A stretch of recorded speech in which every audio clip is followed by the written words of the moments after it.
Test, test, 1, 2.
Yes.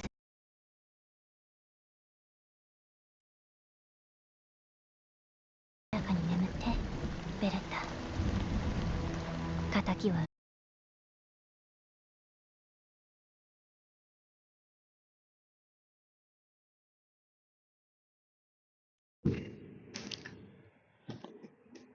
Good evening.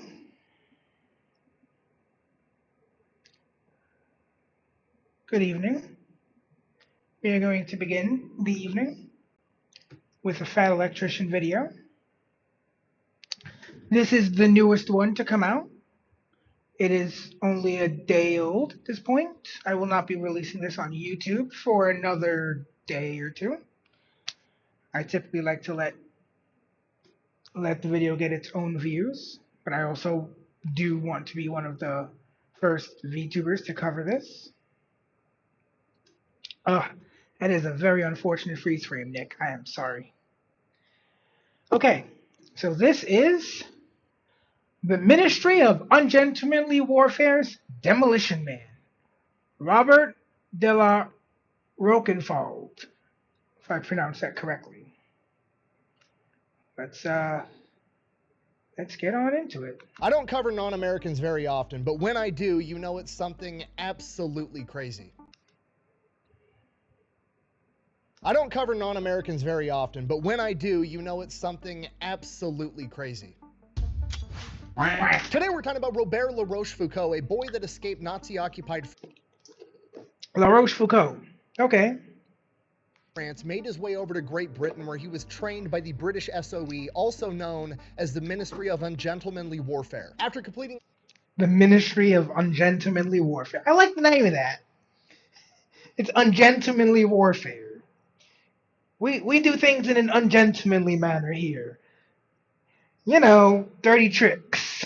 his training, he was then parachuted back into Nazi-occupied France, where he was tasked with training French resistance fighters in how to be saboteurs and carrying out guerrilla warfare, as well as carrying out massive sabotage missions himself before being captured by the Nazis, tortured, sentenced to death, and somehow Holy fuck. escaping before he would get rescued and then jump back into France and do it all over again. Fucking based. That is based. I'll fucking do it again. And we're going to get into it right after a word from our sponsor. Delete me. Oh, that is a big fucking gun. What the f- that's gotta be a shotgun. What the f- That's like what you hunt Terminators with. Like, do they have a Terminator coming after them or some shit? Is there like a T-800 fucking hunting them?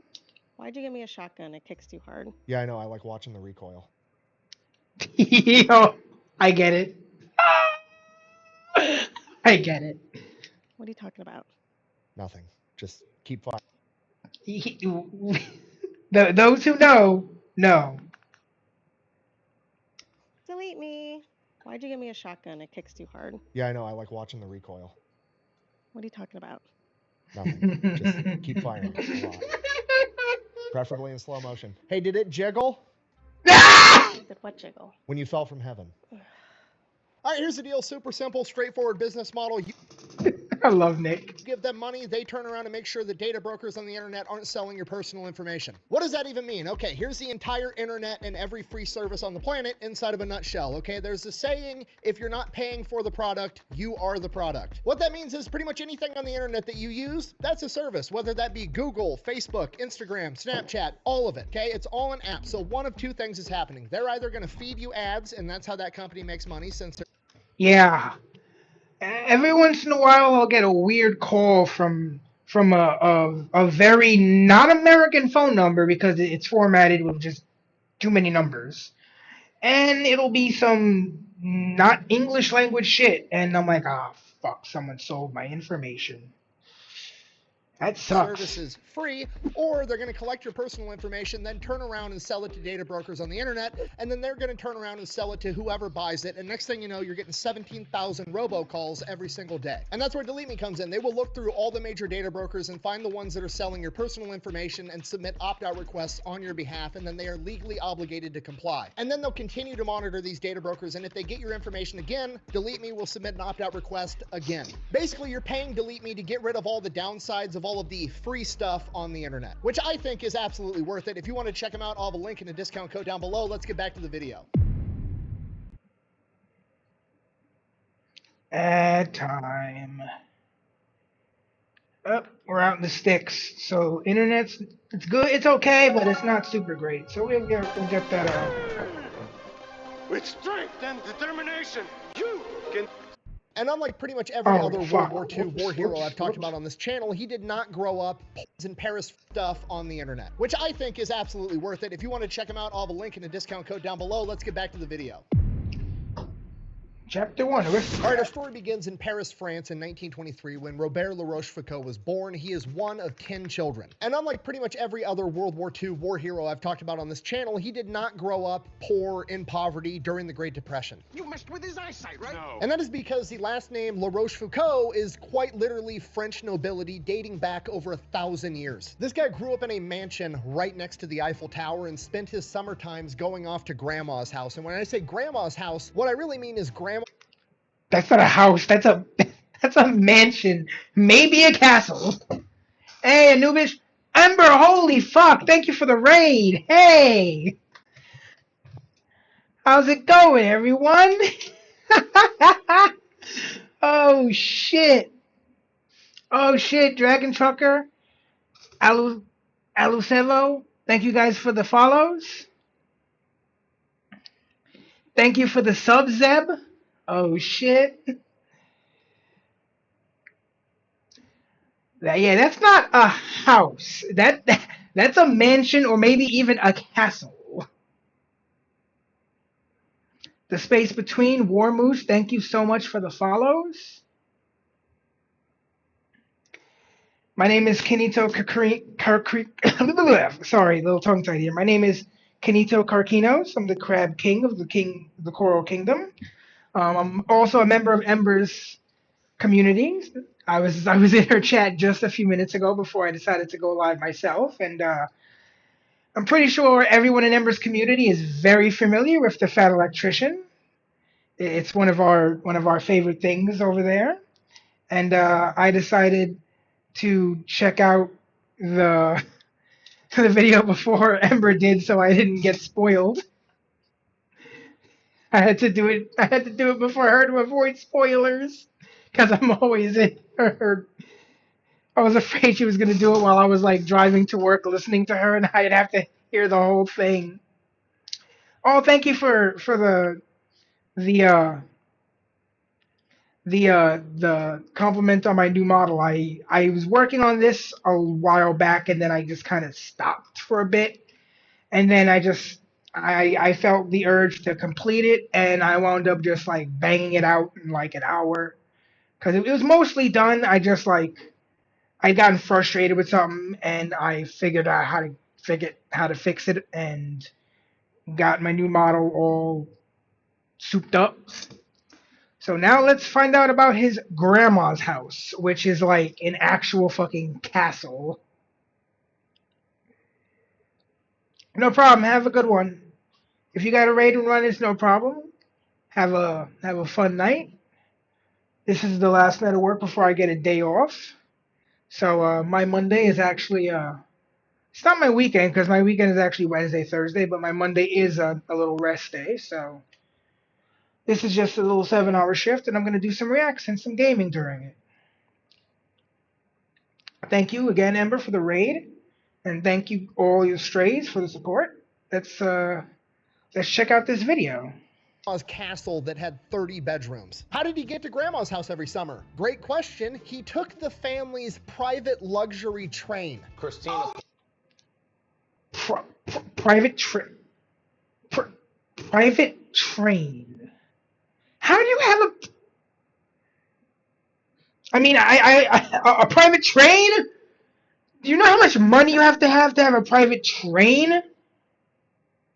Like, you have to own the land the tracks are on, the train. You have to employ people to drive the train. It's like a lot.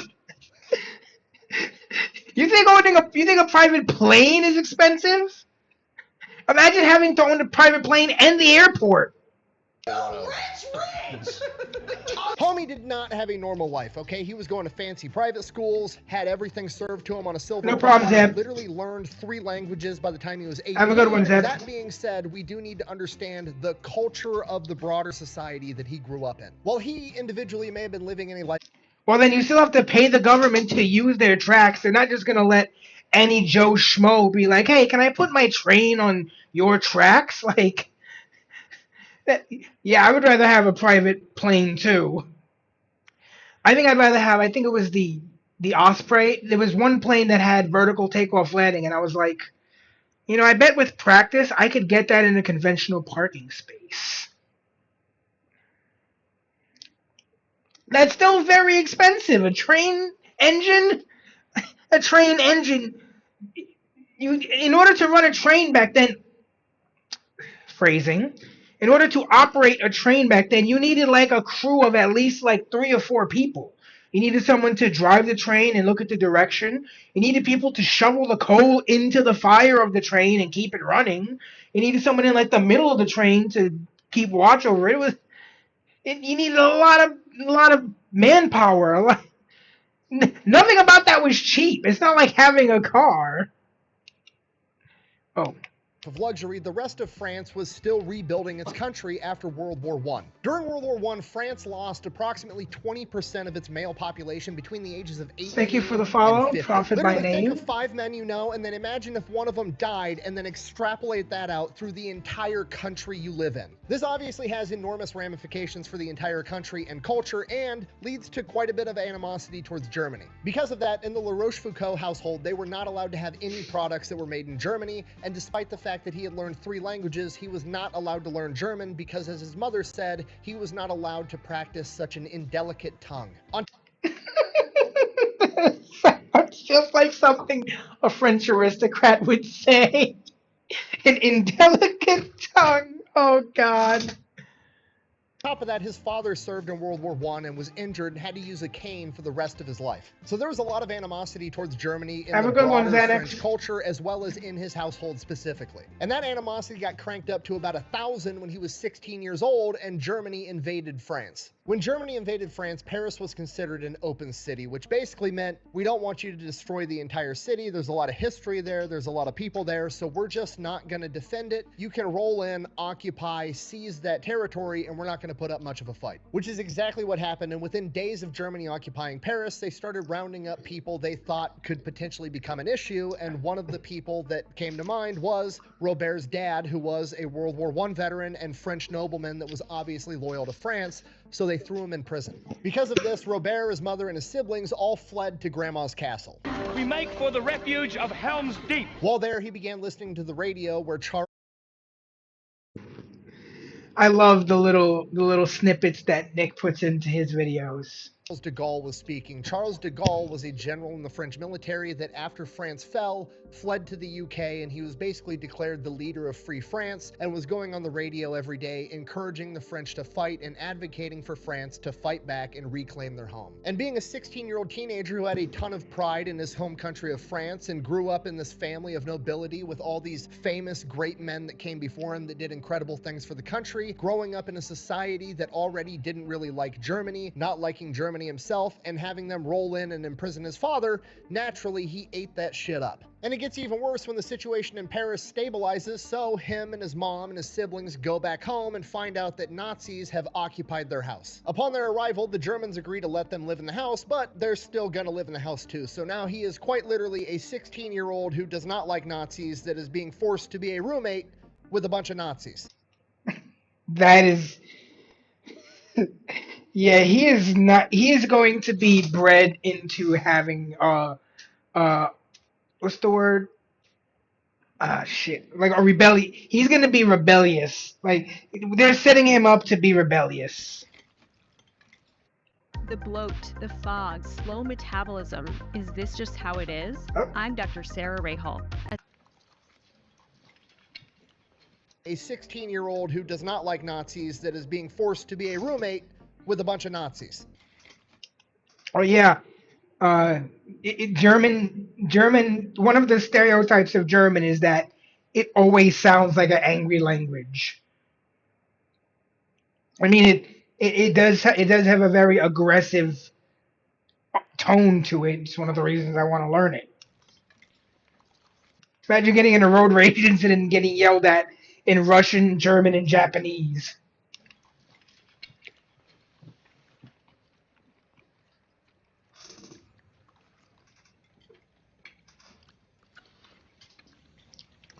From the ages of 16 to 19, he is living at home, finishing up high school, starting to go to college, and he is being a roommate with the Nazis the entire time. And he absolutely hates it. His mother has to get him to control his temper. All right, have a good one, Warmoose. Now, during this 3-year time period, it's weird. There's not a lot militarily going on in France. I mean, there's Nazi soldiers all over the place, but for the most part, they're just like blending into society, and the Nazis are trying to, you know, not be the bad guys, so they're actually being halfway polite to a lot of people. The soldiers are, you know, ordered to give up their seats on trains and buses to elderly women and citizens, and a lot of people are adapting to this new lifestyle of the Germans are just occupying us. But Robert never adapts. He's a rebellious teenager. He keeps listening to Charles de Gaulle on the radio, and he feels a deep... Told you. I mean, teenagers are naturally rebellious, but when you push him, when you push the buttons, you're just gonna make them more rebellious. Oh, that is true. Especially when we start cursing in the accent, then we get scary. Dishonor. He feels like he's letting down his country and his family legacy because all of the family members that came before him all went off and they fought for France, and he's a 16, 17, 18, 19-year-old kid that can't do anything about it because nobody else is fighting. And then one day, the mailman that delivers mail to the Gestapo headquarters comes to the La Rochefoucauld household and says, hey, I delivered the mail to this police department and they got a letter. I steamed it open so I could read it to see who they're going to arrest next. And Robert La Rochefoucauld has been reported as being a communist sympathizer, and they're going to come arrest him. Now, that's not true, but doesn't really matter. The Gestapo thinks it is, and they're going to come arrest him. So at the age of 19, he has to flee. So he gets 2 fake IDs with 2 different names and then alternates which ID he's That's smart. That's smart. giving every time he has to show his papers. That way it makes it harder for him to track. He makes his way all the way to Spain where he links up with the resistance, and he tells them that he's actually a French Canadian and he's trying to make his way back to Great Britain so he can keep fighting against the Nazis. Which is brilliant because remember, he's trilingual. He speaks French, English, and Spanish, and this is going to explain his accent to anybody that wonders. So Yeah. by his story, he gets linked up with 2 downed British pilots, and they end up smuggling them back into Great Britain. And he's hoping that once he gets there, he's going to be able to link up with Charles de Gaulle and help fight for France. Once he makes his way to Great Britain, he is interrogated by British intelligence pretty rigorously, which is standard procedure, making sure he's not a spy or a double agent or something like that. And they don't torture him, but what they do is they sit him in a room, they interview him, they ask him all their questions. He lies, he says he's 21, he says he's French Canadian, trying to get his way into Great Britain. And they end up sitting him in this room for hours on end. They feed him a bunch of tea and then refuse to let him go to the bathroom. And then they go in after hours and interview him again to see if having a Why does that sound so British? It sounds like a British form of torture. We're gonna give him a lot of tea and then not let him use the lube. bladder and really having to take a piss is going to change his answer or make him alter his story in any way, which will reveal that he's up to something.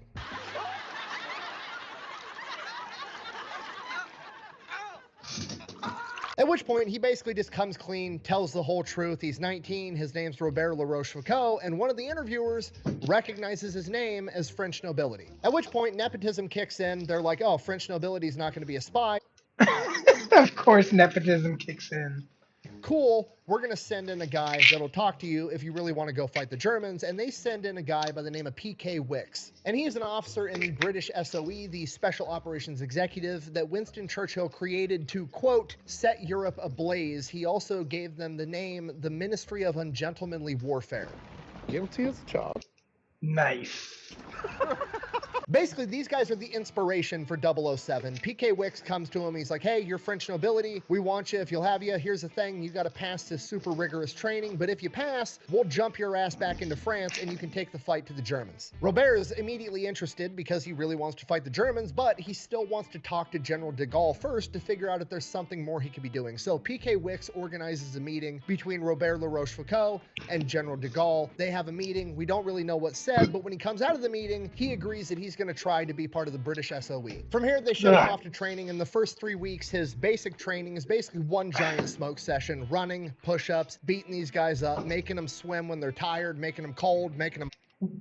Okay, I don't think it was exactly that, because I have a feeling that would be, well, the law was they played a lot looser with the law back then, but I still feel like just flamethrowering a friendly. Hot, trying to weed out all the weak people. Jesus. Robert makes it through. After that, potential let's see that again. Push-ups, beating these guys up, making them swim when they're tired, making them cold, making them hot, trying to weed out all the weak people. Robert makes it through. After that, potential SOE operatives are sorted into 3 different categories. You've got your general spies, your communication experts, and your saboteurs, your demolition men. What makes me a good demo man?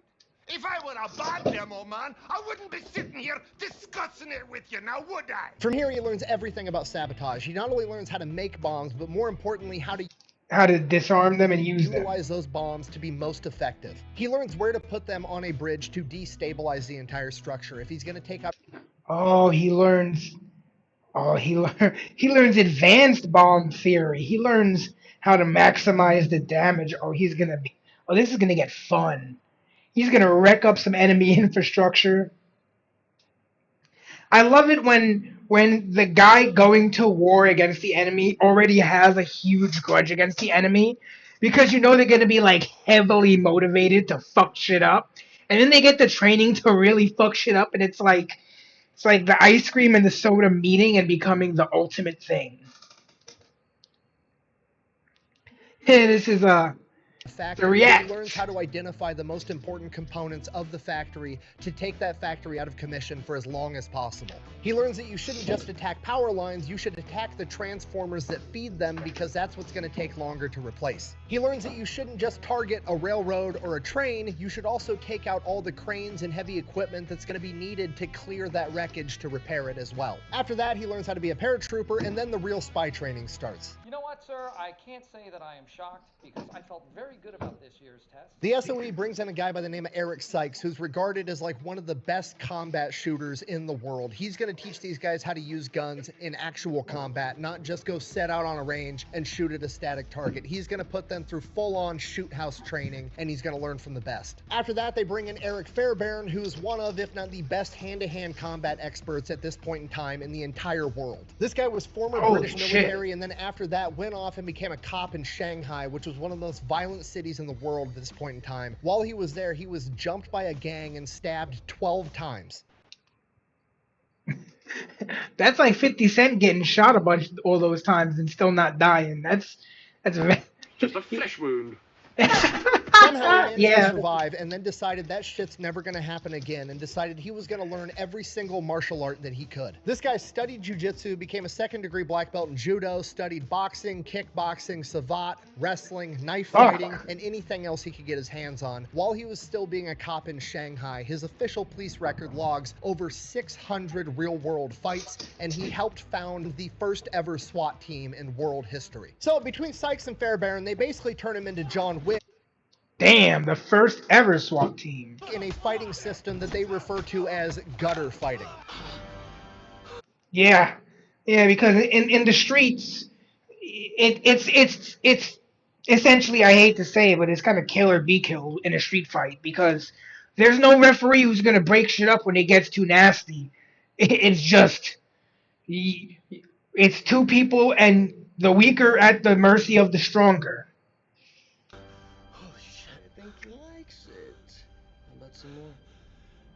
From here, he has his final test, and the final test is they are going to yeet him out the back of a plane in a parachute with no map, no compass, no equipment, somewhere in the UK, and he has to make his way all the way back to SOE headquarters without being captured by the police. And they have notified the police that they need to track his ass down. Now, luckily, Holy fuck. That's rough. they do it in Paris, so he has a teammate that's going to be able to help him out. Unfortunately, his teammate breaks his ankle as soon as he jumps out of the plane. So Robert is like, fuck it, we ball, goes, steals a military truck, drives it back, picks up his teammate, and drives him straight back to SOE headquarters, and he's back the next day by like lunch, breaking the course record by a ridiculous amount of time. At which point, the chain of command is like, that was super, super illegal, but also the exact kind of ungentlemanly shit we're looking for. You're in. Out of his class of... Like, I mean, yeah, that's what we need, is someone who's gonna see the rule book and be like, oh, cool, thanks for the toilet paper. 30 men, only 7 of them graduated, and he's... Yes, he's using a Dorilla pillow. How can you tell? Have you heard about Dorilla Ergo? It's the cutting-edge ergonomic pillow. one of them. All right, summer 19 gentlemanly shit we're looking for. You're in. Out of his class of 30 men, only 7 of them graduated, and he's one of them. And by the way, for anyone wondering about the YouTube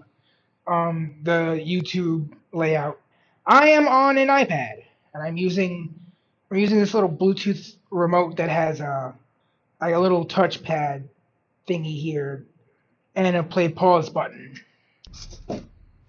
All right, summer 1943. Since Robert has left France, things have changed a lot. When he left, you had the German-occupied section of France, and then you had Free France, or Vichy France, which was still kind of under Germany's control, but they were putting on the illusion that France still kind of existed as its own sovereign nation. And that was a big part of the reason when Robert was in France that people weren't as willing to fight, because there was still technically France as a sovereign nation, so to speak. But by the summer of 1943, that has changed as World War II is ramped up. The Nazis now occupy all of France. In addition to that, they are also forcing French people to work inside of factories, even sending some of them into Germany to work in their factories to aid with the war effort. Obviously, because of this, an enormous amount of the French population is pissed off, so that means that a bunch more of them are going to be Birth of the French Resistance. I almost said French Revolution. The French Resistance, which was the big resistance movement against the Nazis in World War II in France when they were like, get these fucking Nazi assholes out of our country, which was based, they were very, very essential in winning the war because they helped erode the Nazi occupied territory from the inside. willing to either A, help the resistance, or B, join the resistance themselves. The obvious problem, they don't have guns and they don't know what they're doing, and that is where Robert comes in. British SOE is linked up with the French resistance and told them they are going to be airdropping in an expert, and he is going to come with a bunch of guns and plastic explosives that he's going to distribute out to the French resistance, and then he's going to provide training and help them go out and sabotage the Germans. June 1943, he boards a plane headed off towards Nazi-occupied France. He's going to get dropped off at a certain zone, and the French resistance is going to be there waiting for him. On the way there, the plane gets lit up by German anti-aircraft fire. Luckily, they manage to limp the plane to the right drop zone. Robert jumps out. They throw out all the crates of guns and plastic explosives behind him, and then they take off. Robert never finds out what actually happened to that plane. So Robert hits the ground. French resistance runs out. They meet up with him. He's like, hey, we got lit up by the Germans. The Germans know that we're doing something here. We got to get all this shit. We gotta go. We gotta get the fuck out of here, man. The fuzz is coming. We gotta go. We gotta run. On the trucks and dip, which is exactly what they do. Now, initially, Robert has some difficulties with the French resistance because they said that they were going to be parachuting in some badass expert, and then a 19-year-old kid shows up getting thrown out of a plane, and he's talking to a bunch of French resistance fighters that are, normal dudes in their 20s, 30s, 40s, 50s, and now they're taking orders from some 19-year-old kid, but his skills spoke for themselves, and they eventually ended up having a huge amount of respect for him, and he gained a ton of notoriety throughout all of France. For about the next 5 months, I didn't know that about about Yugoslavia, but that's pretty based. That is pretty based. They also fought back. I salute anyone who fought back against the occupation, because that's what you're supposed to do. You fight for your country, even if it means going underground and fighting from the shadows, because sometimes that's what you got to do. But you never stop. You never surrender. Trained dozens of French resistance fighters in how to be saboteurs, using guns, using plastic explosives, as well as carrying out sabotage missions himself. During this time, they took out a ton of rail lines, they took out a power plant, and they took out a repair yard for German heavy equipment. So things are going really well for about 5 months, but then obviously as the French resistance continues to get bigger and continues to get more effective, the Nazis are going to react, and they start sending in more secret police, and they actually have these secret police go in and start joining the French resistance so they can figure out who's who, and then they start arresting everybody. And by November of 1943, it gets to the point that they are capturing a ton of people, so a lot of the French resistance fighters, Robert included, all just kind of have to lay low for a while. So he goes out in the country, finds an abandoned barn, and he's just living inside of this abandoned barn, trying to go unnoticed by absolutely everyone. Robert is especially scared of getting captured because by this point in the war, the Germans somehow have figured out that the British SOE, the Ministry of Ungentlemanly Warfare, exists, and Hitler has signed the order that they are to be killed on sight. Now, technically, that is a war crime, but the Germans argued that because they were operating in civilian clothing in German-occupied territory, they were an illegal combatant, so they were allowed to kill them. On top of that, the Germans aren't super renowned for caring about war. I didn't know that. That's cool. Thank you for teaching me that. I'm among the subjects I'm a big nerd on. History is one of them, and World War II era is one of my favorite areas to focus on because so many of those events shape the world we live in today, and it's just it's amazing to see how those circumstances unfolded and created the world we live in now. Crimes in the first place. So Robert is laying low inside of this abandoned barn out in the country for about a month. It's just long day after long day, waiting, and then one day on December 7th, 1943, a bunch of cop cars pull up to the barn. They go inside the barn, they arrest Robert. Robert tries to feed him a line of bullshit like, oh, I'm just, some homeless guy that's traveling. I got tired. I pulled over in this barn to take a nap. The Germans then search the barn, find a bunch of plastic explosives and submachine guns, and he's like, those aren't mine. Obviously, they don't believe him. I don't even know what this is. This sort of thing ain't my bag, baby. Swedish-made penis enlarger pumps and me. This sort of thing is my bag. Oh. Baby.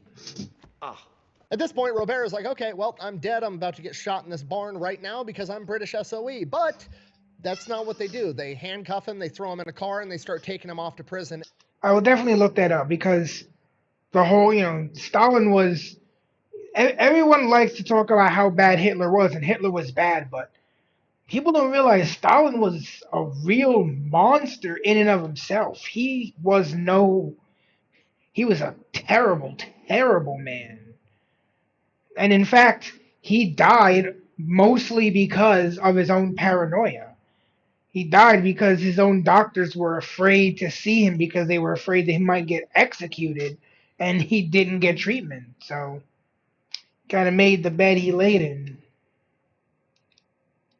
At this point, Robert is like, okay, well, I'm dead. I'm about to get shot in this barn right now because I'm British SOE. But that's not what they do. They handcuff him, they throw him in a car, and they start taking him off to prison. And the entire car ride there, he's like, why didn't they just kill me? What is going to happen next? Oh, they're probably going to torture me and then kill me. Great. And he's like trying to figure out why they didn't kill him right there on the spot like they had orders to do. And it dawns on him, they probably didn't do it because he speaks fluent French, doesn't have an accent, and the dude kind of looks French. His family's been there for 1,000 years, so they didn't just instinctively think that he was British SOE. Realizing this, when he gets to the prison, for the first and only time during his operational career, he actually gives the Germans his real name because La Rochefoucauld, super French name that's well known, and then that's going to add to, oh, he's just French resistance, he's not British SOE, so at least he won't get executed immediately. From here, he gets thrown in solitary confinement for a couple of days. Obviously, they're trying to soften him up before they interrogate him, but he's already been in solitary confinement for like the past month inside of a barn, so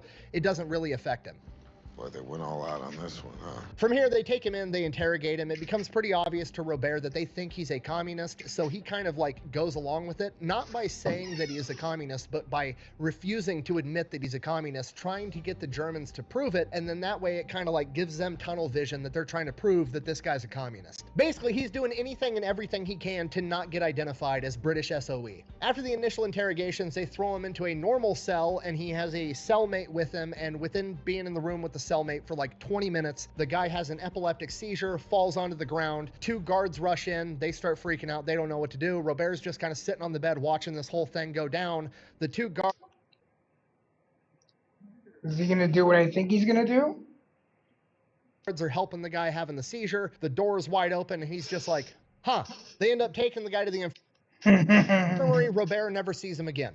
From here, they start interrogating Robert every day for multiple hours a day. And when I thought he would have made a break for it, but that was probably the smart thing to do to not. Interrogating, I mean torturing. Now, we don't know exactly what Robert himself was subjected to, but we do know the methods that were being used in this prison at this time period. Those included waterboarding, getting beaten with bats, having your testicles shocked, having the soles of your feet cut open and being forced to walk on salt, the pulling out of teeth, the pulling out of fingernails, and there's even a couple accounts of prisoners being forced or strapped down over a toilet that was full of starving rats. And this goes...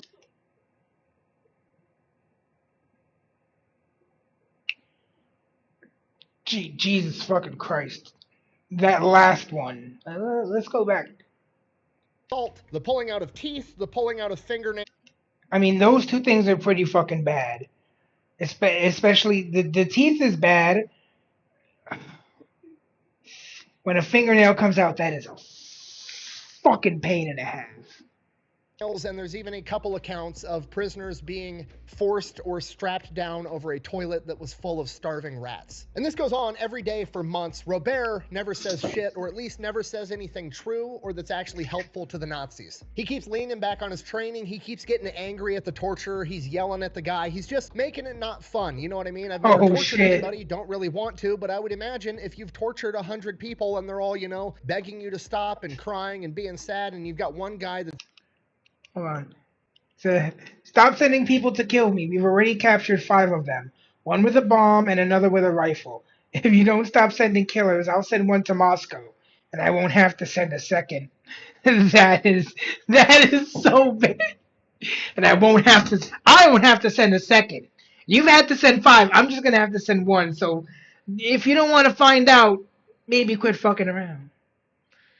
Never says shit, or at least never says anything true or that's actually helpful to the Nazis. He keeps leaning back on his training. He keeps getting angry at the torturer. He's yelling at the guy. He's just making it not fun. You know what I mean? I've never tortured anybody. Don't really want to, but I would imagine if you've tortured 100 people and they're all, you know, begging you to stop and crying and being sad, and you've got one guy that's yelling at you being a dick, it probably makes it a little bit less.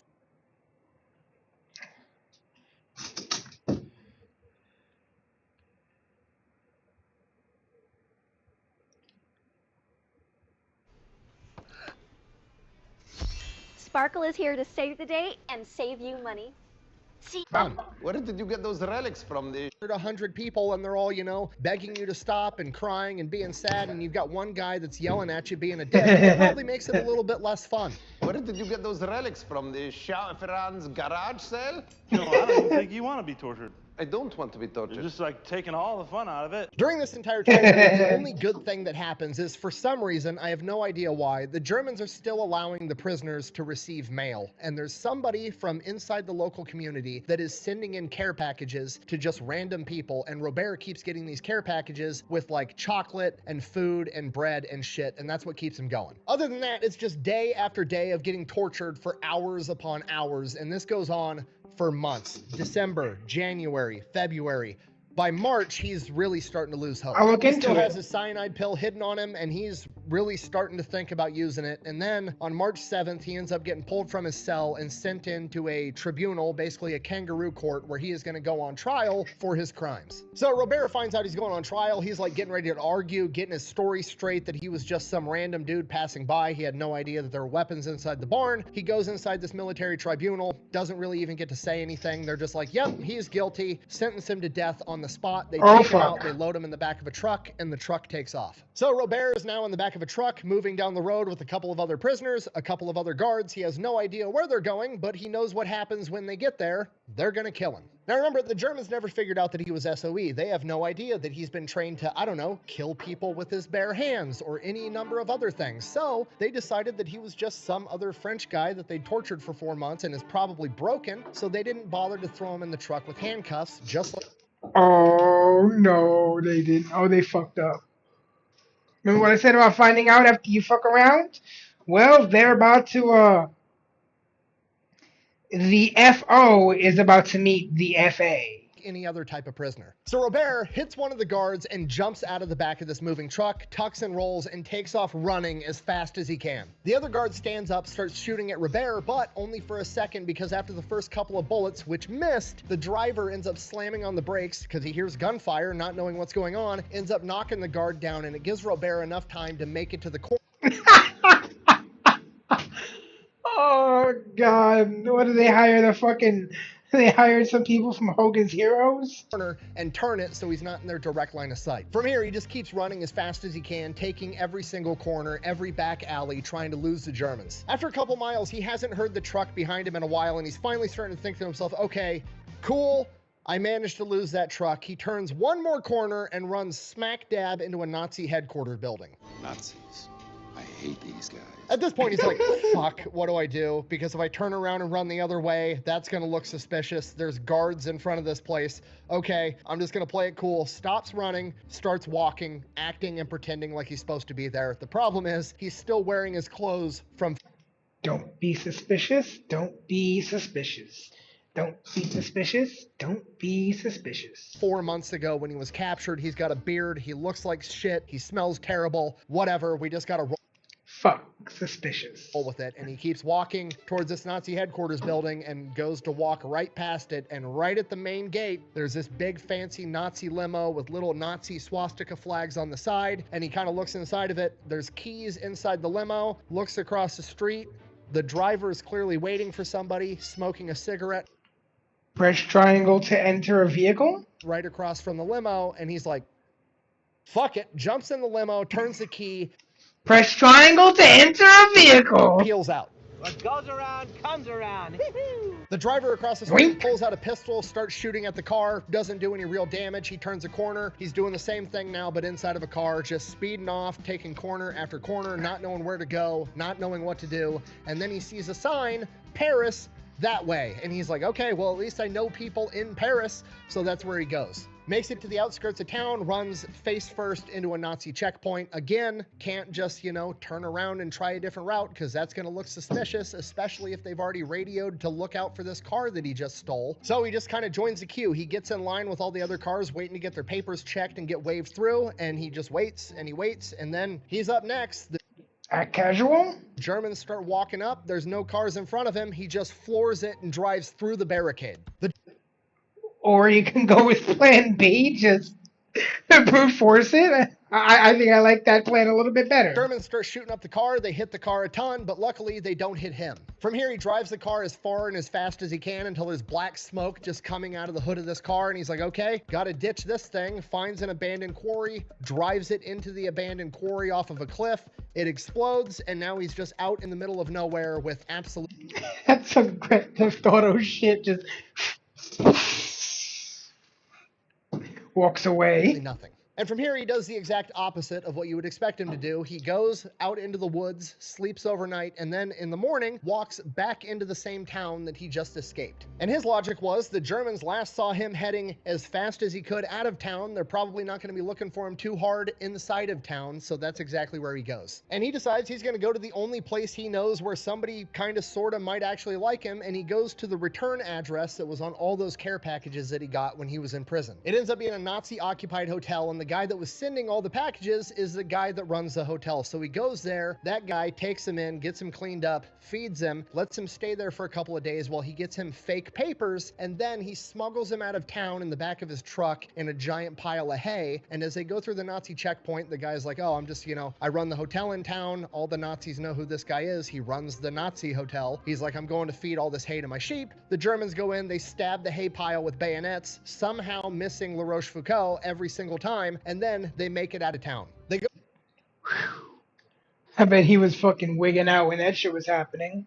For the next town over, go to the train station, uses his fake papers to get on a train headed towards Paris. Once he gets on the train, he's sitting in the back and he can see Nazis coming through inspecting everybody's papers. And he's like, oh, shit. And he's like, okay, well, I've got fake papers, but I don't know how good these fake papers actually are. They were good enough to get past the guy running the train station, but he's not a soldier clearly looking for somebody. And if these guys find out my papers are fake, it's game over. So he gets up, goes to the bathroom, crams himself into the little cabinet underneath the sink, and stays there for the entire train ride back to Paris. Holy shit, that's gotta be uncomfortable. Once he gets back to Paris, he goes to his aunt and his uncle's house. They're happy to see him. They feed him, they clothe him, they get him everything he needs for a couple of days. He links back up with the French resistance. They get a message over to British SOE, and a couple of days after that, he gets extracted via either submarine or gunboat, depending on which source you want to read. Makes it back to Great Britain, gets interrogated all over again, making sure that he didn't get turned into a double agent, and from there, he gets to spend some time recovering from getting tortured and starved for... If all that bumping, teasing, and bleaching has left you with some country fried hair, well, come get yourself some 4 months straight. Interrogated all over again, I did used to use Pantene shampoo back when I used to dye my hair back when I was a younger 20-something-year-old who had the time and energy and effort to put into changing one's hair color every couple of years or whatever. I remember I went blonde for a little bit. Even though my hair is already naturally dark brown, I dyed it like actually black for like a year or two. That was fun. Sure that he didn't get turned into a double agent, and from there he gets to spend some time recovering from getting tortured and starved for 4 months straight. All right, spring 1944, he's recovered. Things are starting to ramp up for D-Day, and he volunteers to jump back into France to help set the stage for D-Day. Same thing happens all over again. This time he jumps into Britannia right along the Atlantic coast, and he just goes in, meets up with all the... Yeah, it's sort of a rite of passage when you're younger to change your hair color up once or twice. I've considered doing the bleach blonde thing in the summer again, but I never have the effort because you got to actually go out in the sun to do it. Because I remember one year I bleached my hair and wound up getting like a super tan, so I had that like Hawaiian that not Hawaiian that California surfer guy look where like I had like bleach blonde hair and like bronze skin. It was it was pretty fun. But it's you actually gotta like put the stuff in your hair, go out, spend time in the sun for the sun to change your hair color, and I'd rather just stay inside and watch YouTube videos now. I'm older and more tired, and I just hurt my foot, so. Resistance, starts training as many guys as he can, distributes all the supplies that he has, and goes out on missions, sabotaging rail lines, electrical plants, everything and anything that he can find to slow the Germans down for when D-Day comes. Oh, so he's softening. Same thing. So he's going to soften the Germans up for D-Day. I like this because D-Day worked because of so many things behind the scenes that sort of tipped the odds in our favor. Because D-Day was already not in the Allies' favor, and it succeeded because we had the operation we saw before with the inflatable tanks and the fake army, because of stuff like this where they softened some of the defenses beforehand. Because if we hadn't done that and the Germans were all fresh and ready and prepared, they probably would have just drove us back into the sea and we'd probably all be speaking German right now. Spring 1944, he's recovered, things are starting to ramp up for D-Day, and he volunteers to jump back into France to help set the stage for D-Day. Same thing happens all over again. This time he jumps into Britannia right along the Atlantic coast, and he just goes in, meets up with all the resistance, starts training as many guys as he can, distributes all the supplies that he has, and goes out on missions, sabotaging rail lines, electrical plants, everything and anything that he can find to slow the Germans down for when D-Day comes. And again, the same exact thing happens. He's there for like 2-3 months, and then the Germans start realizing that the French resistance has suddenly gotten way more effective, so they start sending in a bunch of more people to break up the French resistance, and he's like, I'm not getting fucking. One moment. Oh my god. It's cold. I'm in a little like, I'd say like 10 by 8 little thingy. So the air conditioner here just makes this whole thing into an ice chamber real quick, so I had to turn it off. Sabotaging rail lines, electrical plants, everything and anything that he can find to slow the Germans down for when D-Day comes. And again, the same exact thing happens. He's there for like 2-3 months, and then the Germans start realizing that the French resistance has suddenly gotten way more effective, so they start sending in a bunch of more people to break up the French resistance, and he's like, I'm not getting fucking captured again. I've made it this far without getting captured. Yeah, that's unfortunately the downside to running a resistance movement is once you get to a certain point of success, you start to attract attention. I did a bunch of damage. He calls in, gets extracted, makes his way back to Great Britain. That's all, folks. All right, April 29th, 1944, the British launch a massive bombing campaign on a French munitions factory that is building ammo for the Nazis, and they bomb the holy hell out of it, but it's only down for about a week before they start producing ammunition again. At this point, the British are like, okay, a couple of options. We could bomb it again. I mean, bombs are effective, but they're not like pinpoint accurate. We're not going to be able to go in there, find out where the most important parts of this factory are, and target those specifically. Or we could send in the dude who we specifically trained to do that stuff. Just kind of like trying to blow the whole thing to hell. But the downside is it's really risky. You're putting all the planes, all the soldiers' lives at risk. It's a big deal. So we could also just have a saboteur go in there, pinpoint a couple of things, and take this factory out of commission. And that's what they decide to do. They call up La Rochefoucauld. He jumps back into France, and now he is tasked with taking out this munitions plant. Only problem, it's not the French resistance waiting for him at the drop zone. Somehow, it's the Germans. They ambush him and capture him almost immediately. Well, fuck. They throw him in the truck, take him to some house, they start interrogating him. After a little while, he hears a bunch of trucks pull up outside, and he's like, oh great, the Nazis are here to take me to the real prison where I'm gonna get tortured all over again. And then the whole house just starts getting lit up with machine gun fire. He hits the deck. Dudes come in with guns, kill all the Germans. It was the French resistance that Nice. They did a rescue supposed to operation. meet him there originally. They went out there, got the guns, came back for him, and then killed all the Nazis. At which point he's like, great, perfect, wonderful. Okay, now back to this munitions plant. He links up with the resistance. They start talking it. They case the place. This munitions plant is absolutely massive. Every single worker that goes in there has their papers checked going in and coming out every single day. This is not going to be easy. He has to figure out how to get fake papers for this plant. He has to figure out how he's going to smuggle in all the explosives, and he's going to have to figure out how he's going to get out once the explosives go off. So they go out, they end up finding a bunch of the maintenance crew for this factory and convince them to help him. They use those guys as actual IDs to make fake IDs for Robert and like 4 other resistance fighters. Then using Robert's knowledge of how to sabotage stuff and the maintenance guy's knowledge of how the factory actually works and what's important, they come together and figure out which targets are going to hit, mainly water mains and electrical rooms. Then they got to figure out how they're going to get the explosives inside the factory. So they hollow out their shoes and they're going to smuggle explosives in their shoes. So they load their shoes up with explosives. Next day they The original shoe bombers.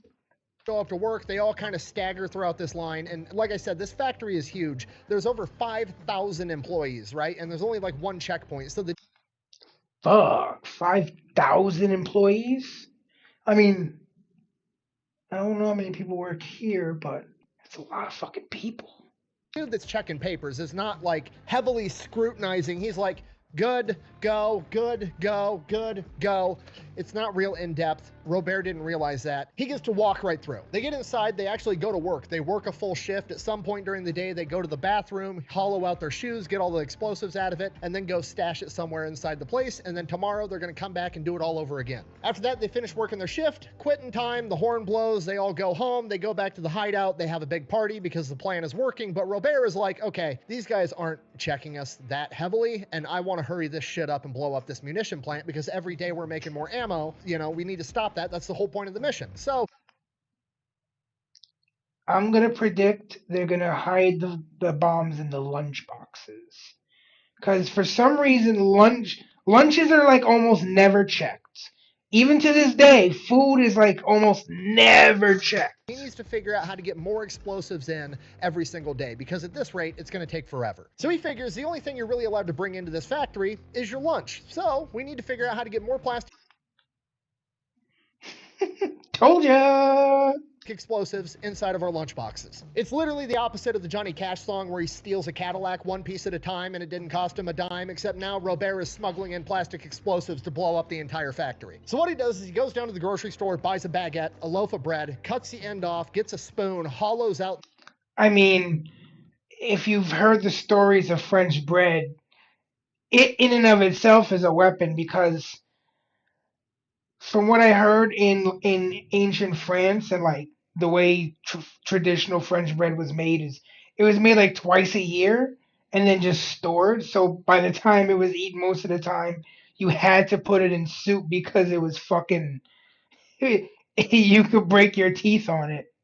And I have broken teeth on not French bread, but a Kaiser roll. But bread can get hard enough to break teeth. I can absolutely 100% testify to that. The entire loaf of bread and just ass packs this baguette full of C4. Go back to work the next day, guy checks the papers, looks in the lunchbox. Oh shit, he's got a baguette. This is France, that's normal. Go ahead and go right in. The guy's also bringing a fucking loaf of C4. After 7 days, they managed to smuggle in 40 pounds of C4. Oh, sourdough. We love hot bread. We love a good hot bread. After that, we're ready to blow up this plant. So here's the plan. Everybody's gonna go to work as normal. We're gonna bring even more C4. And then at the end of the day, factory closes at 7 o'clock. At 6:30, Robert's gonna slip away. He's gonna go out to the fuel warehouse and he's gonna rig up the fuel warehouse to explode with a massive chunk of C4, and it's gonna be on a 1 hour time delay. Then Robert's gonna hide till 7 o'clock when everybody else, including the other 4 resistance guys, are all gonna leave, and Robert's gonna run around the factory. He's got 30 minutes to place all the rest of his charges. He's gonna blow up the water main, the main power lines, and all the railroads coming in and out of the factory. The 4 resistance guys that already left are gonna grab their bikes and Robert's bike, and they're gonna pedal around the backside of the factory and wait by the 18-foot high wall on the outside with a rope. Then after Robert places his charges, he's going to jump out of a window, run across the courtyard at the wall, yell over to him. They're going to throw the rope over. He's going to scale the wall, and they're going to pedal off on bikes, which is exactly what happens. They make it about 4 blocks away.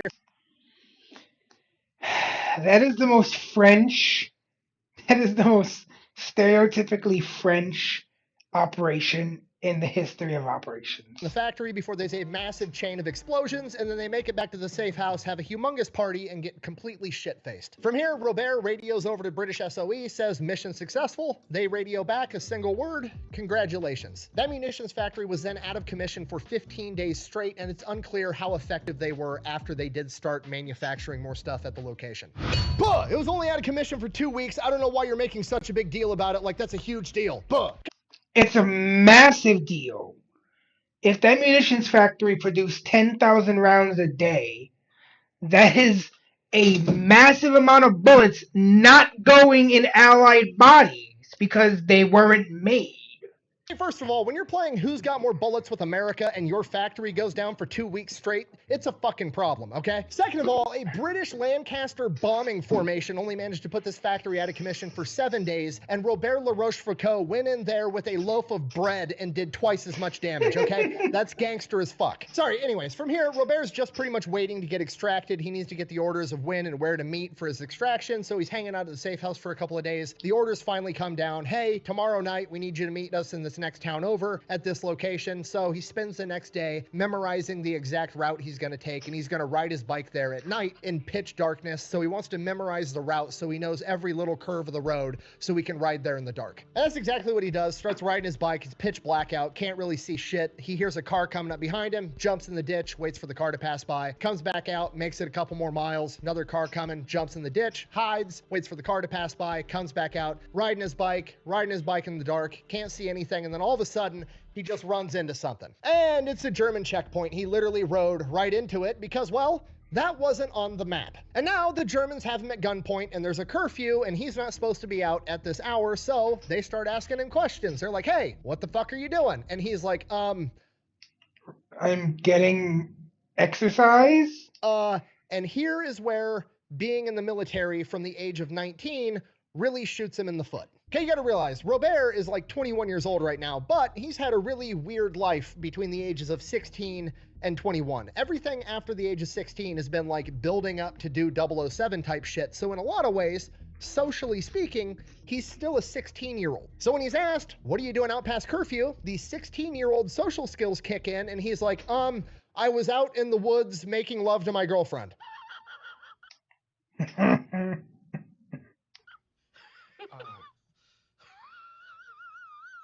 Okay, now for a 16-year-old boy making out with his girlfriend in the woods, great excuse. Highly probable, definitely what's going on here. For a 21-year-old man, not so much. That just got done working at a factory, not a great excuse. German guard says, and I quote, why don't you fuck your girlfriend at home? Robert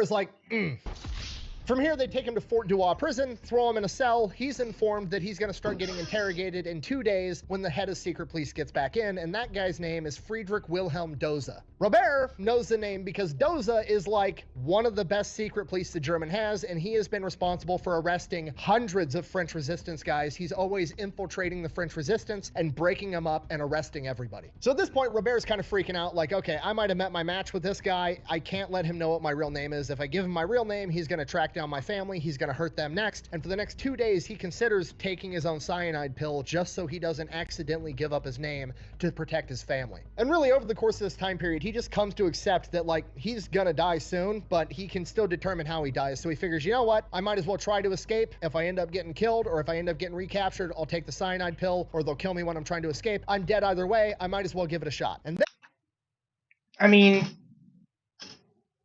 it's pretty, it's a shitty situation, but a decent plan. Then he has an idea. He remembers back to the last time he was held in a prison, and that one guy had an epileptic seizure, and the guards ran in and started helping him. Now, he's in a cell by himself, so he hangs around, he waits till the guard is walking by, and then he has an epileptic seizure. The guard unlocks the door, runs in to help, and then Robert grabs him, throws him on the ground, snaps his neck, and kills him. And here Robert...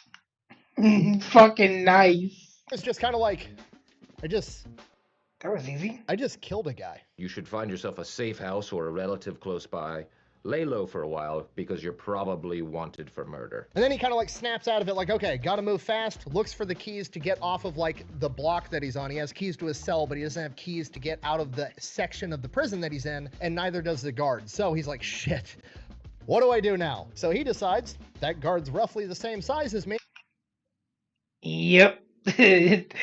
Time for an outfit change. So he strips the guard down and puts on the Nazi uniform. So now, not only is he dressed like a Nazi, but he also has a pistol. So things are looking better. He's like, okay, how do I get keys to get off this cell block? And there's, you know, just a bunch of cells. And then there's like the room that the guards are always going into. So he's like, maybe the keys are in there. So he walks in his Nazi uniform over to the guards lounge or whatever you want to call it, opens the door. There's 2 guards in there sleeping. So he kind of starts shuffling around looking for keys to get off this cell block. The guards wake up, shoots both the guards, finds the keys, gets off the cell block, walks out the front door of the prison, and goes back to the safe house, does not get caught. From here... Oh, that's fucking beautiful. That's beautiful. He doesn't leave the safe house for like 3 days straight. The Nazis know what he looks like. They have like a hand drawing of his face. They've got wanted posters all over town. They are looking for this guy. There's no way he's going to be able to get out of this safe house and get to like the next safe house to the next safe house to get to where he can get extracted, because the Nazis are looking at every single checkpoint. They are gonna catch him. After about 3 or 4 days of hanging out at the safe house, waiting for everything to cool down, it's not cooling down. Nobody can come up with a plan on how to smuggle his ass out of here. And then the owner of the safe house is like, I mean, I do have one idea. My sister's a nun and she's a little bit husky. So I know what's coming next. The cross-dressing part of the movie. I mean, that is an option. Daniel, hi. Could you make me a woman? Okay, hard cut. Robert, with a freshly shaven face, is now walking down the streets of France. I knew it. The nun outfit, literally waving at Nazis as he walks by, and nobody suspects a thing. Robert makes it all the way to the next safe house, goes up, knocks on the door. A woman answers the door. He knows he's looking for a guy. I don't know his name. Mike, Rob, whatever. So, in a female voice, still trying to, you know, put up the impression that he's a nun, not knowing if this woman's to be trusted or not, he asks if, you know, oh. Yeah. Yeah, in fact, I think the anniversary of his passing was a couple of days ago. He was in a lot of movies that I loved as a kid. Fern Gully. I was a big fan of Fern Gully as a kid. Rest in peace, Robin Williams. Was Mike here? And she's like, yeah, I'll go get him. Mike comes. And of course, Mrs. Doubtfire. Mrs. Doubtfire. That was another. Oh God, that was a classic movie. God, just remembering that movie makes me feel old. But yeah, let me get some salute emotes in there too. The door, and Mike is like, sees this nun in front of him, and he's like immediately like upset and distraught, and he's like, oh no, sister, are you going to tell me that he passed away or he was captured? Thinking, because he's been waiting for Robert La Rochefoucauld for like 4 days. He was supposed to be here 4 days ago. So he's thinking in his head, this nun is coming to inform him that his friend that he's been waiting for has passed away or whatever. At which point, Robert, using his man voice, is like, bro, I'm right here. Can I help you, man? Oh, sorry I'm late. But after all those scotches, I had to piss like a racehorse. He goes inside the safe house, tells him the story. The woman that answered the door is actually this guy's wife, tells her the story. They all have a good laugh. From here on out, he's hanging out at this safe house. So he's hanging out at the safe house for a couple of days, and then a couple more days, and then a couple more days, and the orders for him to get extracted are just not coming through. There's no plans, there's no communication, just nothing. And eventually the owner of the safe house is like, okay, we got to get you somewhere that isn't here, because if the Germans come, you're going to get all of us killed. So he ends up organizing for him to go out into the boonies, into this lumberjack camp out in the woods, and he's just going to work there as a lumberjack until the orders come through. So that's what he does. He goes out to this lumberjack camp, and he's being a lumberjack, cutting down trees for weeks, and then weeks turn into a month, and then a month turns into another month, and he's finally like, what the fuck is going on? There's a war going on. I'm supposed to be, you know, doing stuff. I'm out here cutting trees. And he's like, fuck it, I'm just gonna go back, rejoin the resistance, and go rogue. So that's what he does. One day he just walks out of the lumberjack camp, goes back into town, links back up with the French resistance group that helped him sabotage the ammunition factory, and just goes absolutely ham. Now, we don't have great documentation on... I mean, Might as well go for broke, right? Fuck it. What exactly he was doing, but it's pretty safe to assume he was going out training more resistance guys and then leading missions to sabotage stuff that he thought would piss off the Nazis. And like I said, while we don't know exactly what he specifically was up to, we do know that in his general area around this general time period, there was over 100 Nazi rail lines that got sabotaged. We do have one specific story that he took the time to write about, though, during this time period. He was working with the French resistance and they were setting up an ambush for some German soldiers, and during this ambush, there was some type of building that they were in, either like an abandoned factory or a factory, whatever it was. He says he walks into a room, he opens the door, and as he opens the door into this room, it's just a room with a desk in the middle, and straight across from his door was another door. And at the same moment that he walked through his door, a Nazi soldier walked through the other door straight across from him. He immediately draws his pistol, starts firing at the German. The German draws his pistol, starts firing at him. They both mag dump each other and both of them miss with every fucking shot. At this point, that is like a very common, I don't want to say trope, but it's a very common story that is just not supposed to happen. You know, at that distance, you should be able to land one shot, but sometimes it just happens. And when it's two combatants both shooting at each other from a close distance, it's even crazier. Robert and the Nazi are just looking at each other with empty pistols like, I'm not the sure fuck? what to do with my hand.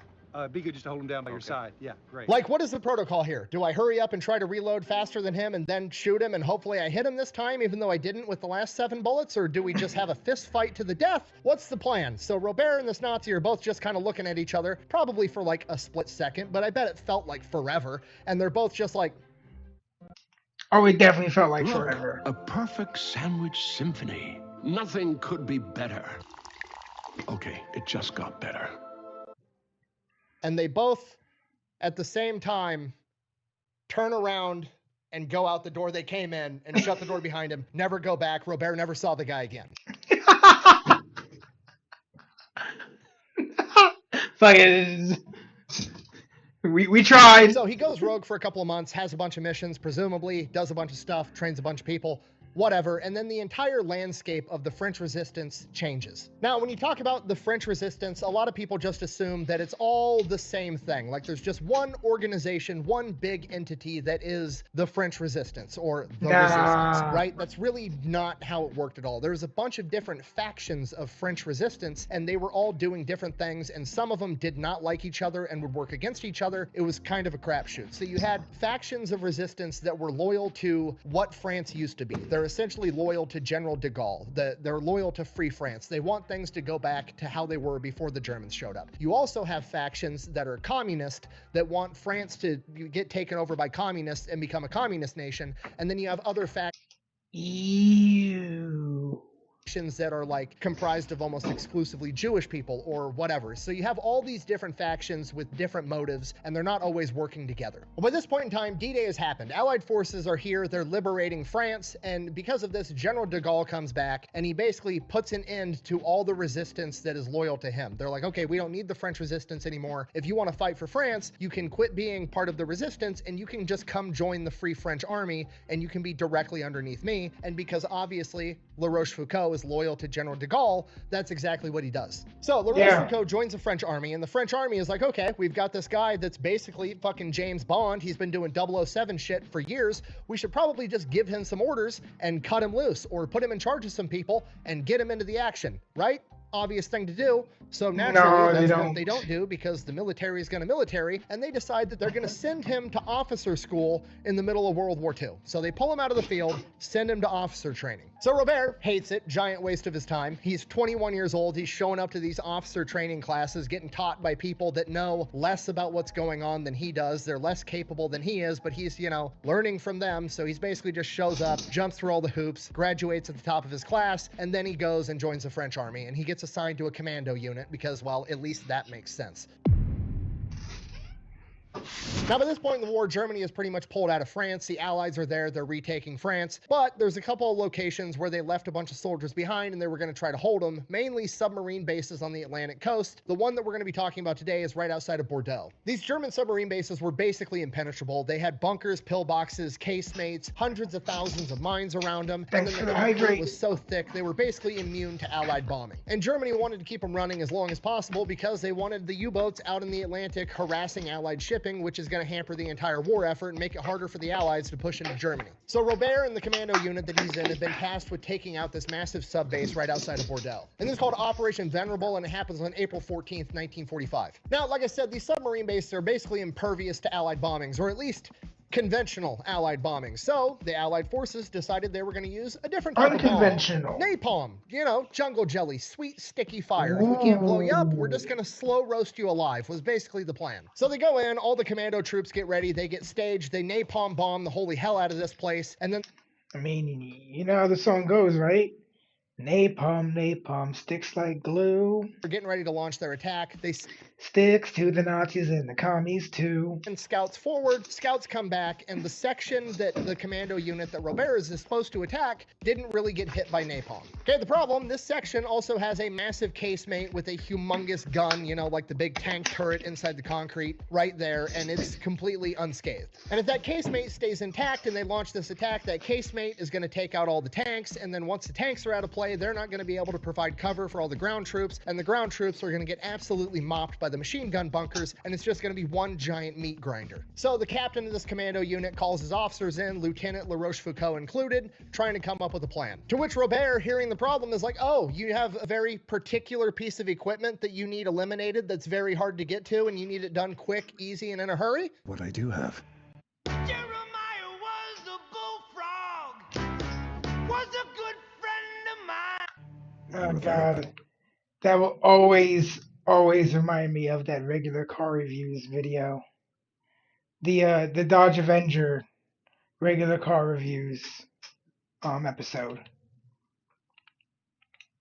Is like, oh, you have a very particular piece of equipment that you need eliminated that's very hard to get to, and you need it done quick, easy, and in a hurry? What I do have are a very particular set of skills. Now the captain is hesitant. He knows about La Rochefoucauld's background, but he's still like, how is one dude gonna go in there and take out this massive casemate by himself? I don't know if it's worth it. To which La Rochefoucauld is basically like, look, I mean, we're gonna get slaughtered tomorrow anyways. If I take me and like 3 other dudes with me and we end up dying on this mission and we fail, is us being at the battlefield tomorrow gonna make the difference on us getting slaughtered now or then? Like, you might as well let me throw the Hail Mary. And the captain is like, you know what? You're right. Fuck it. What do you need? To which Robert is like, okay, here's what I need. I need a rubber boat. I need some volunteers, and I need a loaf of bread. I mean, a bunch of plastic explosives. That night, they take the rubber boat. They paddle around the backside of this submarine base with nothing but a single flashlight to light their way. It takes them about 2 hours to get there. They crawl up the beach. They make it to this massive... Oh, actually, excuse me. I'm fine. Just vaped. I don't know what Three Dog Night is, but the video I was referring to is there's a channel called Regular Car Reviews, and they do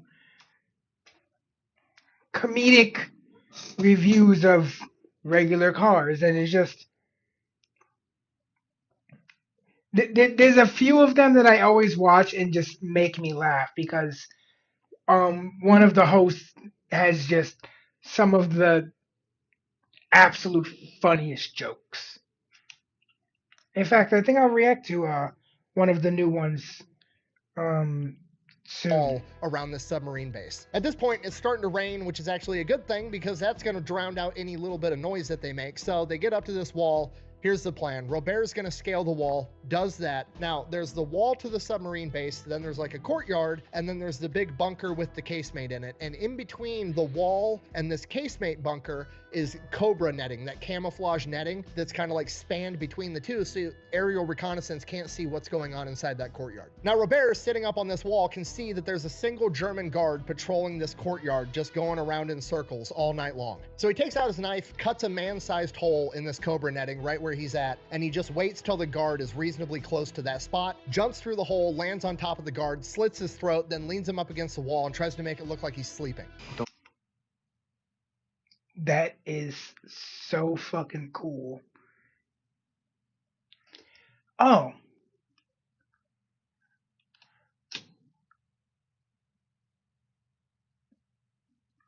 Thank you for the follow, nickname.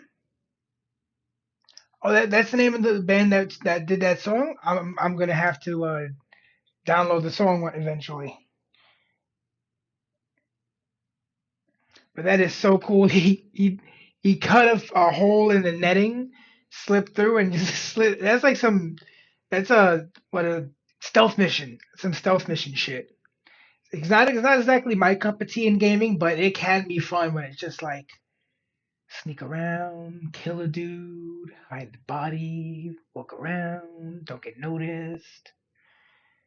There is a certain mystique to it. Disturb my friend. He's dead tired. From here, his guys drop the plastic explosives down to him. He sneaks over to the casemate, places them where he thinks they need to be to cause the maximum amount of damage, rigs it up to explode in 7 minutes, runs back to the wall. They drop a rope down to him. He climbs up. They get back in the boat. They dip. While they're making their way back in their little rubber boat, massive explosion goes off. Hopefully he did enough damage to take the casemate out for the massive assault tomorrow. Tomorrow rolls around, they launch this massive assault. The casemate never fires a single round. Whatever happened, he apparently was able to disable it enough that they weren't able to use it. Unfortunately, during the assault, which he also partook in, somebody stepped on a landmine, that landmine exploded, and a piece of shrapnel shredded through his leg. He ends up getting hospitalized, has to go through surgery, get a prosthetic kneecap, and by the time he's recovered, the war is over. For his service, he was awarded the French Croix de Guerre as well as the Legion of Honor. Those are equivalent to like the Bronze Star with V device and the Medal of Honor. And then from the British, he was awarded the Distinguished Service Medal and the Distinguished Conduct Medal, which is equivalent to like the American Silver Star and the Distinguished Service Cross. The Distinguished Service Cross is second only to the Medal of Honor. So a bunch of high-ranking awards. And from here, he basically gets to live happily ever after, gets married, has 4 kids, becomes a mayor of his town for 30 years, and he even picks back up his family's noble title and becomes Count Robert de la Roche. Nice. I love when there's a happy ending to these things. Too many times we get a really sad ending with like just at the end he dies. It's nice to finally get one where the dude lived and had a good life. Foucault. They didn't come out and say he's a pimp, but I know a pimp when I see one ever. They called him the Count. Thank you for watching. Best way to support the channel is go buy some merch over at thefatelectrician.com. Quack bang out. I can't help but wonder who the Nazi was that he ran into and had the shootout with where they both missed with all their bullets and then decided to turn around and walk the other way. Like, it just feels like that's 2 main characters running into each other when they weren't supposed to.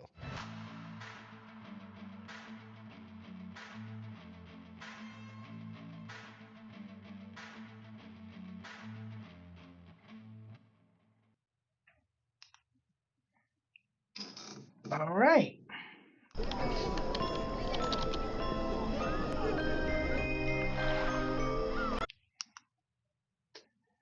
All right. This is Real Mechanics Breakdown Scams by Real Mechanics Stuff.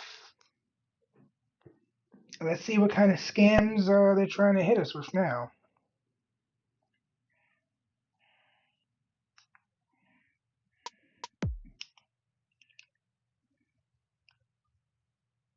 Car scammers are out of control. So today we're going over car scammers are out of control. So today we're going over some of the most common and uncommon car scams. So you can better protect yourself when buying or selling a car. First scam. For those that don't know, what I've heard of VIN swaps. And I mean it's nowadays, especially if it's on an older car, it's a lot easier because there aren't as many places where the VIN is etched. But I've heard on newer cars the VIN's on a ton of places, which it fucking should be, because when you VIN swap, you're essentially committing automotive identity theft.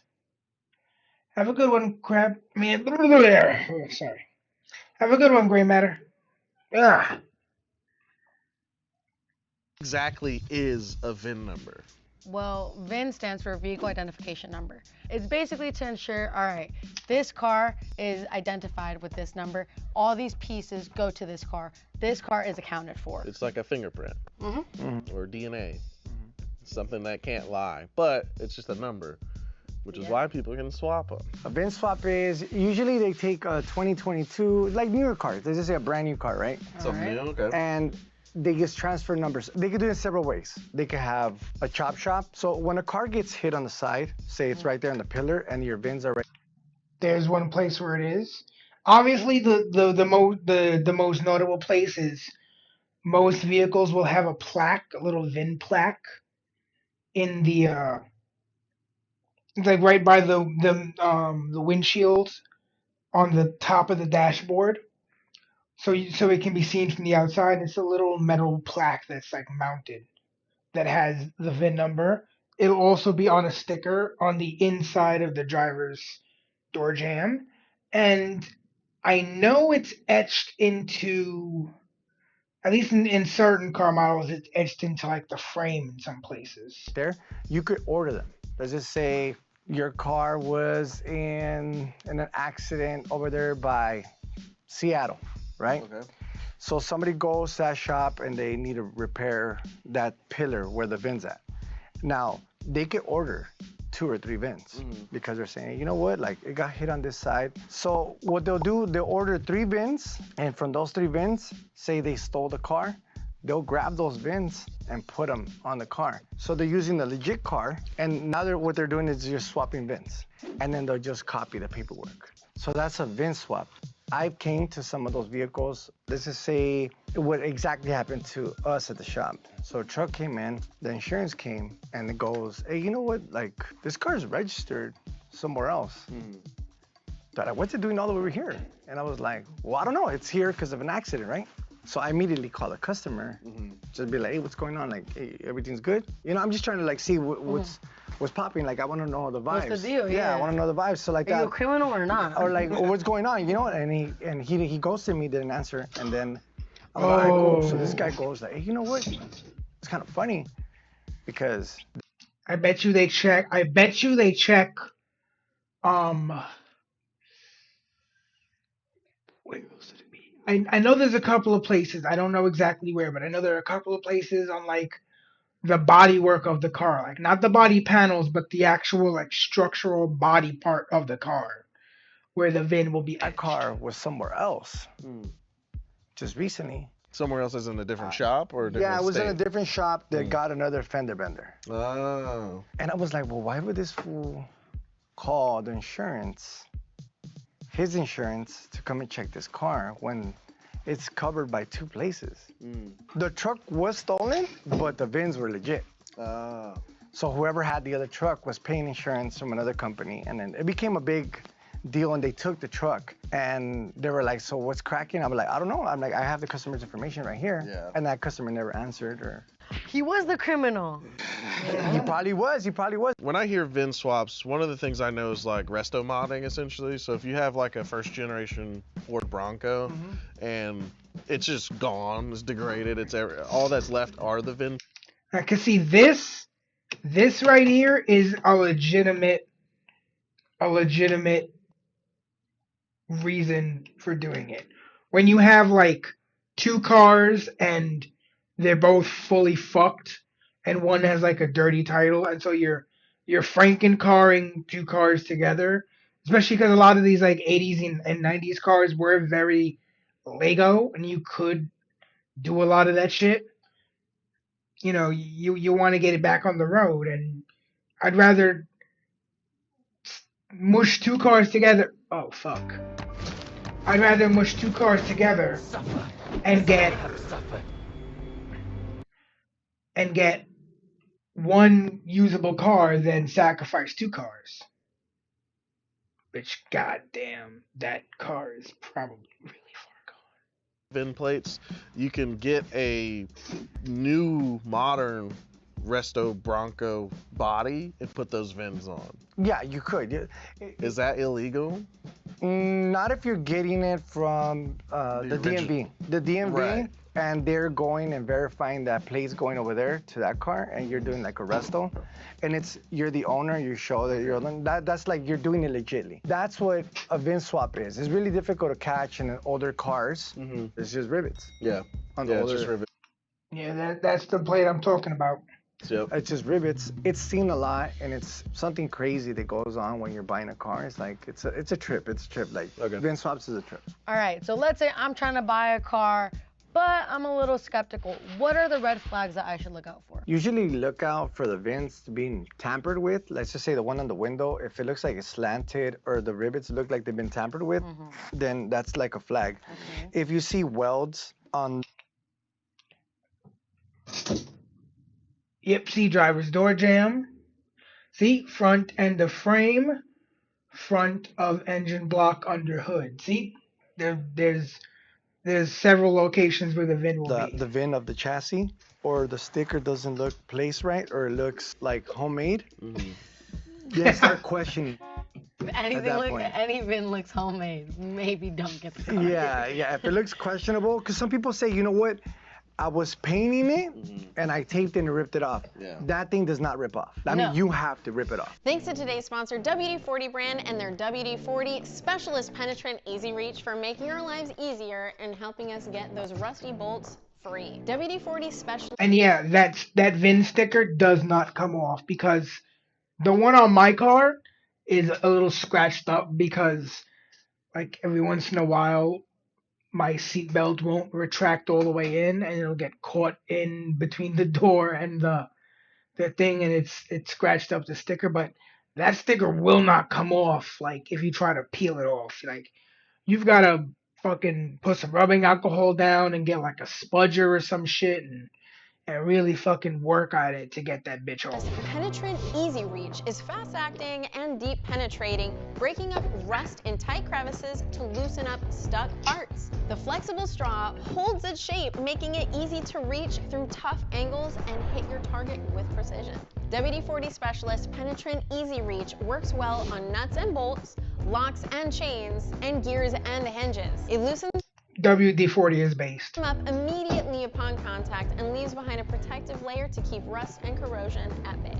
WD-40 Specialist Penetrant Easy Reach is safe to use on most metal, plastic, and rubber surfaces. I've used it to quickly restore rusty exhaust bolts, rusty brakes, and suspension bolts to working condition, saving me time and money. If you want a product that's tough on rust and easy to use, try WD-40 Specialist Penetrant Easy Reach. Click on the link below to learn more. Let me see them next scams.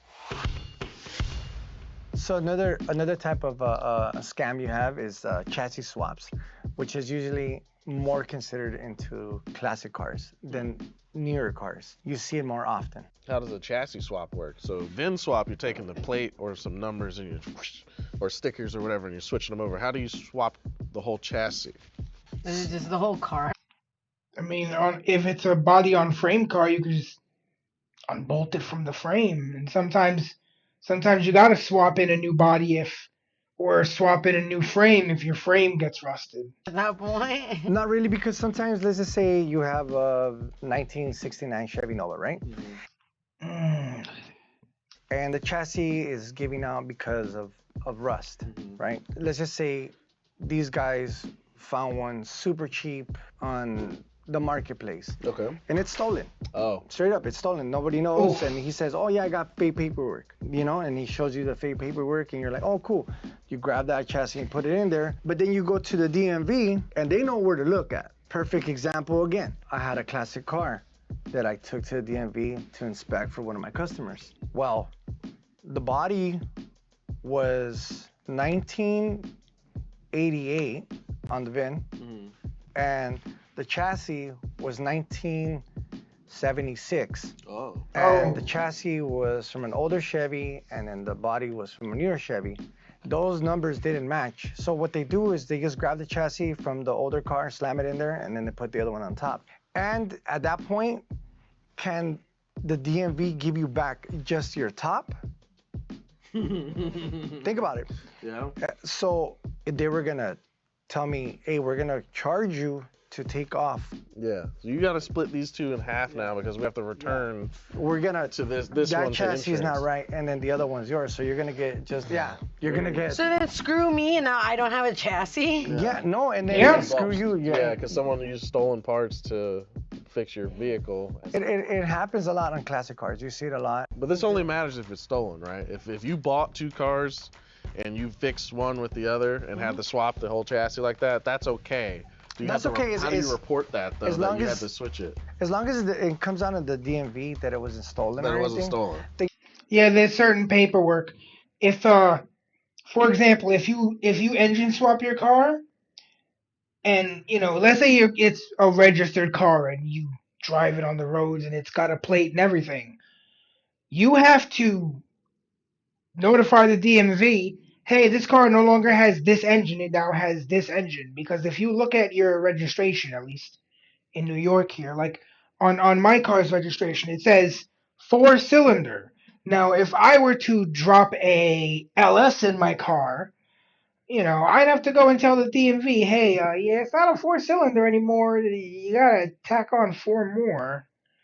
And as long as you follow the paperwork, you could do whatever the fuck you want within, the legal restrictions of the law. There's 1,000,002 laws about pretty much everything on a car. The headlights have to be between a certain height, minimum and maximum. So like they can't be mounted too low, they can't be mounted too high. Same thing with the license plate. You have to have a certain number of turn signals. You have to have obviously 3 brake lights. You have to have tail lights. And in addition to that, your registration also has to have the information that is accurate as to like the engine and transmission of your car. So, all that stuff is recorded in the registry and in, the VIN and in the information of your car. If you look up your VIN, it'll tell you everything about your car. When I had my old car, I looked up the VIN in it, and it showed like when it was sold new, all the features that the original owner, selected when they bought the car at the dealership. All that stuff is recorded. You're fine. But if down the line, say an older cat reported that car stolen and it was lost, and then it pops up with you, then guess what? Am I going to jail? You know what? Sometimes you could go to jail. Sometimes you don't. Due to the fact that they got to see what it is.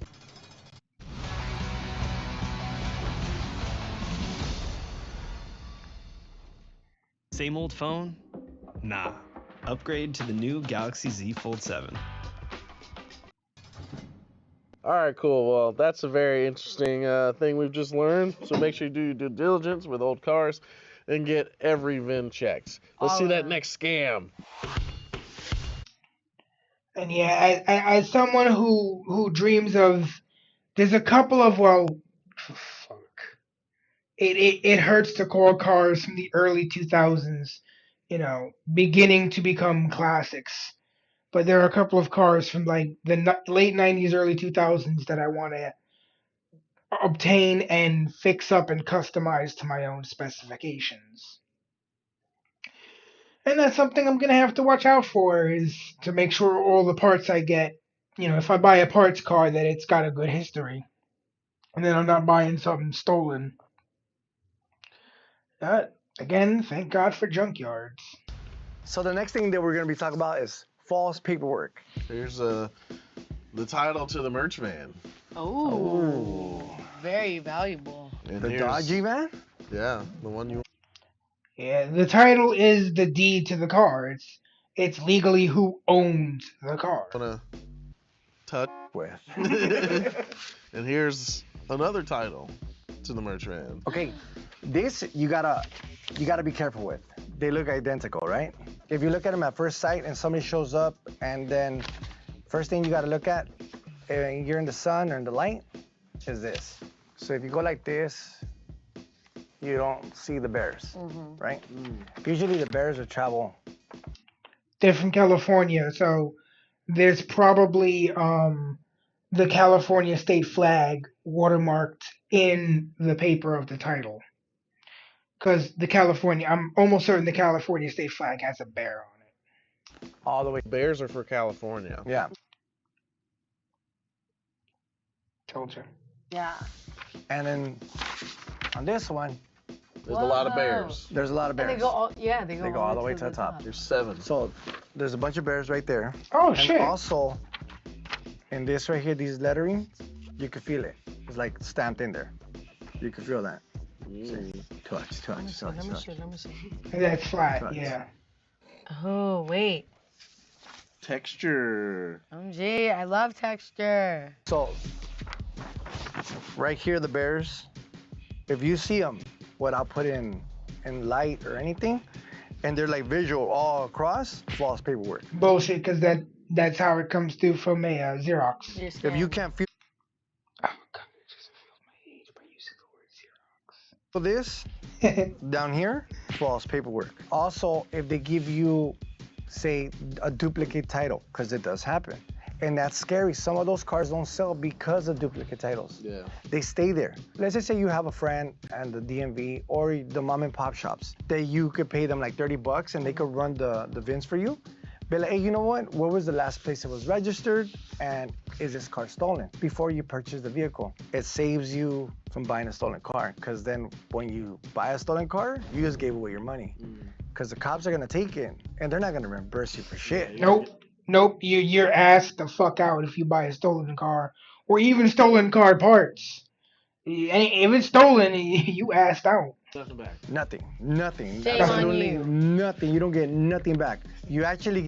You're lucky if you keep your freedom because you're gonna have to prove that you didn't know. I mean, you're gonna have to make sure that it doesn't look like you knowingly received stolen goods. Charged. Oh my God. All right, cool. Well, we've learned a lot so far. Let's learn some more. Let's see that next scam. This next thing. Engine swaps.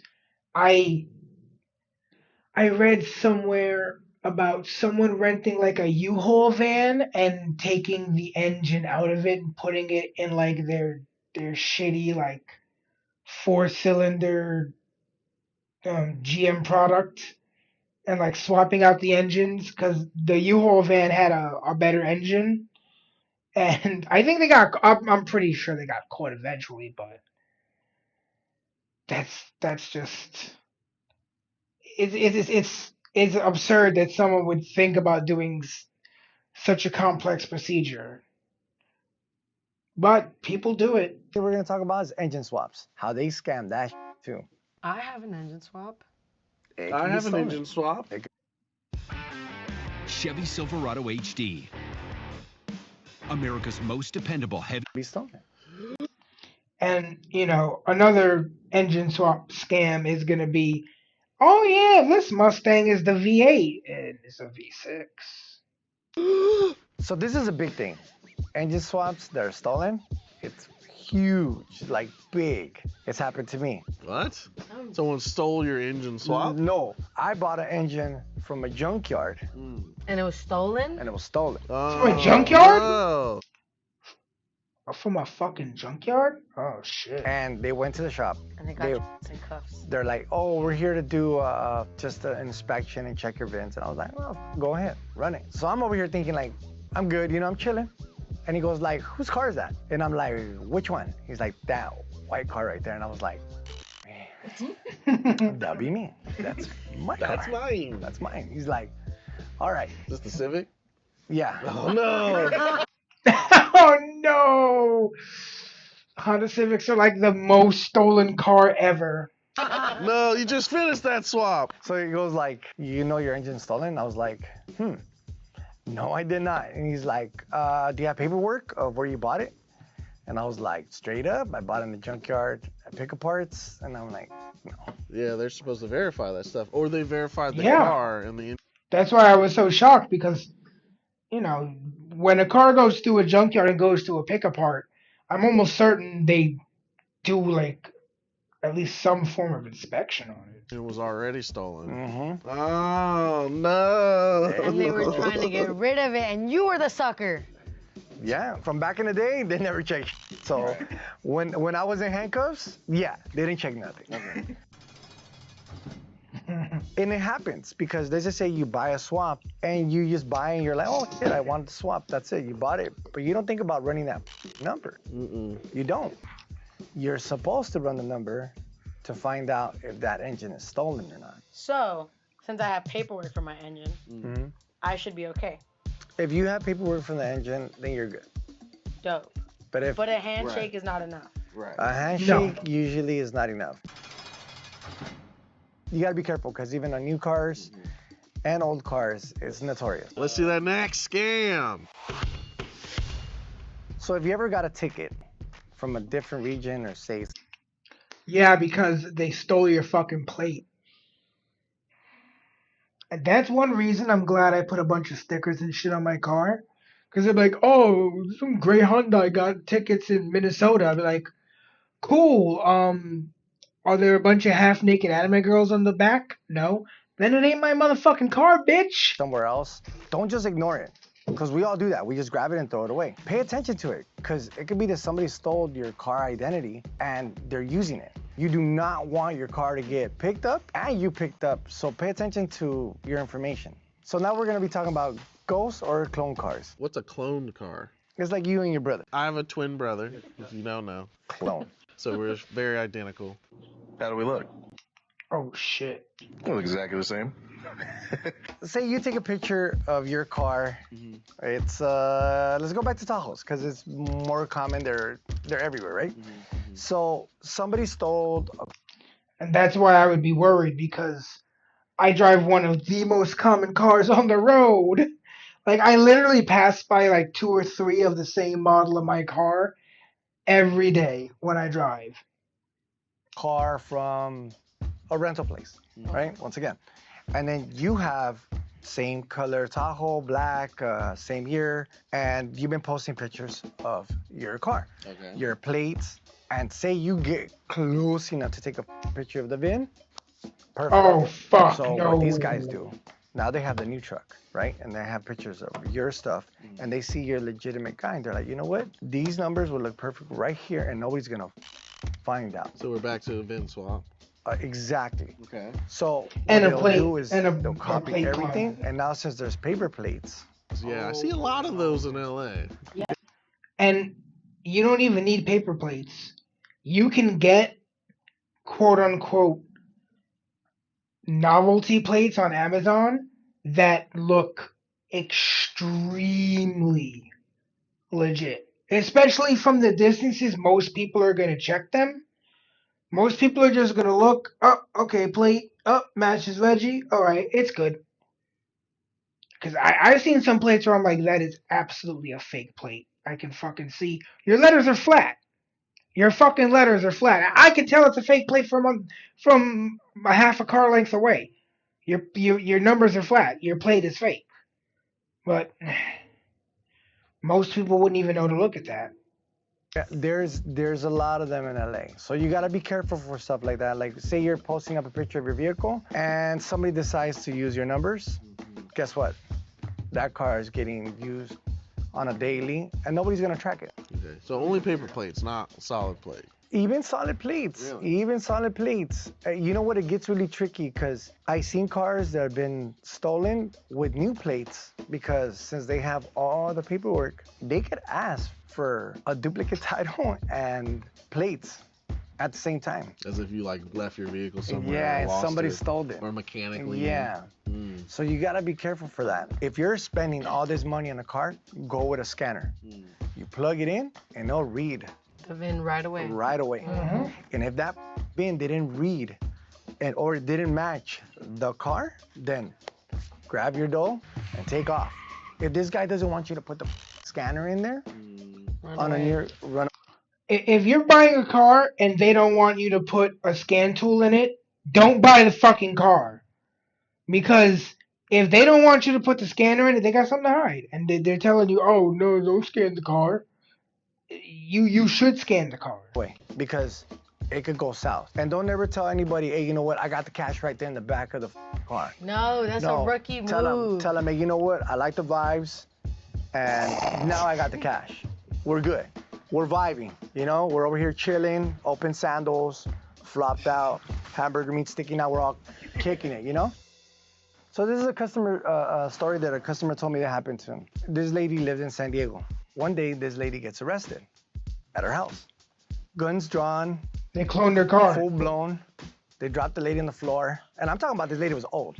She gets dropped, arrested, booked in for a drive-by, a shooting. Oh my God. Why? Because somebody cloned her car and did a job with that car. And this lady was like, I'm old as shit. Like, how am I gonna do a drive-by and drive the car? This is not Grand Theft Auto, you know? That was actually crazy because she did do time till it got sorted out. They let her go. Thank God. But on that note, you see things like that happen a lot. So it's usually better that you have your history of your vehicle, where your vehicle's been at, and make sure you don't post up all your stuff on the internet. Hey, I have a question. I always censor my license plate if I ever have to post a picture of my car. I obviously never post a picture of the VIN. And my car is cosmetically modified, so it would be much more difficult to clone. Because, I mean, it's literally a very common model in a very common color. And if it was, first of all, if it wasn't heavily cosmetically modified, I would lose it in all the suburban parking lots I wind up parking in. And I would be like, oh, there's like five gray blah blah blahs here. Elantra, it's a gray Elantra. No, I feel confident enough that I could say I drive a gray Elantra and no one's gonna be like, oh, because that narrows it down to like 1.5 million fucking people. And they'll be like, oh, there's 5 of them. Oh, which one has all the anime girls on it? Oh, that one. Oh, let's just say your brother does something crazy. Dude. And they catch it. No. Are you going to get in trouble with Donut? Depends. What if he has a donut hat on? Oh, we did. This is a legitimate fear of mine. How do we look? With Asana, AI teammates are here to help level up your goals. Try it for free.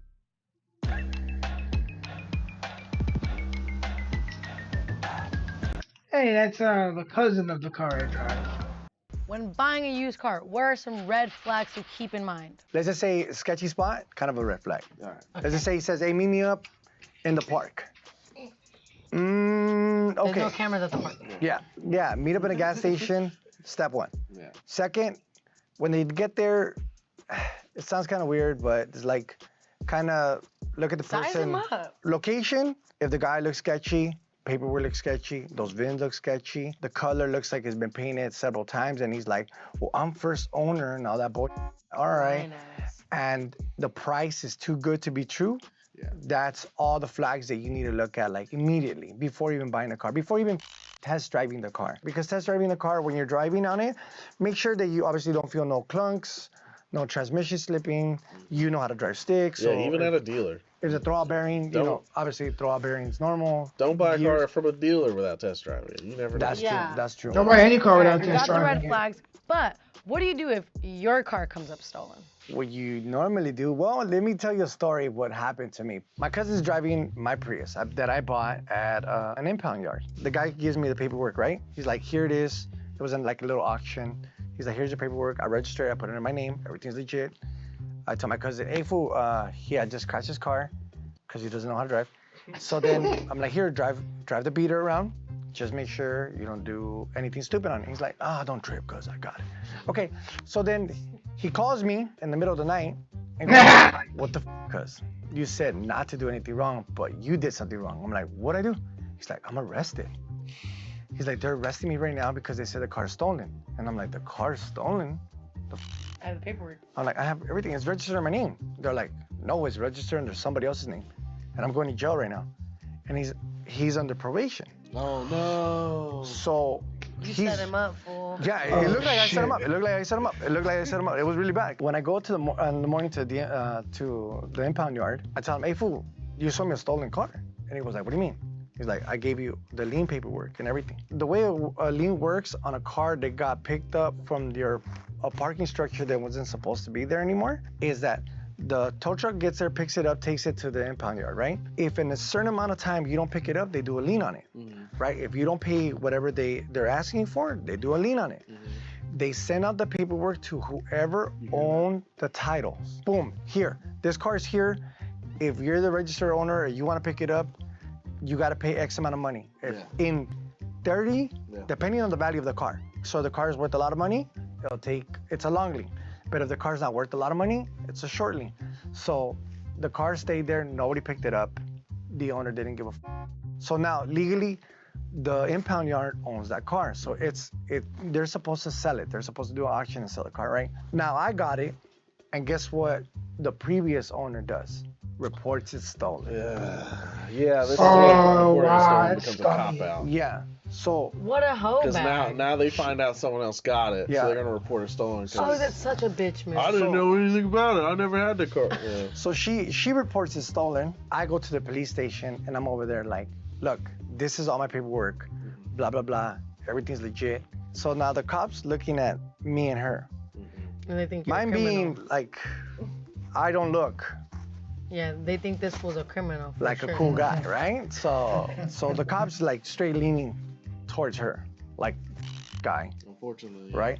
And then I'm like, but the car, can I get my cousin back? Yeah. Right? Yeah. Can I get my little cousin back? It became a big ordeal, and then luckily the cop saw the paperwork and tells the lady, you did a false report. Now she's going to jail. Yeah, now again, her ass. But the cop was really cool with her. Of He course. goes, I could arrest you for doing a false report because this is not your car no more. And I was like, thank God, he's gonna let my cousin out. That's what sucks when it comes down to paperwork. You have to be really... Yes, it sat at not only did it sit at a place for that long, it got towed and sat at the impound for that long. Exactly. For the impound to claim ownership of it, and then you bought it. That takes a lot of time. Like, it was in a party. Yeah. We actually called it a weird name, but we don't want to say that in front of it. Wait, tell me the weird name. Tell me the weird name. It looked like it sat somewhere for a really long time. It got... Tell me. Editor, don't put this one. Called it the... Yeah. Editor, put it in. Thank you guys so much. Hopefully you enjoyed this episode of RMS. If you did, go check out all of our other videos, and we have merch now, so go check out the RMS merch as well. Sandro, thank you so much for sharing your life experience and keeping us protected from stolen goods.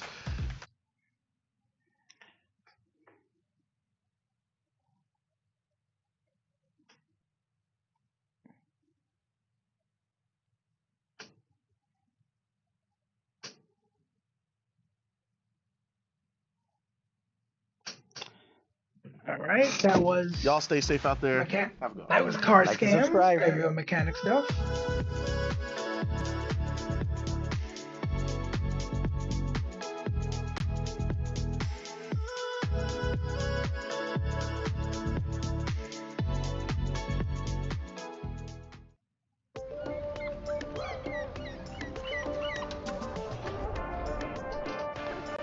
Got a 3-7 badge on the side. So Wait.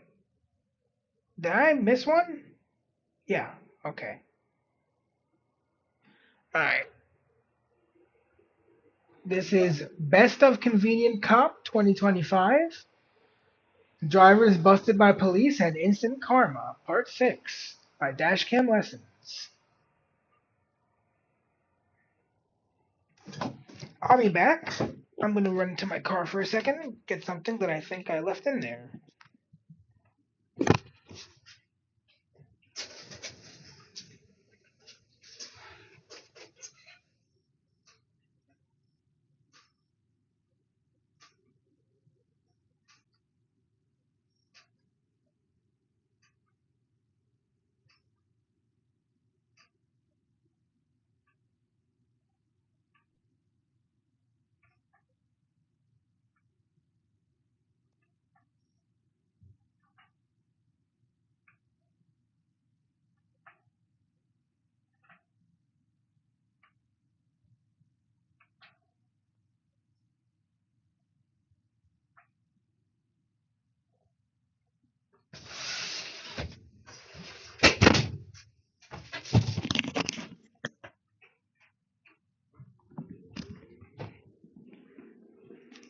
We are back. Let's get on with it.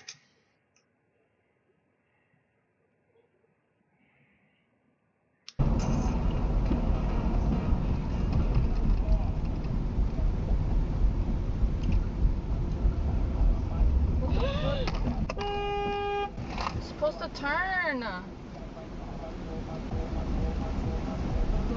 Who are they gonna pull over? Me?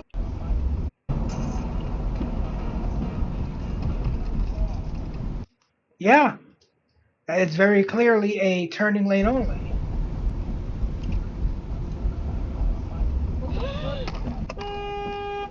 Supposed to turn.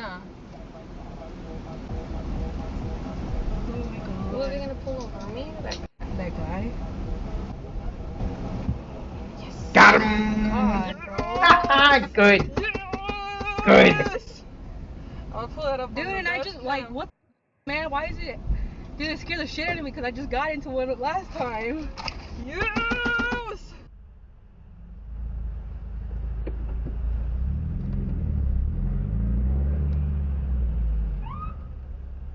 Yeah. Oh, they got him. They got him. Ah, that's what you get. I love when people get caught trying to cut that. Yeah. Oh, they got him. You see, we got the entitled prickhead here. Let's go back. We got entitled prick here, the Chevy, who thinks he can just cut in front of the guy Yeah. Oh, in they the got exit him. lane. They got him.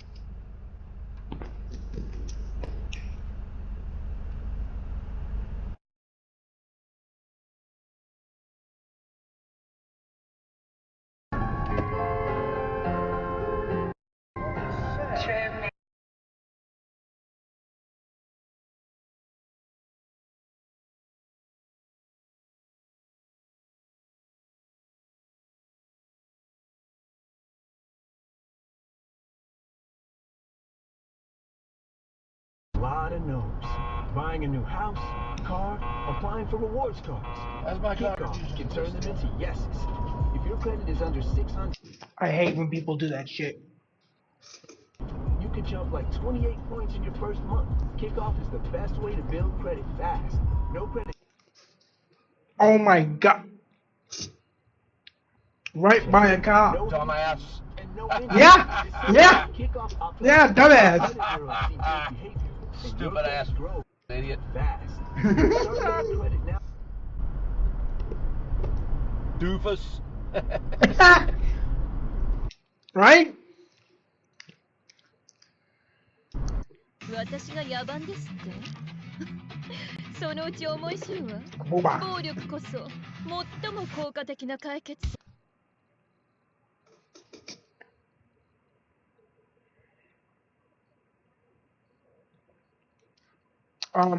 You're supposed to yield to traffic already going straight when you're turning into a lane. That was a very dangerous maneuver there, sir.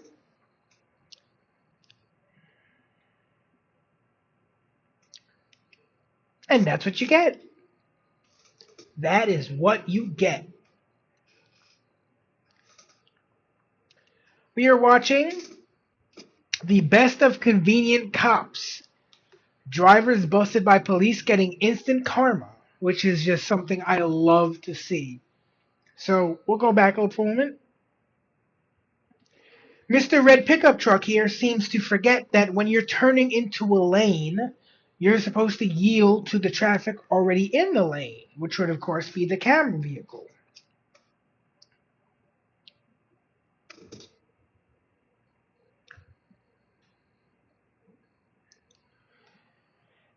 And so it was cut off. It didn't take lane for the officer to notice. And as he pulls up, got him.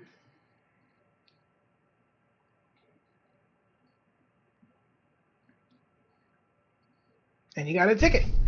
Like, well, now you have to send that to me. I wanna. I have sent it to you, I'm pretty sure. No, you didn't.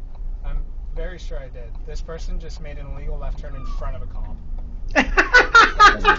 Dumbass. He's literally getting pulled over right now. Loser. Yeah, literally right in front of me. Bro, I posted that on Reddit. That's crazy. Yeah, you know, first of all, I try my utmost to not do illegal maneuvers. But if I'm going to do something that is less than legal, I don't do it in front of a marked patrol car, even any kind of vehicle that may be a cop car. Don't be stupid.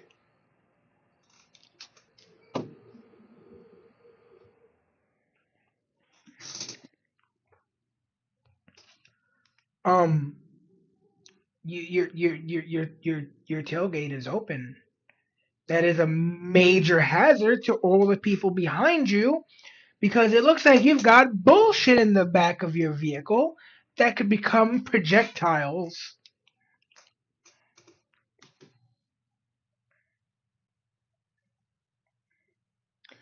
Got him.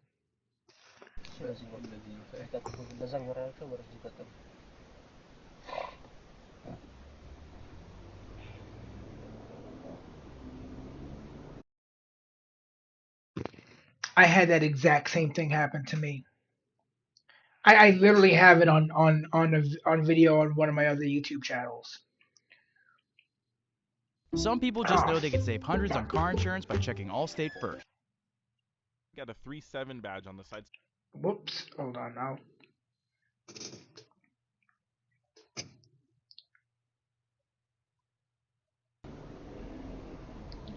Alright, no.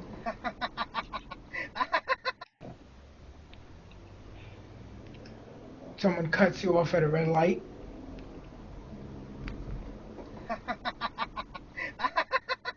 Unfortunately, there was no cop around when it happened to me.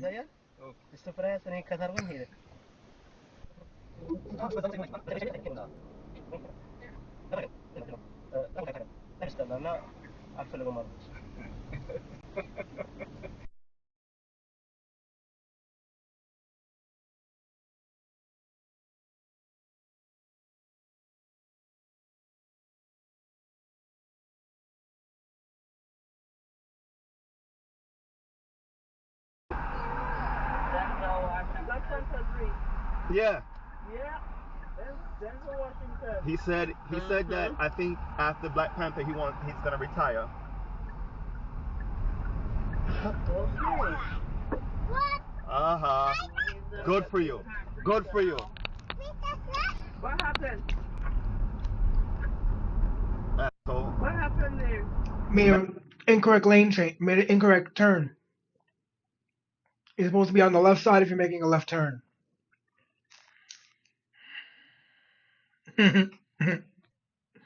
Oh, you love to see it.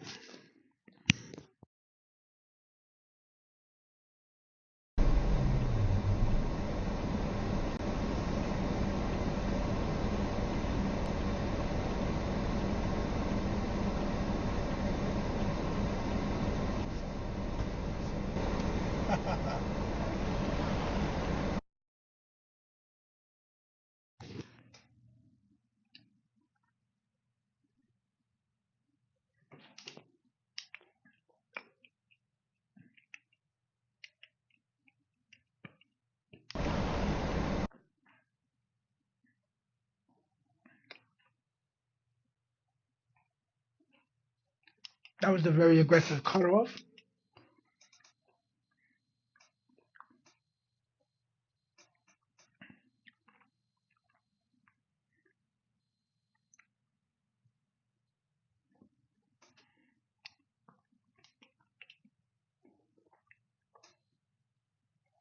Yeah.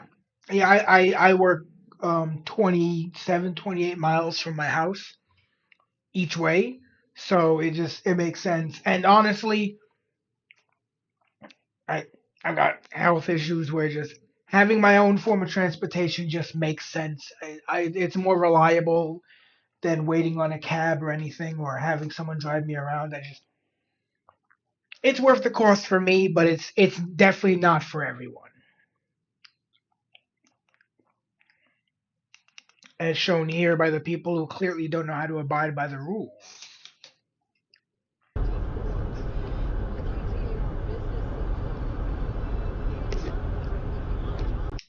That type of weaving in and out of behavior shouldn't be done on lower speed residential roads and shouldn't be done that close.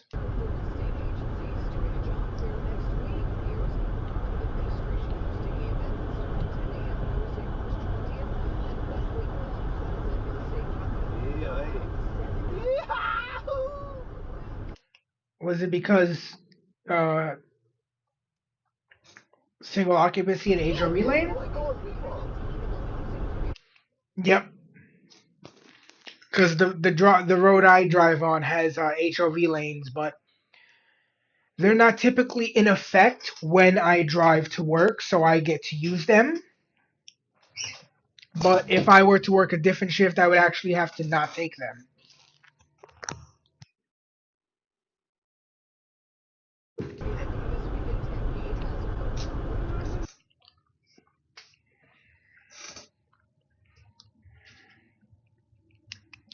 Shoulder drivers. You think you're special? Good. Good. God damn, that is a tall Burger King sign. But good. Good. That's what you get for driving on the shoulder.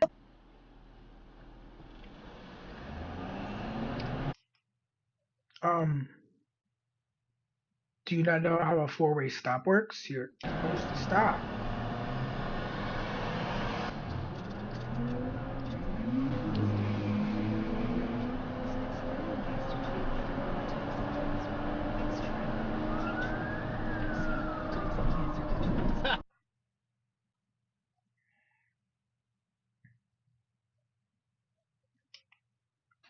But, buddy, what the fuck are you doing? So you're on the left side, gonna turn right on a. Mods, take his license. Oh no, you're just squeezing out. So you're just blatantly running the red. Mods, take his license. Ah, got him.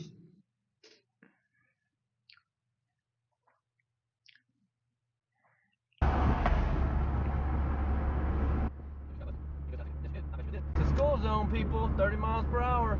Get him. Get him. Get him, convenient cop. Got him. Got him. Got him. Yep. Got him. You pulled over. Yep, got you. You gotta slow down in the school zone. Thank you. Thank you, cop. With Fargo, your virtual assistant from Wells Fargo, you can quickly know what you spend on things like food. Fargo, what did I spend on groceries this month? Hey, Dad, can the guy stay for dinner? No. Learn more at wellsfargo.com/getfargo.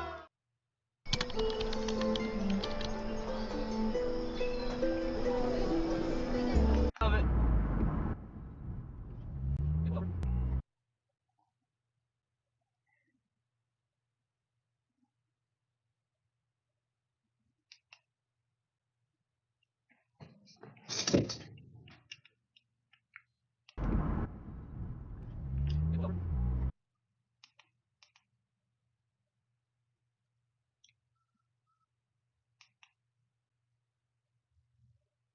Yeah, this guy here is a real jackass.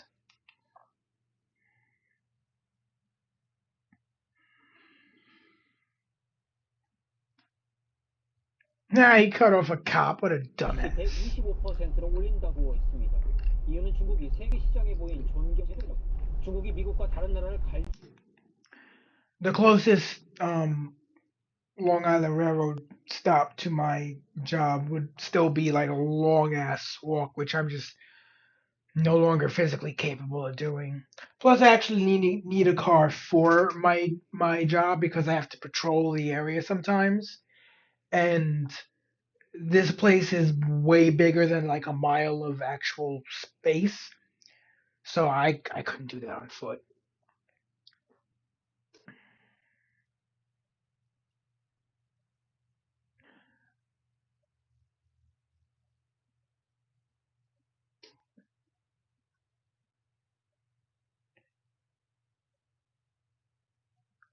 There should be penalties against road disturbances.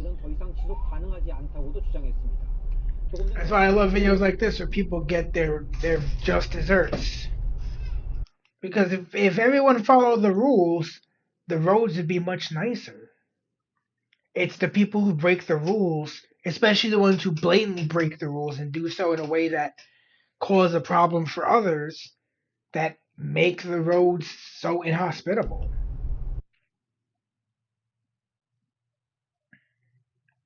The people who think driving on the shoulder is okay because, well, they're in a hurry.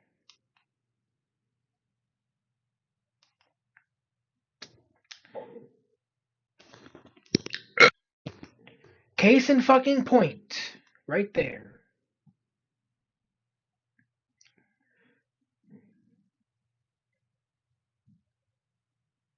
Get 'em, get 'em.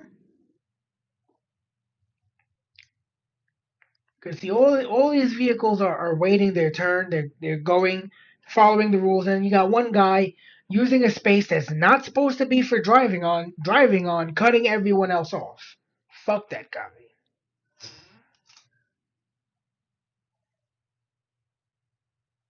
Oh, that's good. That's good.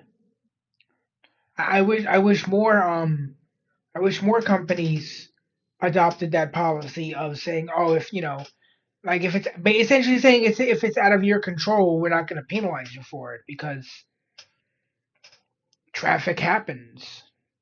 I remember one time I was like half an hour late because they closed off a section of the highway to transport the remains of a police officer back to Long Island to be buried because he was a New York City police officer who was killed in action and was being transported back into Nassau County, Long Island to be buried.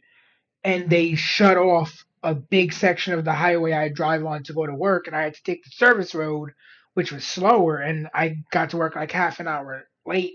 But my boss understood because my boss is a former police officer. So what's he gonna say? Is he understood the whole everything that was going on and that it wasn't my fault. But it's very cool that that's an official company policy.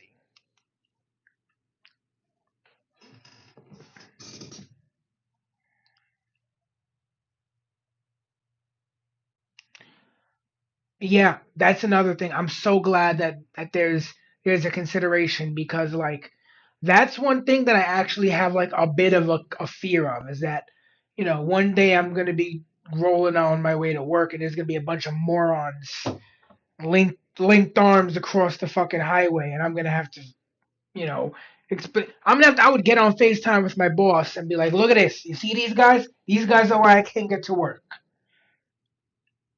The Bengal famine of 1943. Winston Churchill. Back in 1943, Bengal, across parts of India and Bangladesh, was under the rule of Great Britain. He might be an icon in Britain, but in India, he is of mass.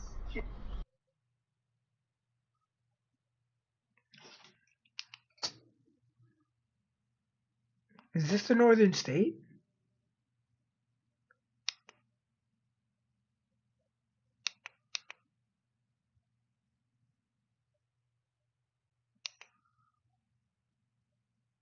Maybe.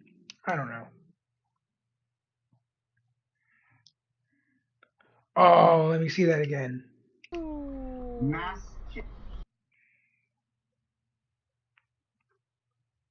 Of course, it's a Nissan Altima.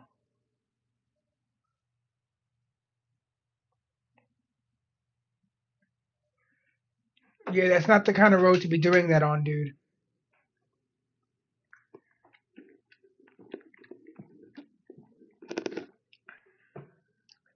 iMovie.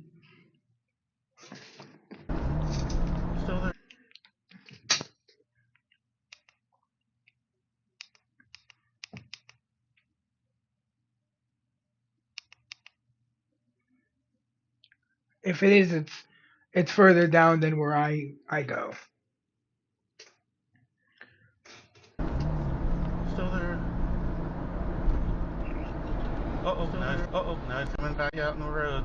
Oh, on the shoulder. Oh no! Oh no, he's gonna get him! Get him! Get him! Get him! Get him! Get him! Who's he getting? I don't know. There he goes! There he goes! Yeah, and it's always okay, maybe not always, but it seems like so many times the driver going on the shoulder is driving a luxury vehicle. And it's like, do you think just because your car costs more than mine, you get to break the rules? You're special? Yeah, you see, that's the thing here in New York. It would take a long time for the police to get there, and they would be talking to the protesters, and yeah, it, by the time the protesters got off the road, everyone would be late for work.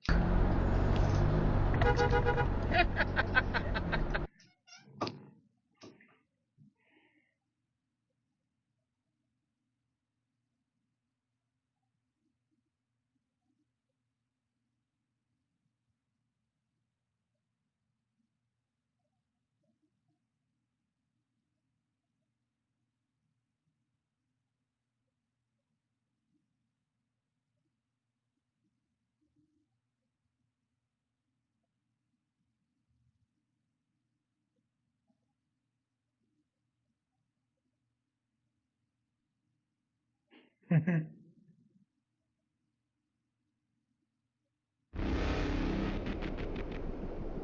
think how they all got out of the way to let that guy get pulled over.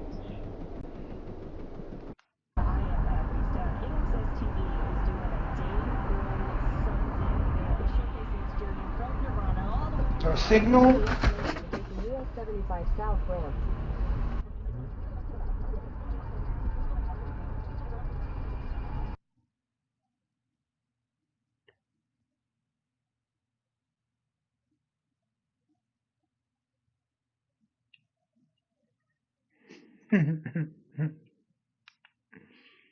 Ran a red light right in front of a cop. Yeah, that's what you get. For sake of muscle maintenance and or hypertrophy. So if you're somebody who's mainly concerned with muscle, and that's also perfectly fine, but this just so happens to be an episode about intermittent fasting and time restricting.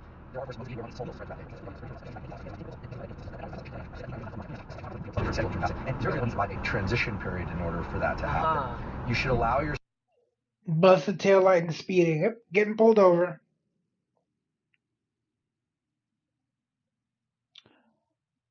You just ran a red light in front of a cop, and now you get arrested. Oh, you get a ticket. Hopefully arrested.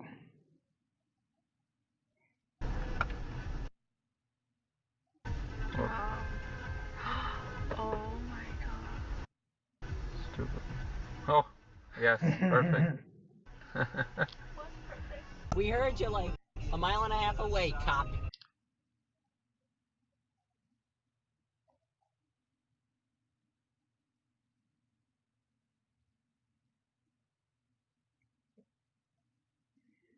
Up. Yeah, he's gonna follow us. Oh! Oh! Oh! Look at that! What? Got him. Instant karma.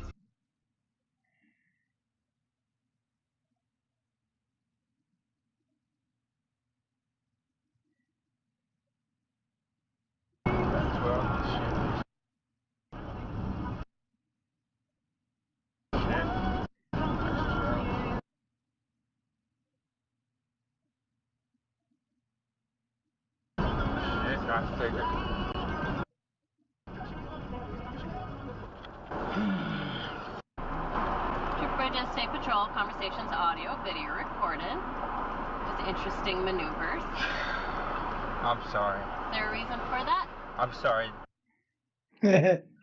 They posted their own. That's a good one.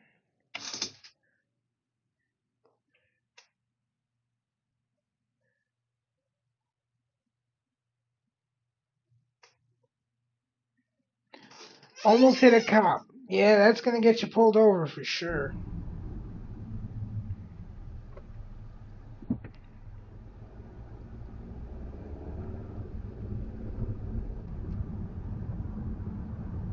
Ah, good.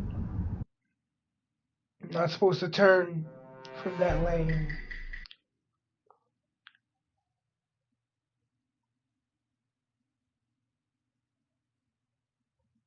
Dumbass.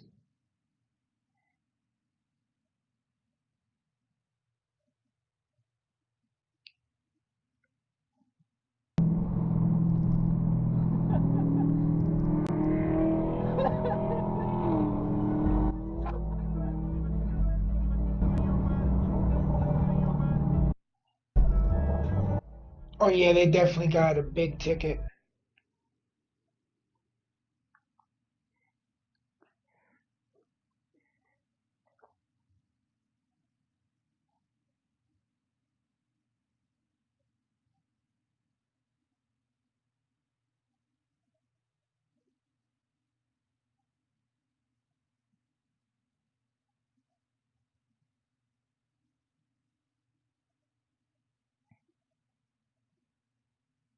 That's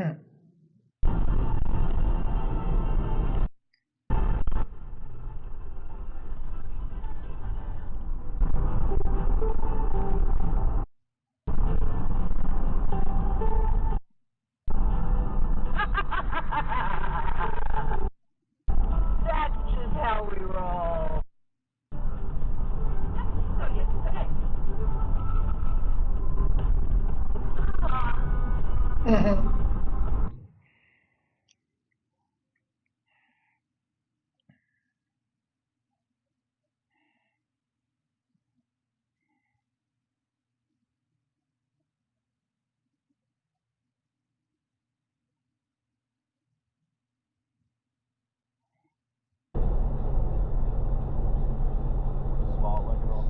Maybe that was a parkway.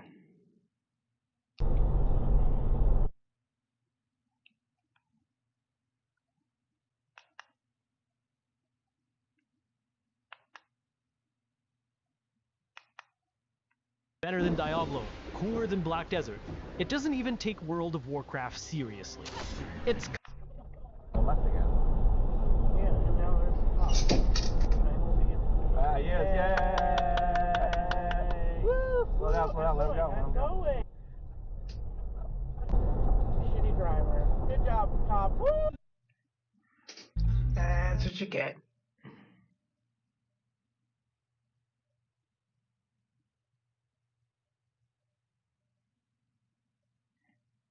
Well, so much for hauling ass.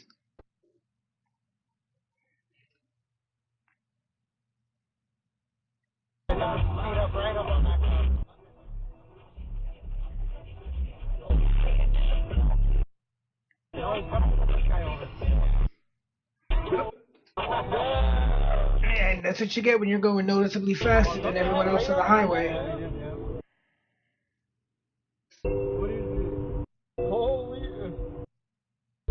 Police report ahead!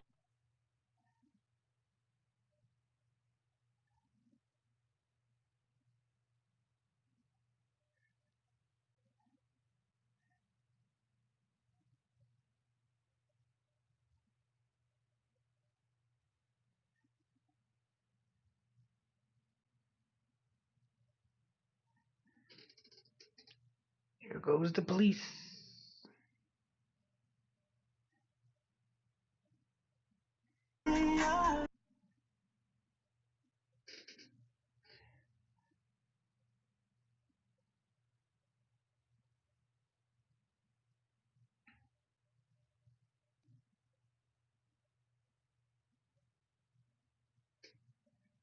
Uh-oh, more Florida drivers.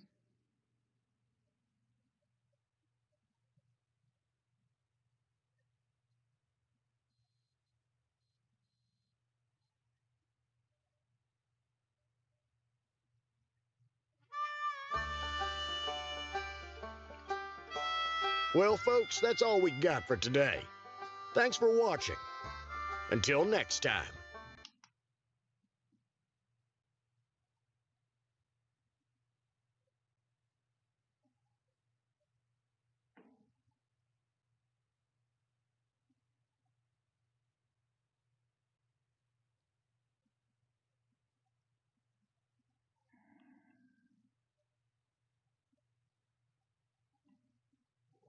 Alright, that was Dashcam Lessons. Let's see what we got cooking up next.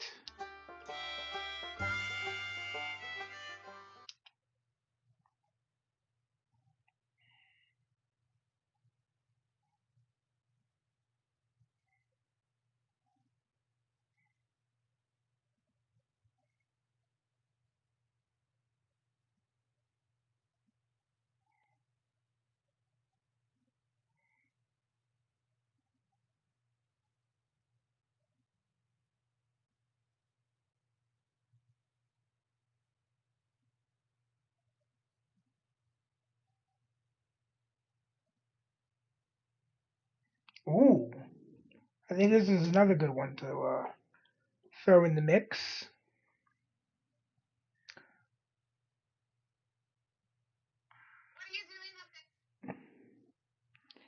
All right.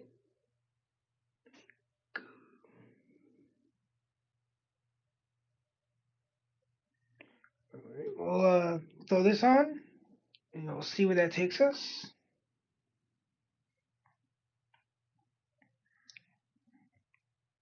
This is Are new rules making basic training tough again?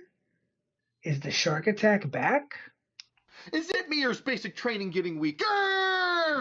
My drill sergeant sense is tingling, but that can only mean one thing. Basic training units are making drill sergeants weaker by telling them they can't swear or toss barracks.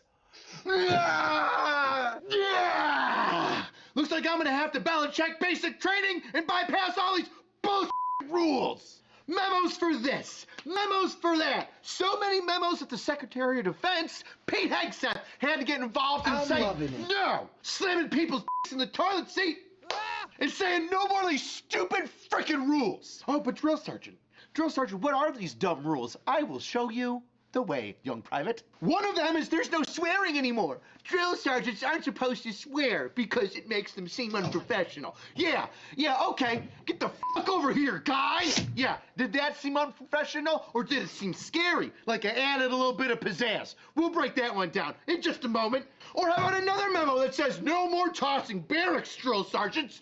We're supposed to be the privates' friends. And how could we befriend them and hug them and give them smooches if we're throwing their barracks all around because they're undisciplined little pieces of shit that don't know how to keep their gosh dang house clean? But thank God, the military's guardian angel, SecDef Pete Hegseth, stepped in and said, no more of this bullshit. But enough of me chattering, let's get down to business and break down these stupid fucking memos. Memorandum for all company personnel sub. Do they not understand the purpose of basic training? You know,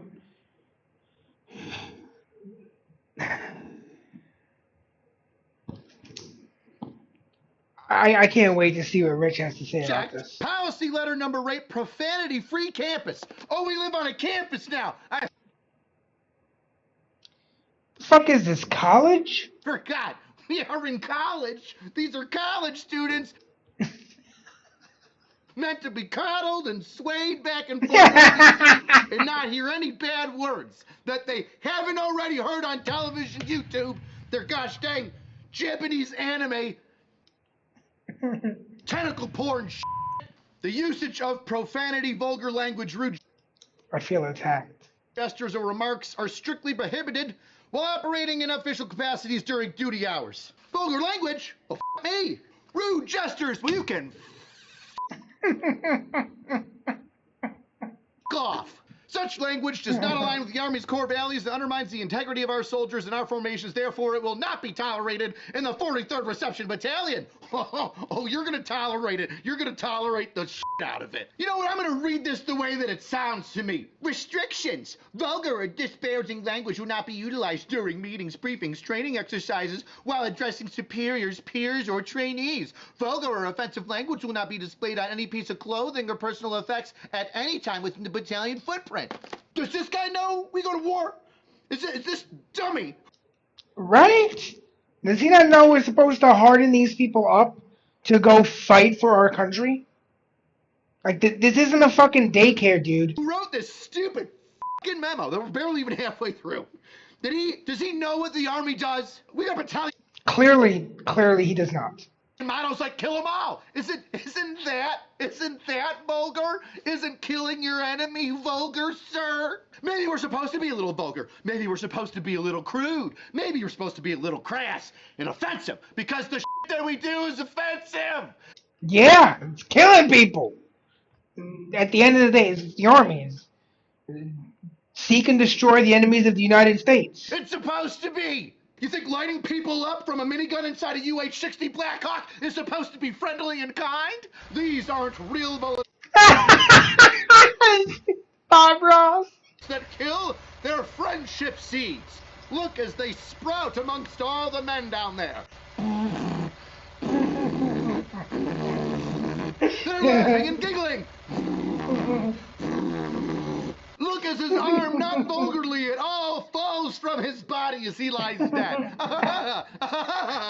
Don't use vulgar language or swearing at peers. Oh, okay, so I can't be like, hey, Sergeant So-and-so, can you give me that f***ing thing over there with the stuff? Can you hurry the f*** up, please? I said please, sir. I said please. How did he get to be so cool? Girl. Please, get f***ed. Leader responsibility. It's up to all leaders to enforce this policy and create professional environment all soldiers are entitled to operate within as they complete their official duties. There's that word. Entitled to operate in. Oh, and this is my favorite part. 4-strike policy. This policy is punitive and can result in soldiers being issued a strike based off their behavior. What are we in f***ing baseball here? This is like a grown-ass man learning to kill shit and blow stuff up. And we got a 4-strike policy. 4 strikes. Tell me what the strikes are if I say some swears or something vulgar. Strike 1. On the spot verbal counseling. Oops. Hey, don't do that. Okay, whatever. I guess I'll stop until you leave. Strike 2, written counseling added to soldier's board file. What the f*** is that gonna say? Drill Sergeant High said twice in a row one day, and therefore he should not be promoted because of the word said twice one time. Signed Captain Pansy Ass. Strike 3, removal of favorable actions. What's so favorable? Your unit sounds like it f***ing blows. You're gonna take away my leave because I said 3 times? Try that bullshit. When I throw that up the chain of command, hey, Battalion Commander Dickhead won't let me go on leave because I said 3 times. Try it. Try it. Oh, I would be your guy. I would be your guinea pig for this. Strike 4. Chapter 1412B, separation for misconduct based on a pattern of behavior. Holy f***. You're telling me if I say shit 4 times for one more good measure, you're gonna chapter me out of the military because I swore? That's absurd. That's...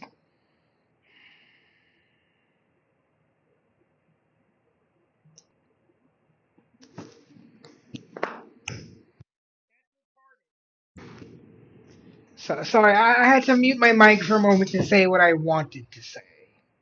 Because I had to say it. Said 4 times, and now therefore I'm so undisciplined, I have to be kicked out of the military. Because I said 4 times? I can smell the non-deployment on this turd. Yeah. Yeah. Stress or real-life issues to make a fucking memo that says, well, I don't think they should swear anymore. Get It ends with, all soldiers, trainees, and employees deserve to be treated with dignity and respect while performing their duties or operating in the 43rd AG Battalion reception. The most productive work environment is one where employees and soldiers treat each other as they would like to be treated. All personnel, whether soldier, civilian, or employee, are entitled to be treated respectfully and courteously. Well, whoever wrote this memo, I don't respect you. You deserve 0 amounts of respect. Why? Because if I swear 4 times, you're going to kick me out of the military.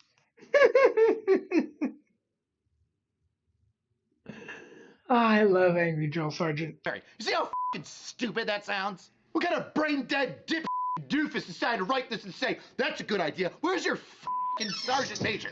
Where's your first sergeant? What? It says company. It says company. All company personnel, so there's a first sergeant. There better be a fucking first sergeant there who looked over this memo and said, hey, sir, this is dumb. Well, I hope you don't post that memo right away, because me saying fucking dumb would have gotten me strike 1, wouldn't it, sir? What a pussy. Swear words are making the military a not so good place to work. No, your incompetence is. Your idiocy is. And speaking of idiocy, let's get on to today's next contestant. Memo number 2. Now, the last one was from Fort Leonard Wood, home of the engineers, and this one's from Fort Benning, home of the infantry. Infantry, a bunch of fucking babies. That's what this is run by. Let's break down. what this brigade, I think, commander says. Subject, memorandum number 15, abuse of trainees, quote, bay tossing. Now, if you don't know what bay tossing is, that's when I instill a little bit of discipline into my troops because they don't know how to clean their rooms. But it goes on into further detail. A little bit later on in the memorandum, let's go ahead and read on. Our mission is to provide competent, capable, and well-trained soldiers of good character ready to fight and win our nation's wars. There is no greater obstacle to the effectiveness of the IMT environment than the improper treatment of trainees. Abuse of trainees undermines the trust of the American public by violating Army values, disrupting military order and discipline, and destroying a positive training environment. Okay, that first paragraph makes sense. Don't abuse the trainees too much. You have to train them. We don't want to just beat them mercilessly until they break and then leave them there as puddles of piss so that somebody else can be like, well, I guess we'll try to. No, we build them up. We tear them down, yes, but we build them up. But absolutely. What does this brigade colonel think is abuse to trainees? The practice of bay tossing is strictly prohibited. Drill sergeants will not, quote, toss the bay, to include flipping mattresses, knocking over wall lockers, touching and or damaging trainees' personal items or equipment. Drill sergeants will not use bay tossing for any reason to include methods of corrective action. Oh, he's pissed off now. So then, what do I do when the bay looks like shit? Get 30 protein sticks for just $36. That's only $1.20 each. Here are 3 reasons why you should try it. Huh?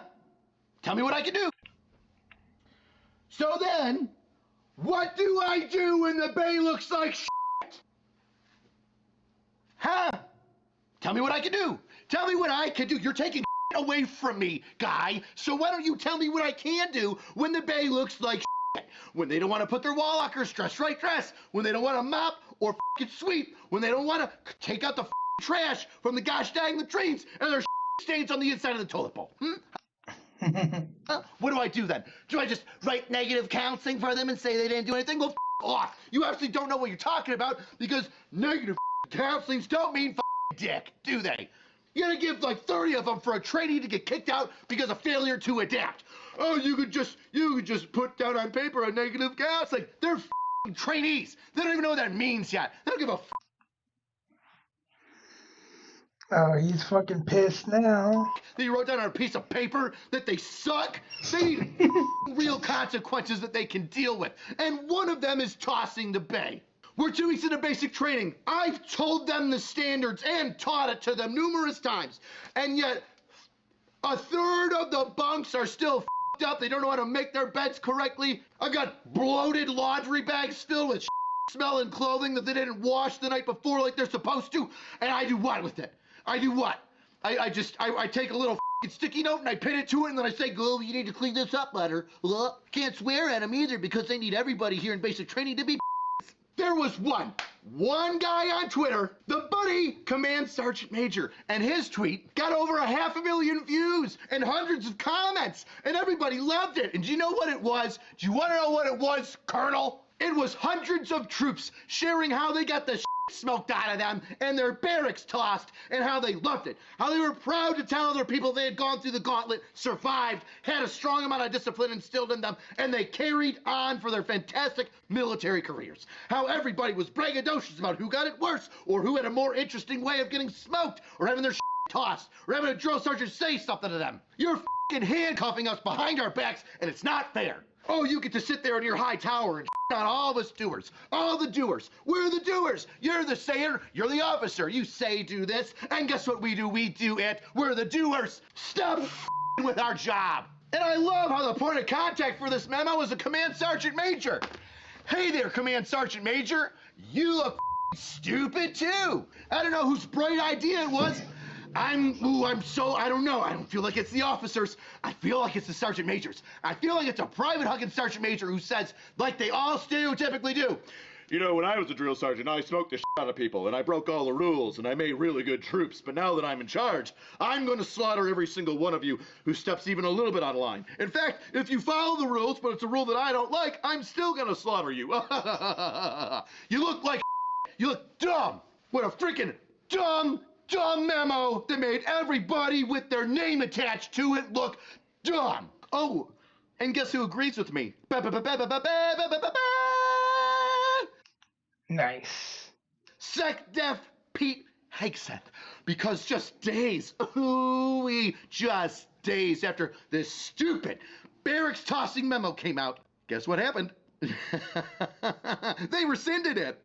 Based. Uh-oh. It's almost like it got so much backlash that people above, the idiots who wrote this memo, said, hey, what the are you doing? You look absolutely ridiculous. Maybe basic training's supposed to be hard. Maybe leave the doers alone. I mean, yeah, it's supposed to be hard. It's supposed to be something you're supposed to be proud of having gone through and having survived. It's supposed to make you tough because the job that you're signing up for requires you to be tough. And now I quote the rescinding memo. Memorandum for record. Subject, policy memorandum number 15. Abuse of trainees, bay tossing is rescinded.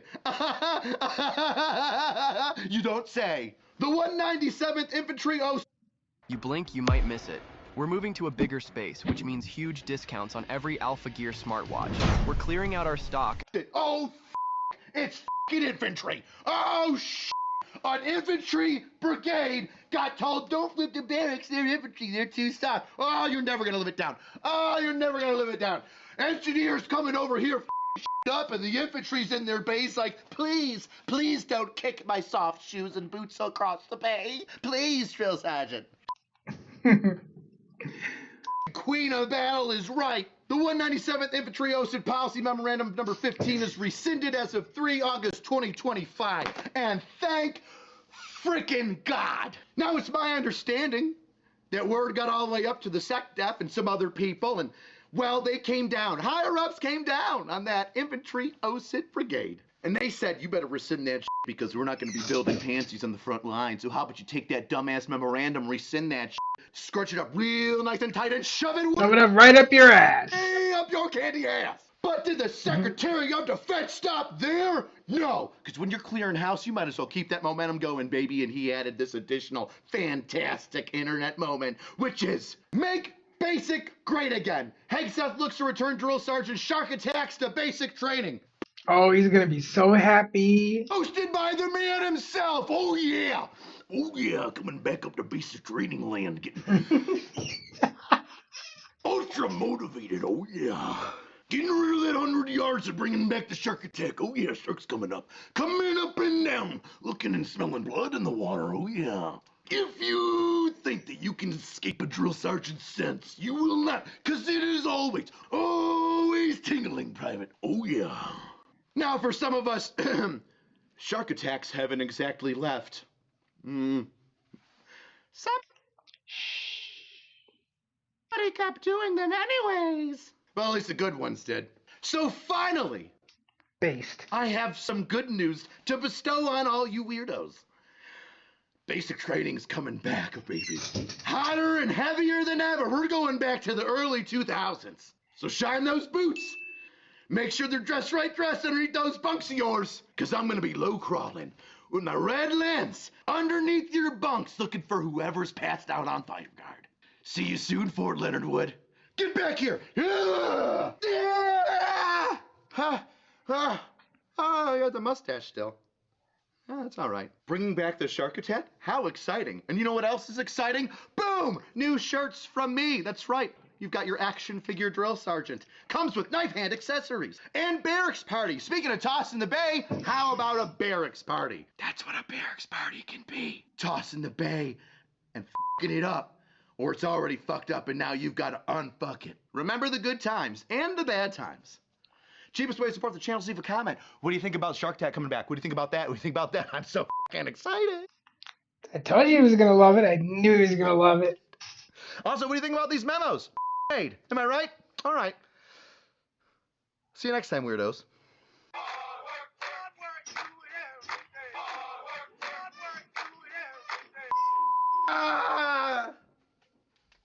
That one was good.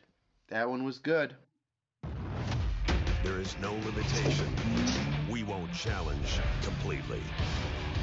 In the next generation, GMC Terrain AT4.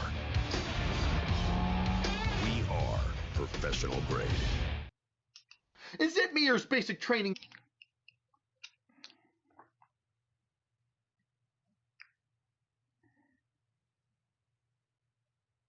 And to parachute down with enough food for a single breakfast, a uniform, knife, compass, a lighter. Holy shit. Yeah. Yeah, things were a lot rougher.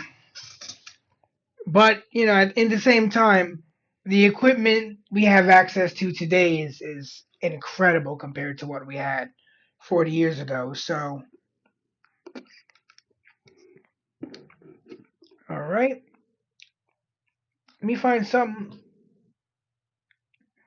Let me find one or two more to do.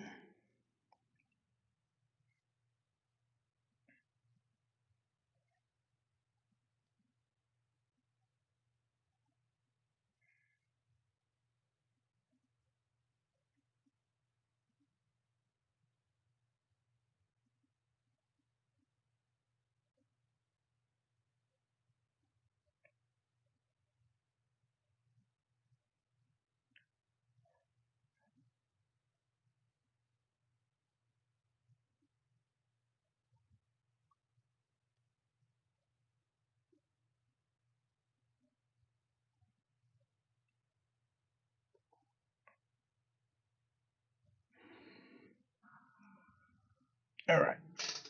I found one. All right, we're going to watch Truck finds his third victim after losing control from dashcam lessons. And then we might slip into some gameplay.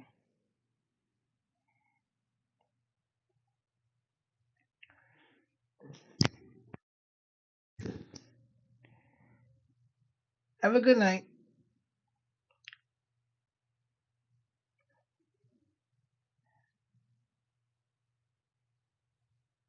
Or a good day, rather, since you're probably on the other side of the world and it's daytime for you. It's nearly 1 in the morning for me, so it is a night for me. But you have a good one.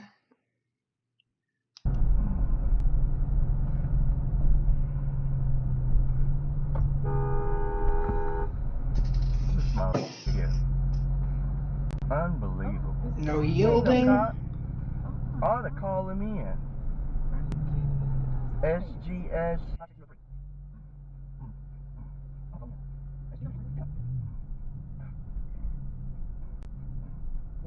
Yeah. Probably. So I thought the best thing I could do was let it go. Yeah. Because I thought it was a wild mouse. And I did. I went across the... Oh my God, that truck hit. Wait, he hit the... Oh, shit. He took out the power line. And I did. Yeah. Probably. So I thought the best thing I could do was let it go. Yeah. Because I thought it was a wild mouse. And I did. I went across the... Yeah, he hit one power line. That truck hit. And then two. Damn. Alright, let's get the hell out of here. Oh, hell yeah, that's what you do. You... Whoa. What is wrong with him? I don't know. We got that on camera. What's wrong with him? He's a moron. You alright? Yeah, go ahead and call him.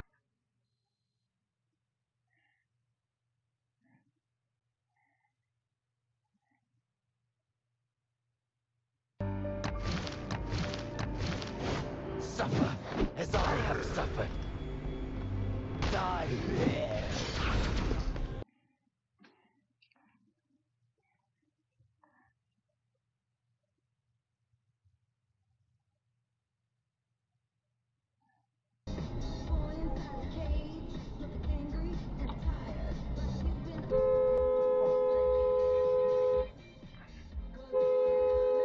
Roundabout.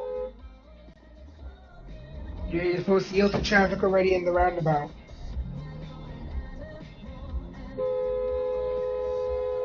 Oh, what a dickhead.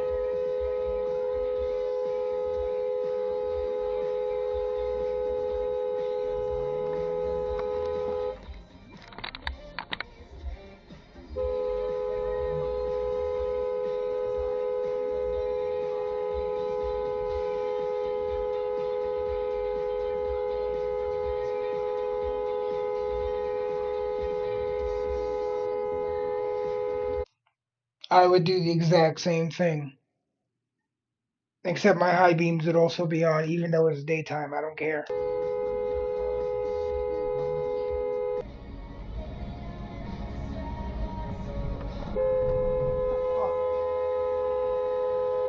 Same thing. People don't get it.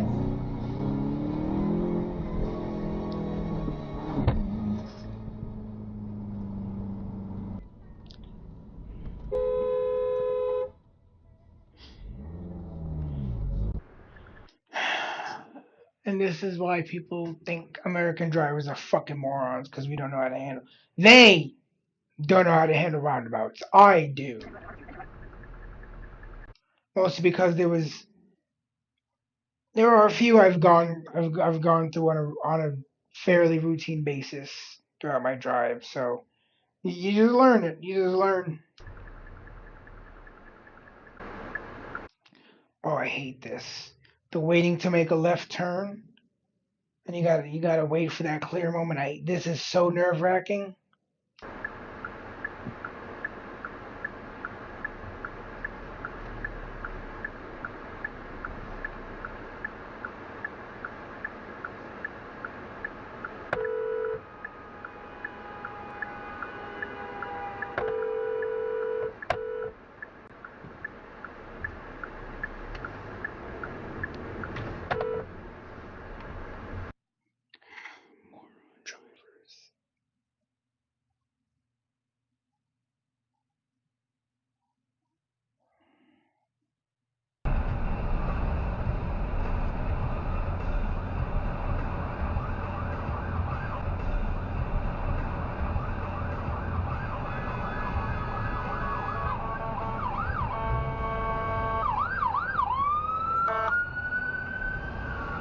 Stupids. Like, you hear the siren and you see the person stop. Did you ever think that maybe they're stopped for a reason? Because maybe the emergency vehicle is approaching? Drugged out maniacs and homeless people. And we're not going to let it happen anymore. We're not going to take it. Trump's declined. Details are still being worked out, even.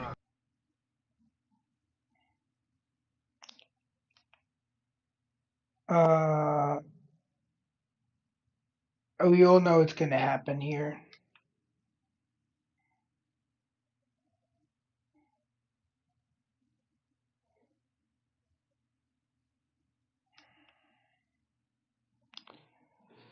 I saw that coming from a mile away.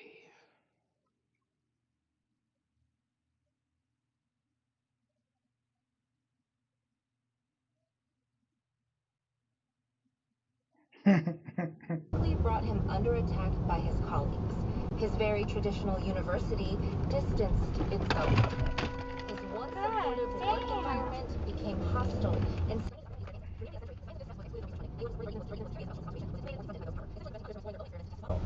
some called it the academic equivalent of a death sentence. Instead of a long and influential research career, Schultz spent By iron and blood, passionate patriot and lover of military glory, Bismarck nevertheless gave a speech in Parliament at the height of fever that astonished all who heard it roll unto the statesman. He said,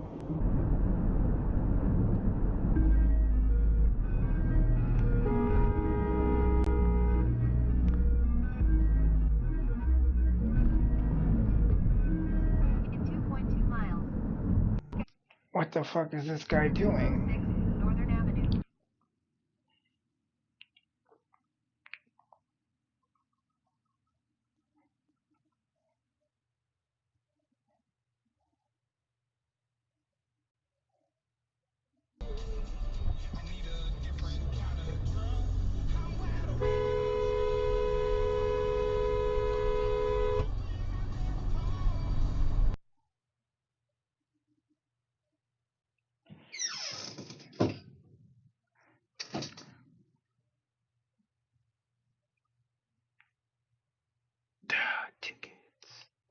Irresponsible dickheads.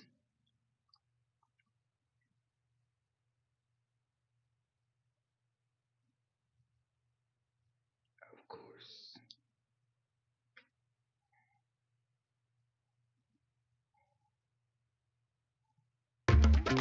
Mech Arena, shooting game.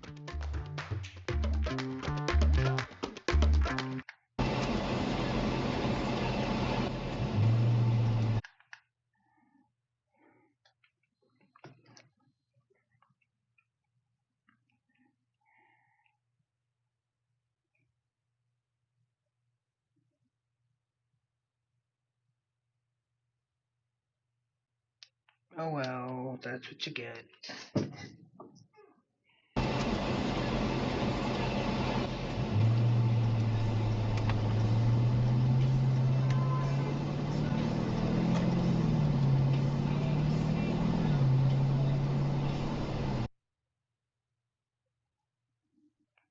Parking lot.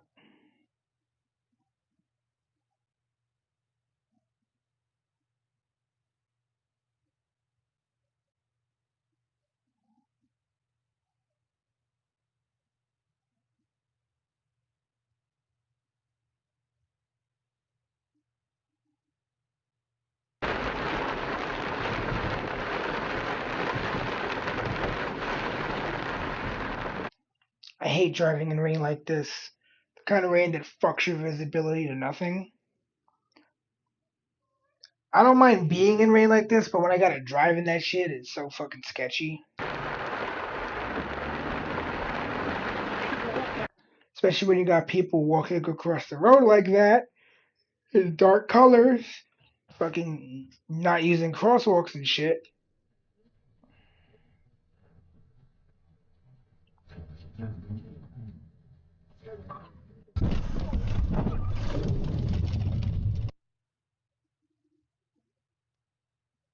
Shit.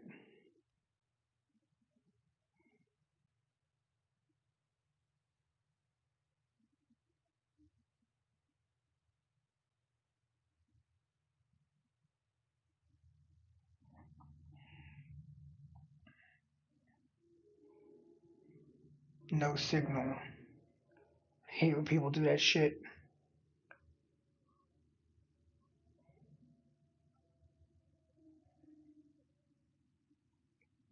What a goddamn loser.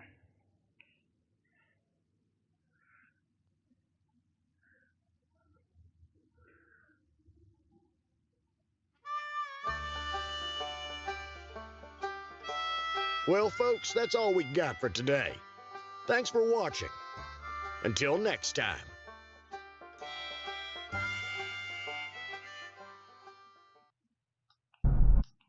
Alright, that was the dash cam lessons. We're gonna take a short intermission.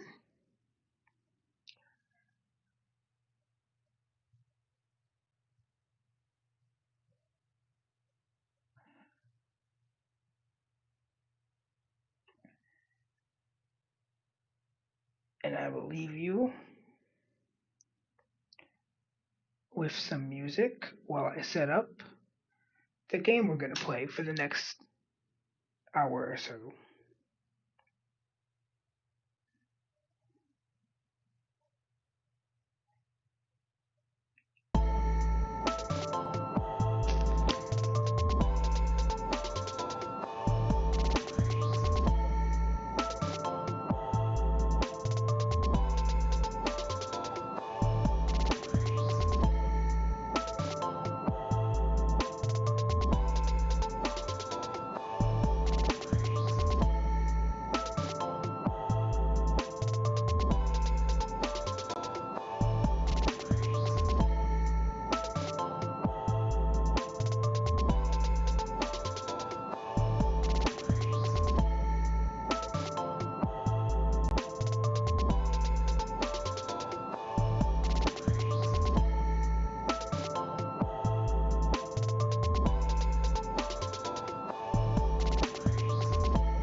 Okay, we are going to play an oldie but a goodie. We are going to play some The Legend of Zelda: A Link to the Past, at least for a little while.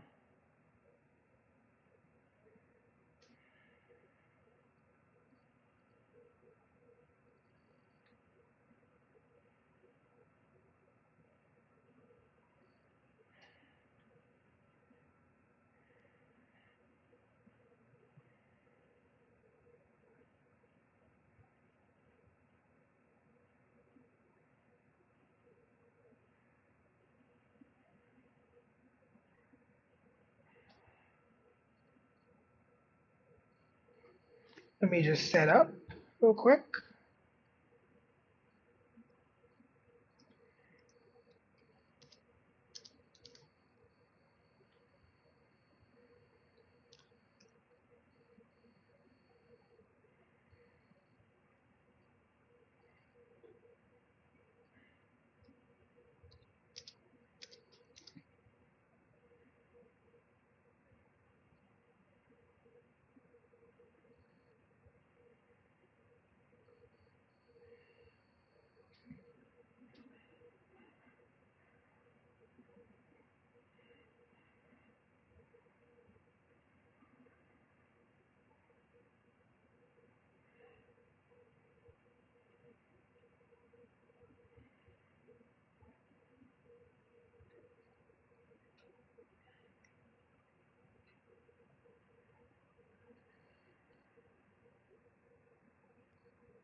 All right.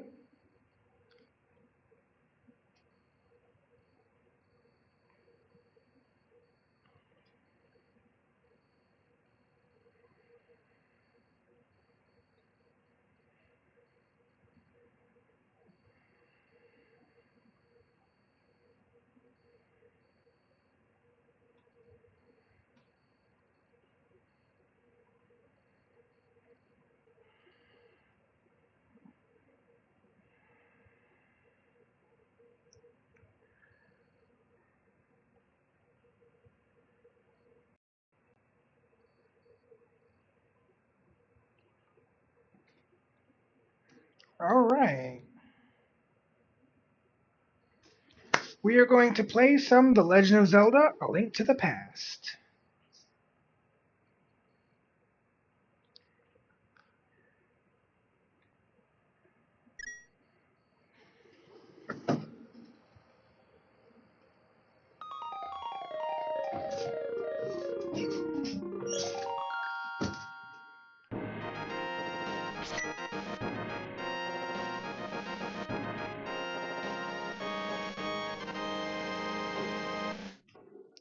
What an awesome title sequence.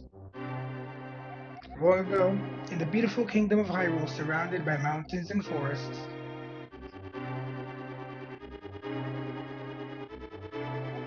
legends told of an omnipotent and omniscient golden power that resided in a hidden land.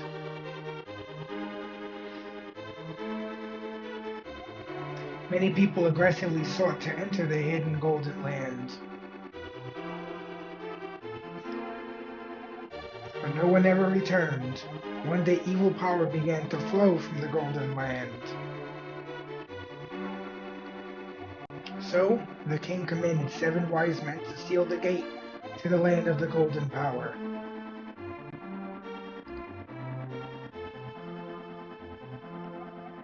That seal should have remained for all time.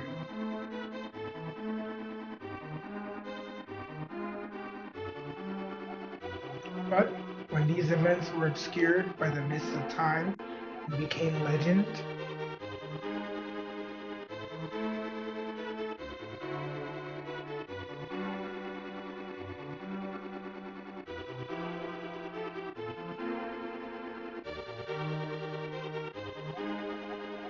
a mysterious wizard known as Aghanim came to Hyrule to release the seal. He eliminated the good king of Hyrule.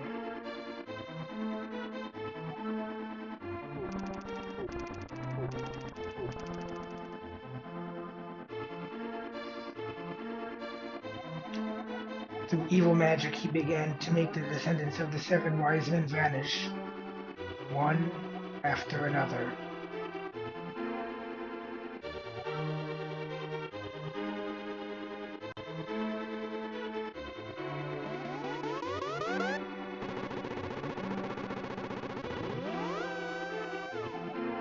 The time of destiny for Princess Zelda is drawing near.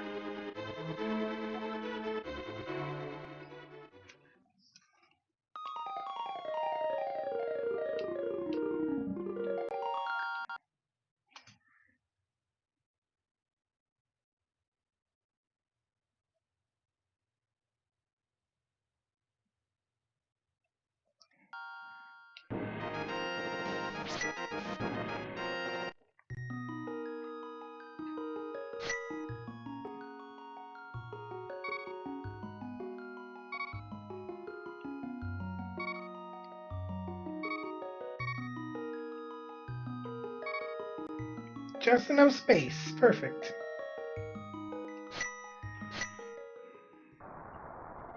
Help me. Please help me.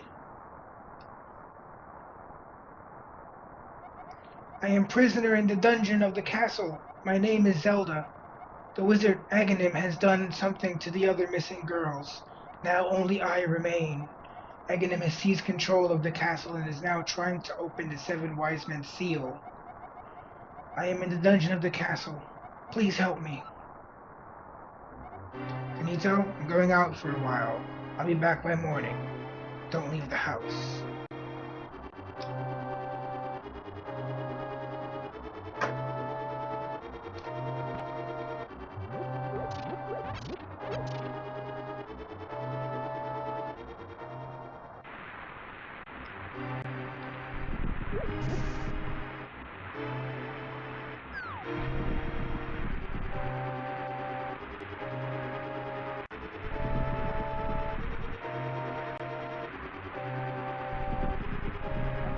Hey, you're not allowed in the castle, son. Go home and get some sleep.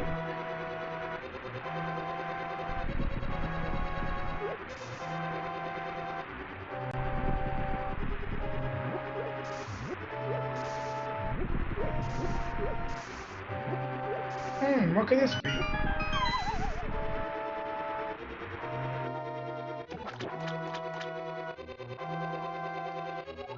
Kanito, I didn't want you involved in this. I told you not to leave the house. Take my sword and shield. And listen, you can focus power in the blade by holding B. Then release it using the secret technique handed down by our people. Kanito, you can do it. Save the princess. Zelda is your...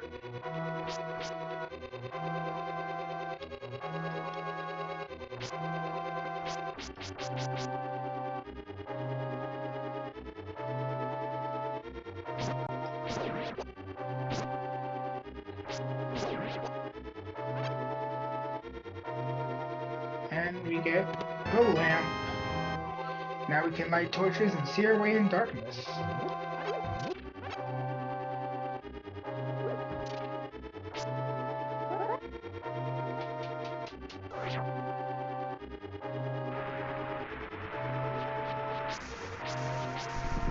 Thanks for landscaping services. Alright, well now I can fight my way into the castle.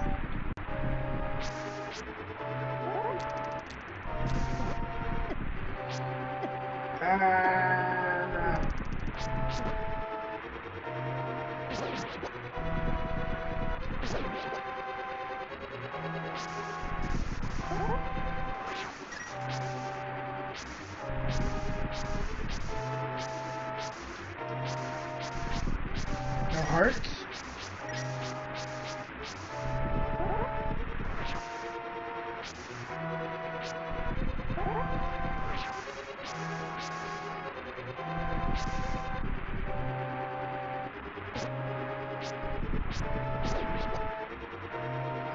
Alright. We go in with half health. Fuck it. Dun, dun, dun, dun, dun, dun. Slice, slice. Yes, slice. Ah! Slice.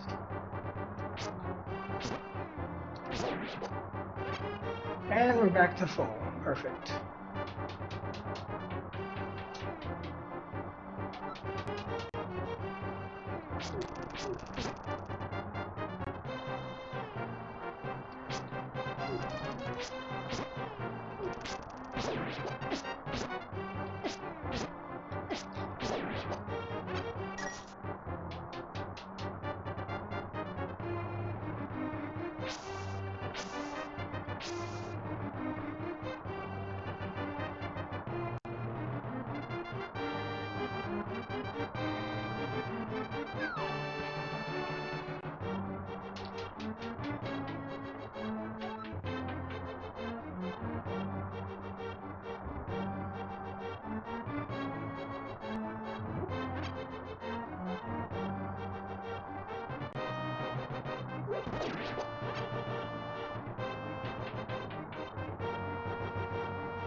Alright, let's get down to the dungeon.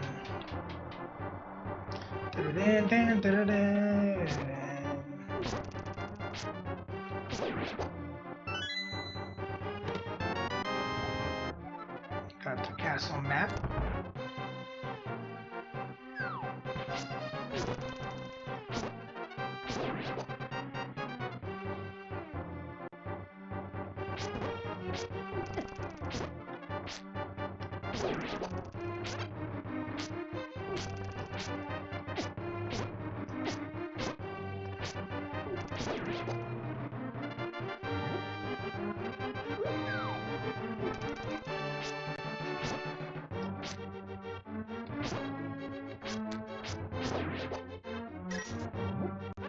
Good use of cover.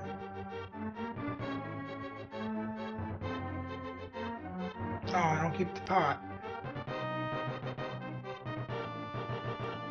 It's okay, I'll get the boomerang soon. Let's go get them.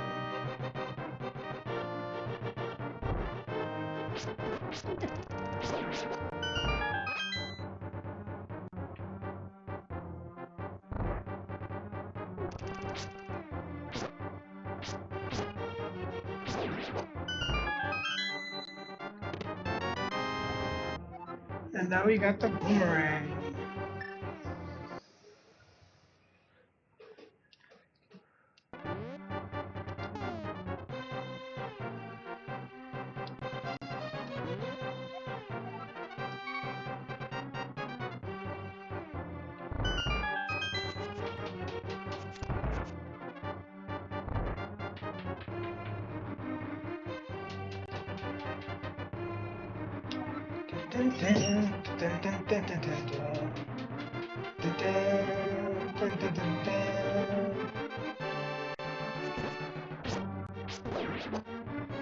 They'll never do damage to me again.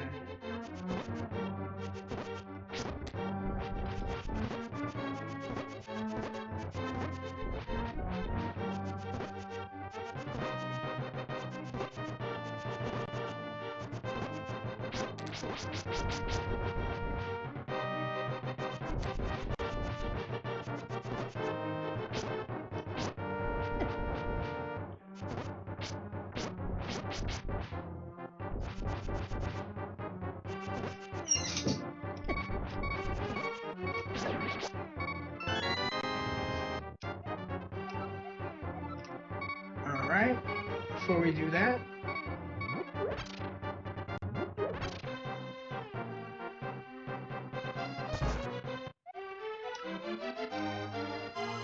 yay, Princess Zelda!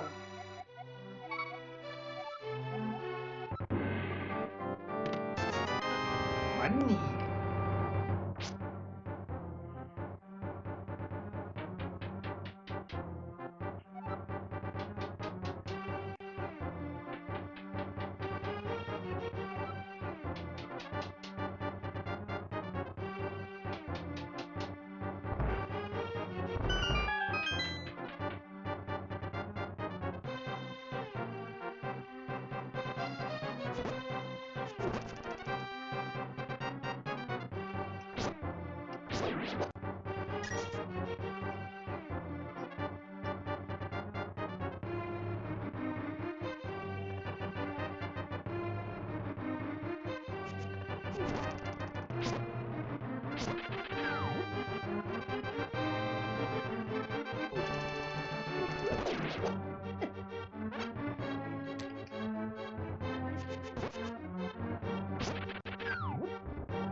Boomerang makes this game so much easier.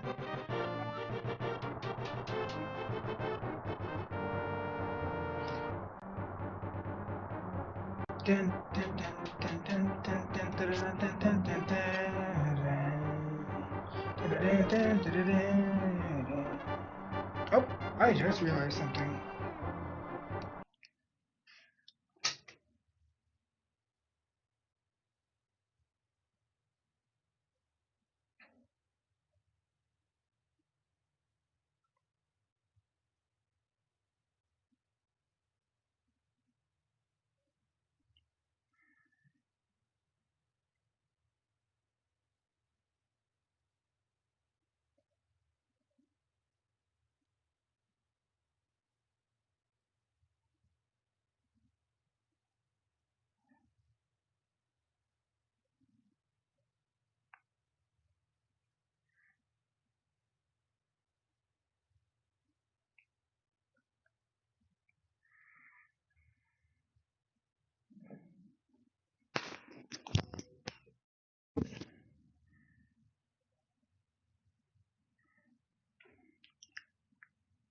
Whoops, wrong option.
All right, are we back?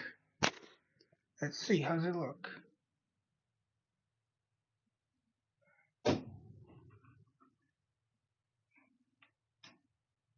All right, we back.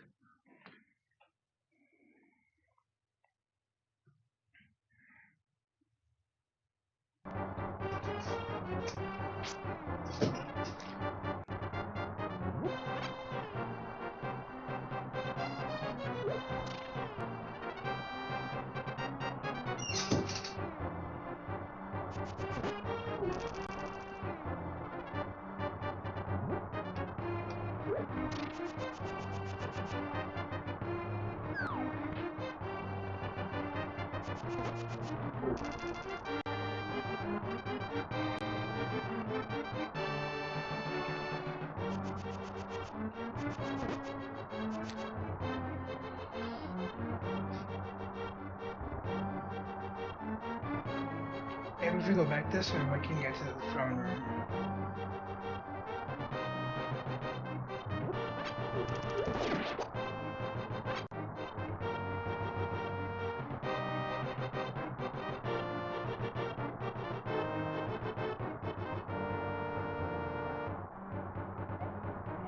Yep, all right.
Alright.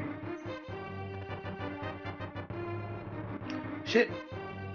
I'm dumb. That was my fault.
Alright, we're almost done.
That was pointless.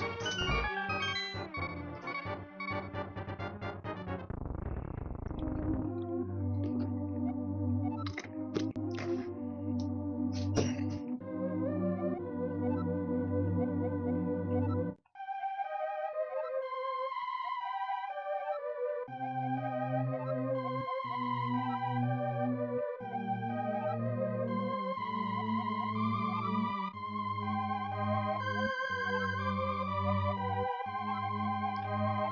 so we gotta get the Master Sword.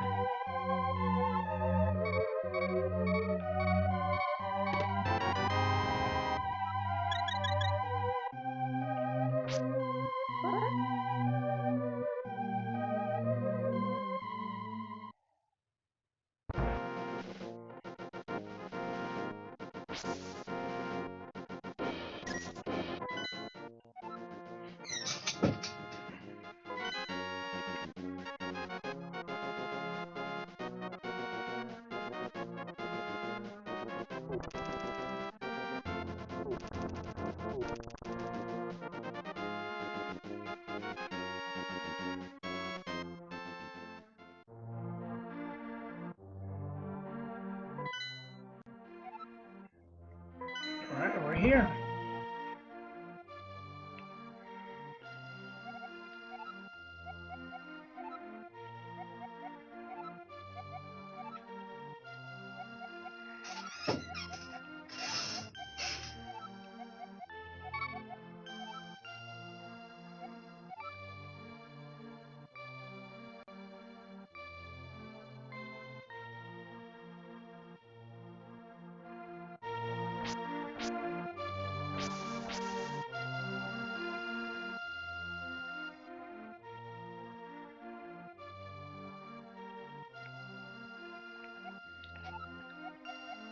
Blind the Thief. Wonder if we'll wind up running into him later.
Need 10 more rupees, come on.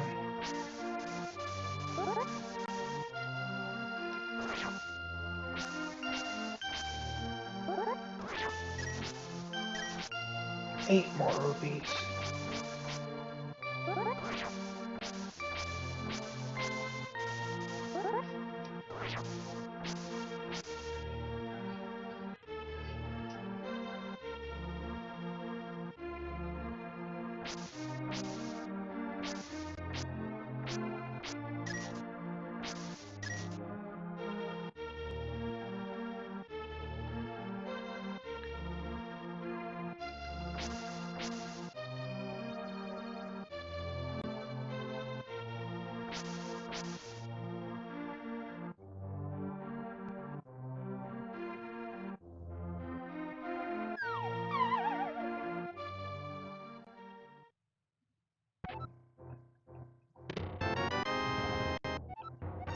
Nice, bombs.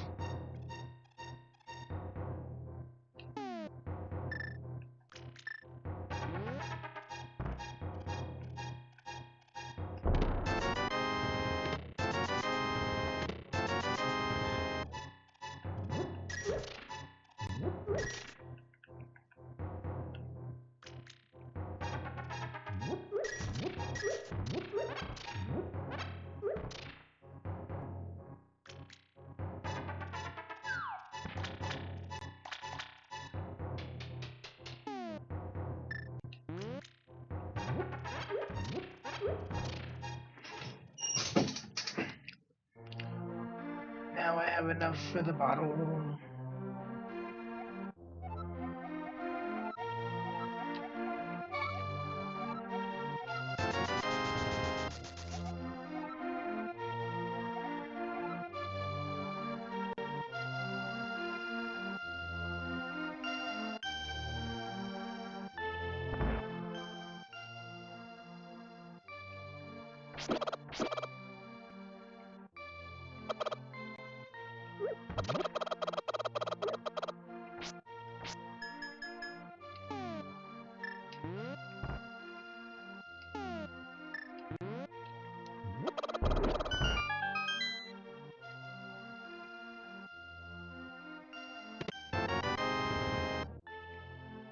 Oh, cool.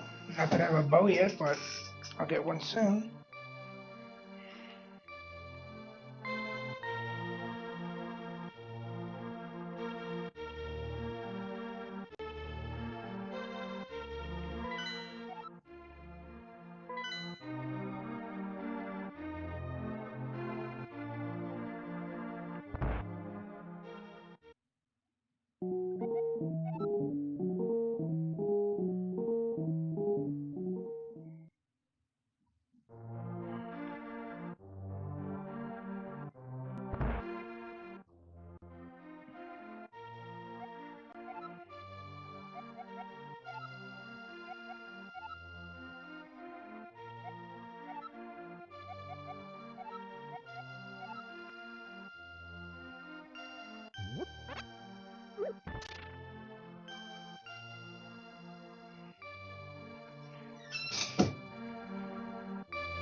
Bottle number 2. Let's go.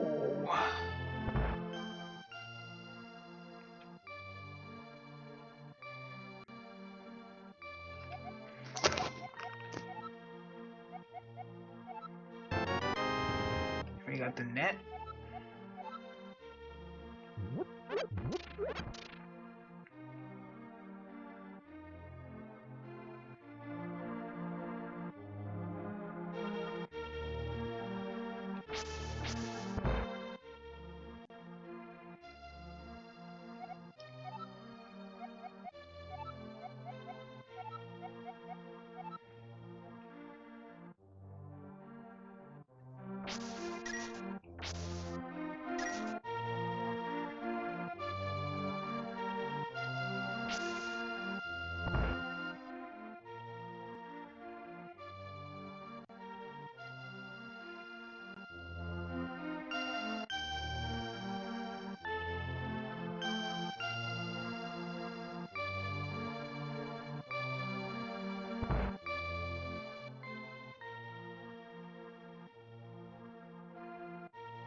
Alright. Oh no, that's far. Let's go.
Just over this bridge.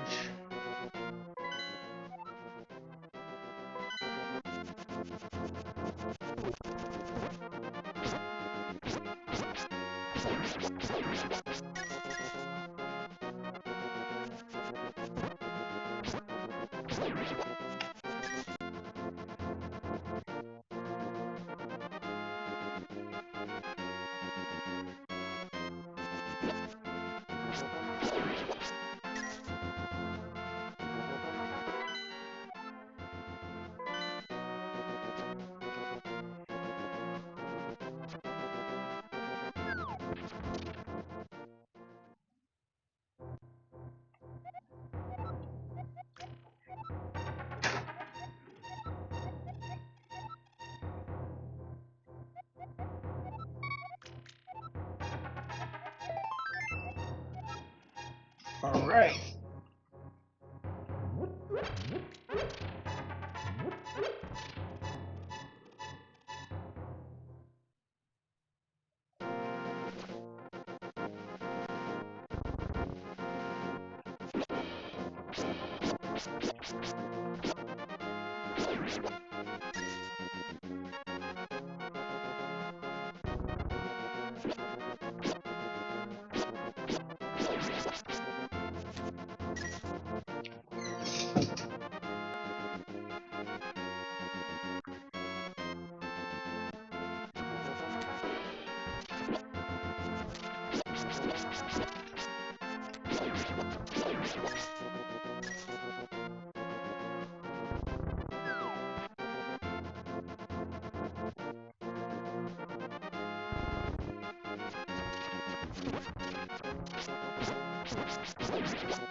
Just rupees, no hearts.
compass.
Thought so.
Oh, big key.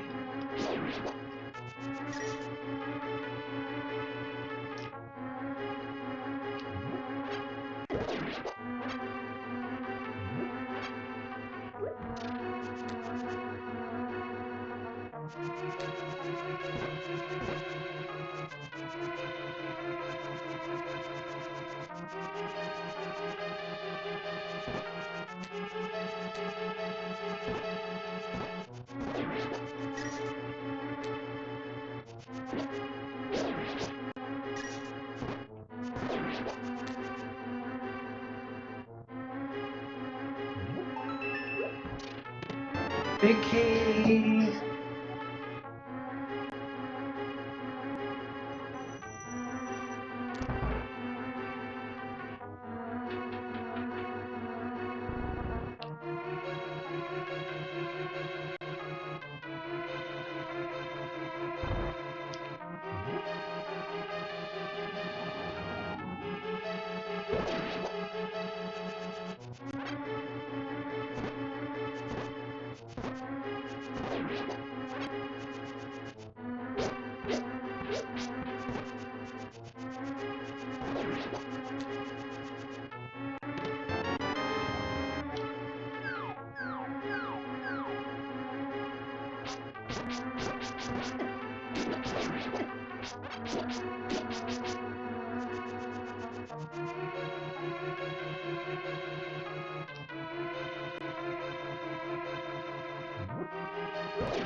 There we go.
That's why we catch the fairies.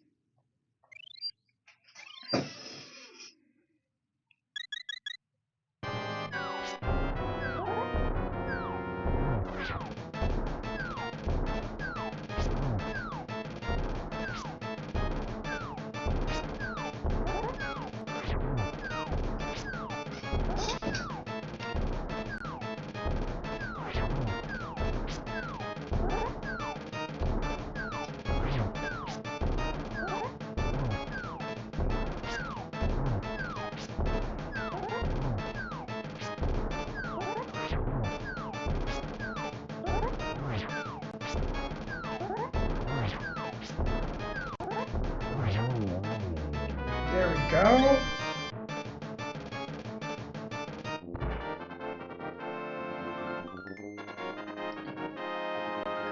Hell yeah.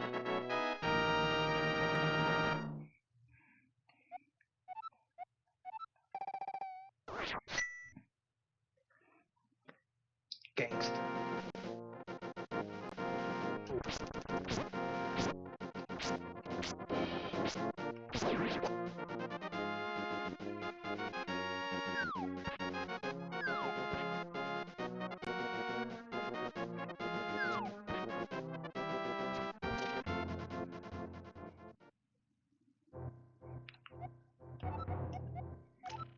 Before generations ago, an order of knights protected the royalty of the Hylia. These knights of Hyrule were guardians of the Pendant of Courage. Unfortunately, most of them were destroyed in the great war against evil that took place when the seven wise men created their seal. Among the descendants of the knights, a Hyrule of hero must appear. I believe you should get the remaining pendants. Carry this with you, treasure passed down by the families of the wise men. For you to have it.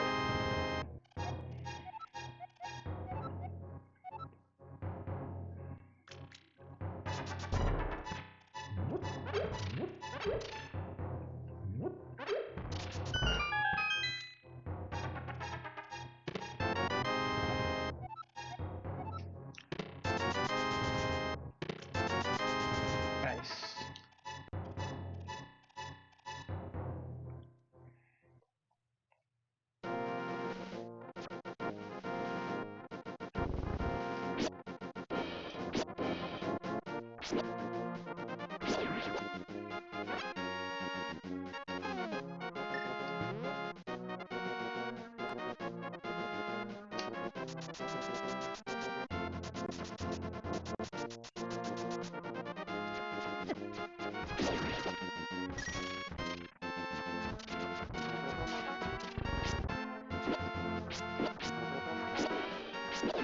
I just killed your boss.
Yay!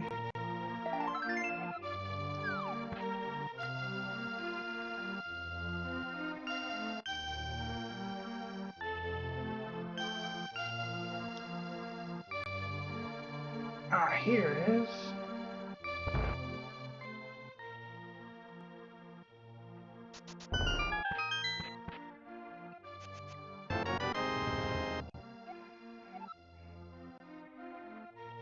Yay.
Muscular at the magic shop. Okay.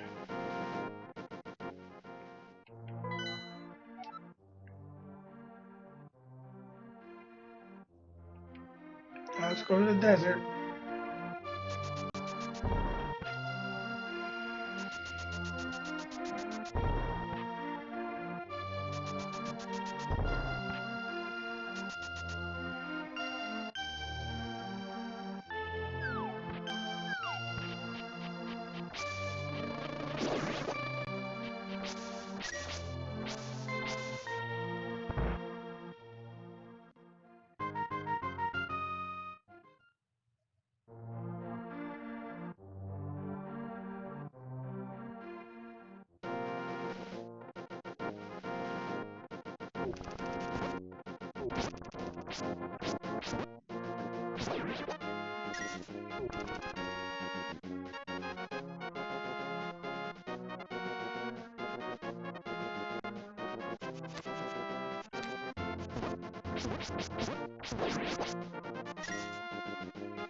This way.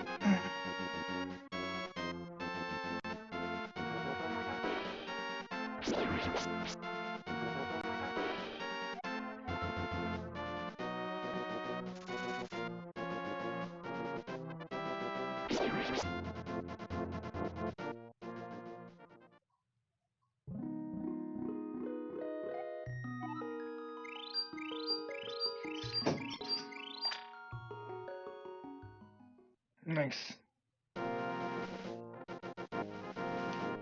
Alright, desert, here we are.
What the fuck?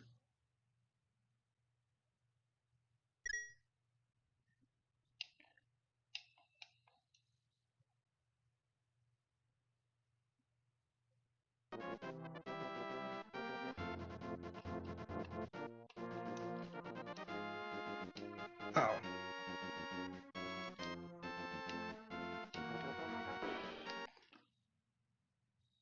Whoops.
Alright, we're back.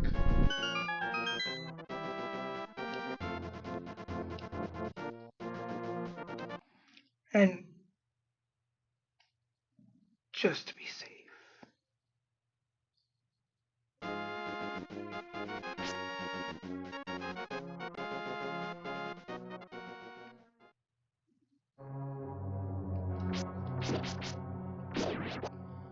Why am I being attacked by green peppers?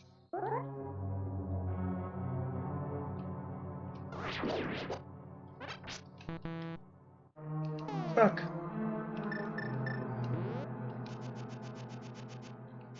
I forgot to switch to an actual weapon.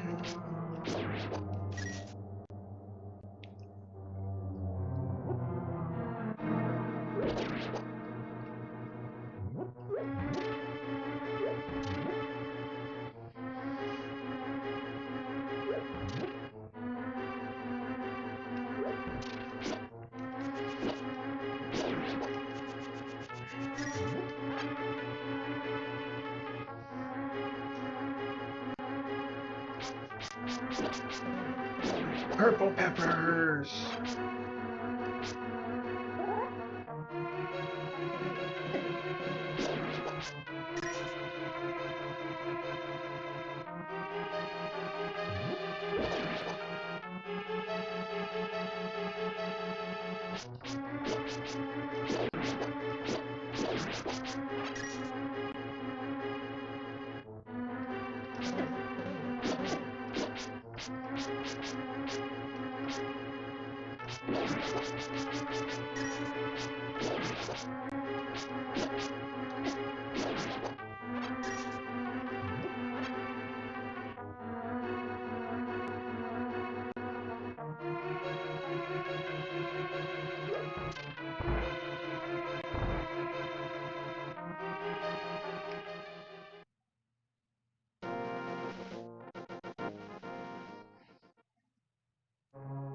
That was helpful.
Yeah, you go here.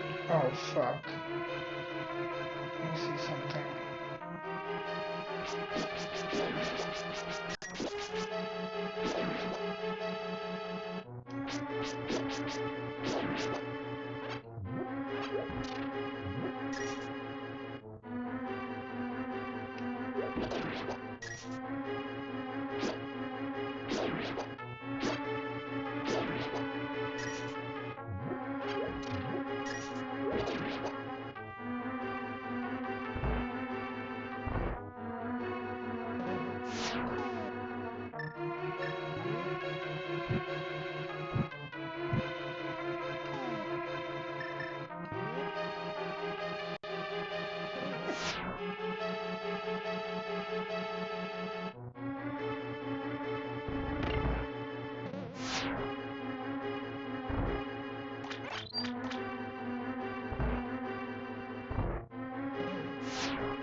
Nice.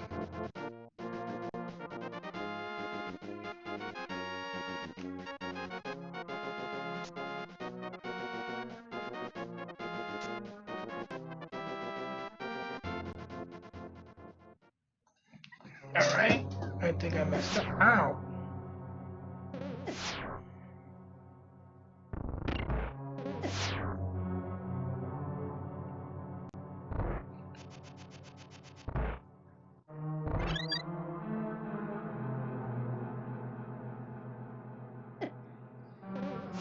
Oh, you dickhead.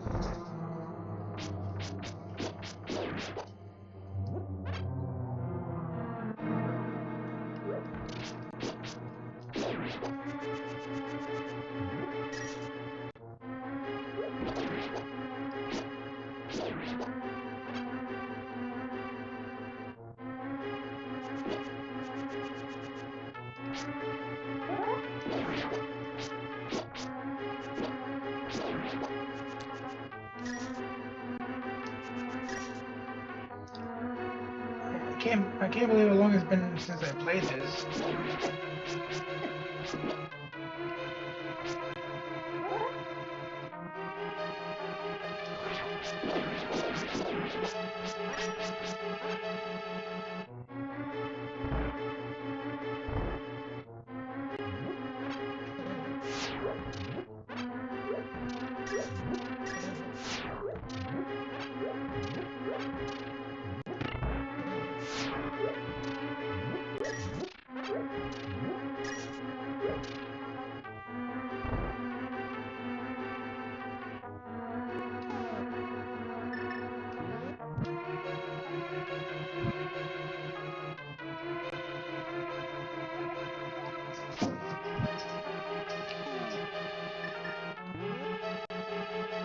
Okay.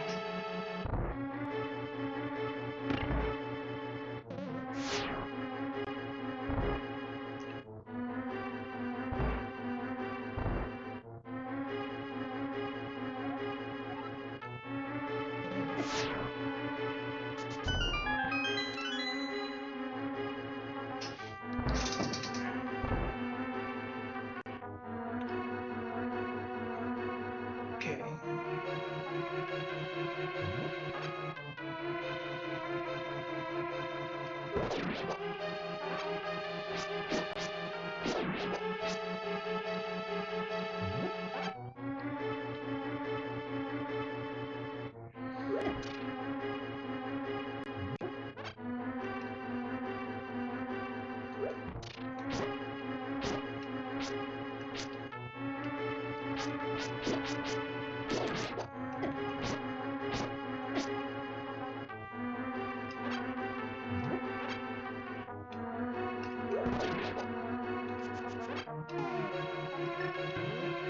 Nope.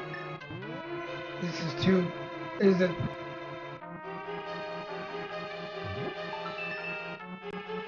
Oh, did I not have to activate the torches?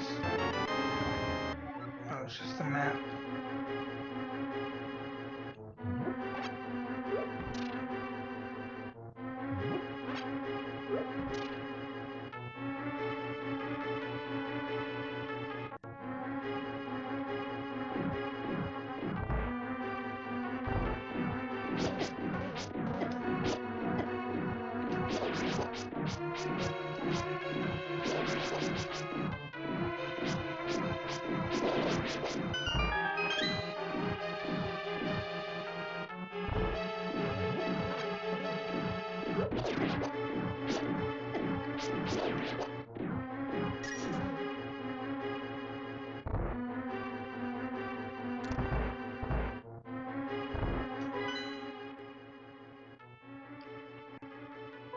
Okay, so we've almost explored the whole dungeon.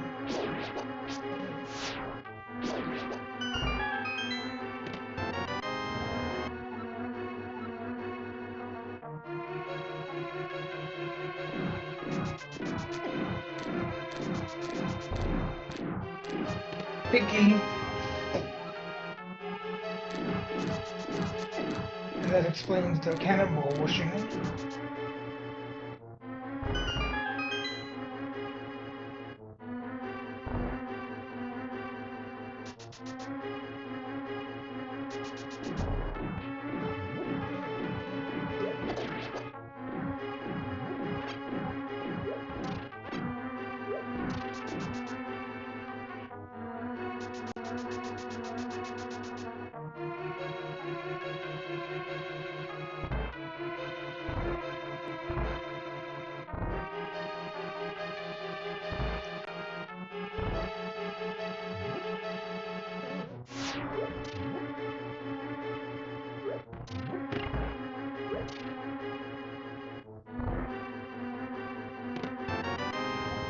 Alright, now we can pick up big rocks.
Oh shit.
Okay.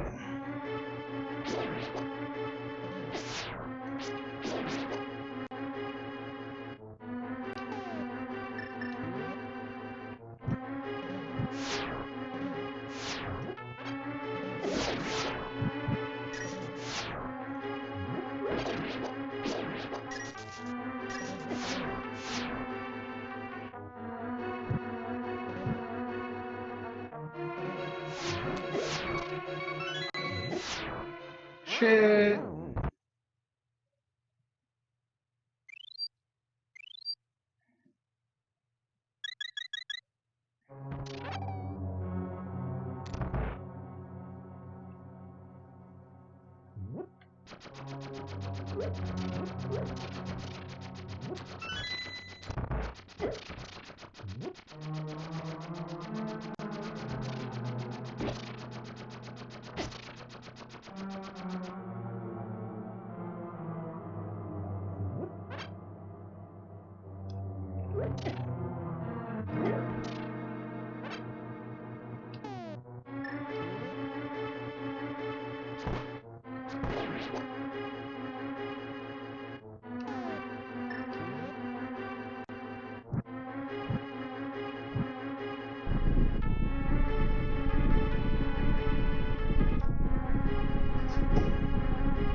Second boss, let's go.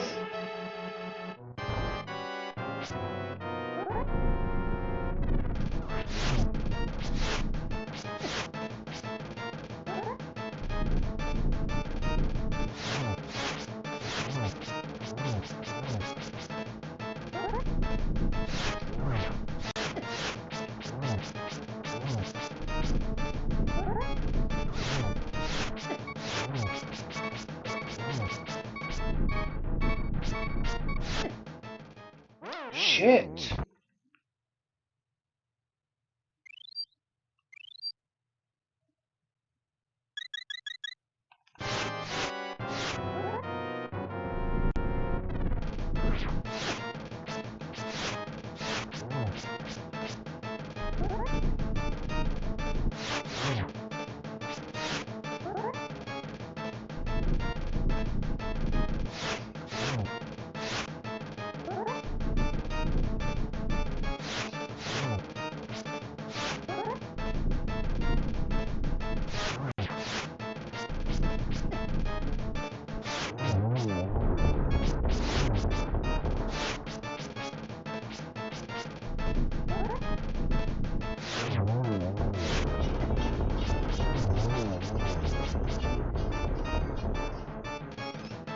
All right.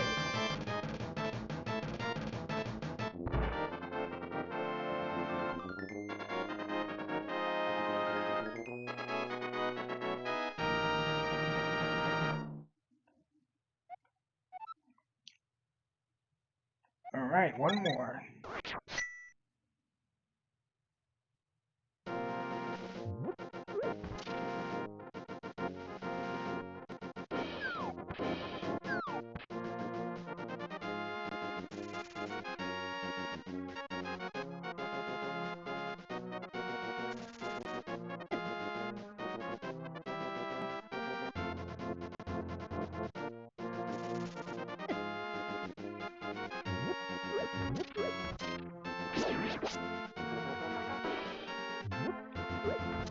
Okay, cool. We're gonna need the next level one for that.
Alright.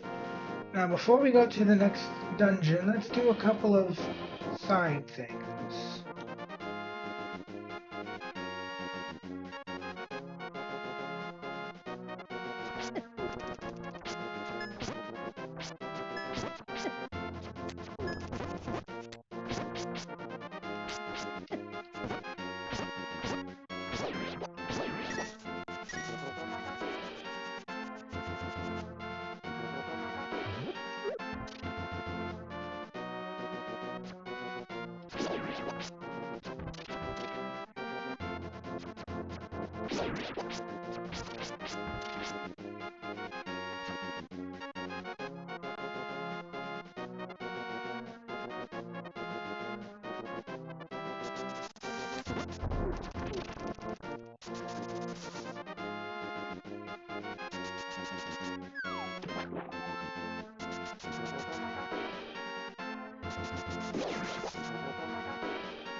Alright, that works.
This is where we get the flippers.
Yep, flippers.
Oh, they just get the upgraded boomerang that early? Nice.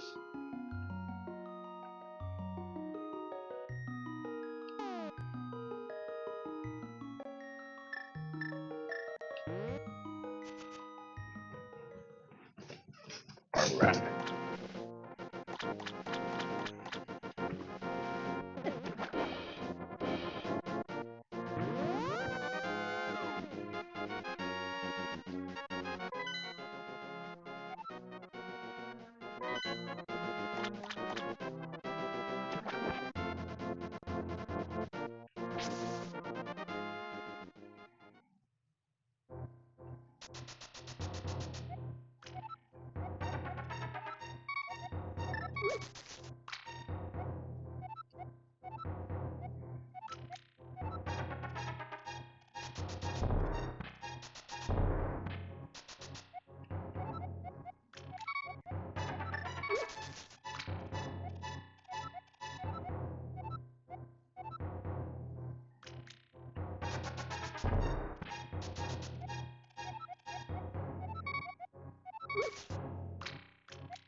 I think there is something interesting there. Let's go.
Oh shit.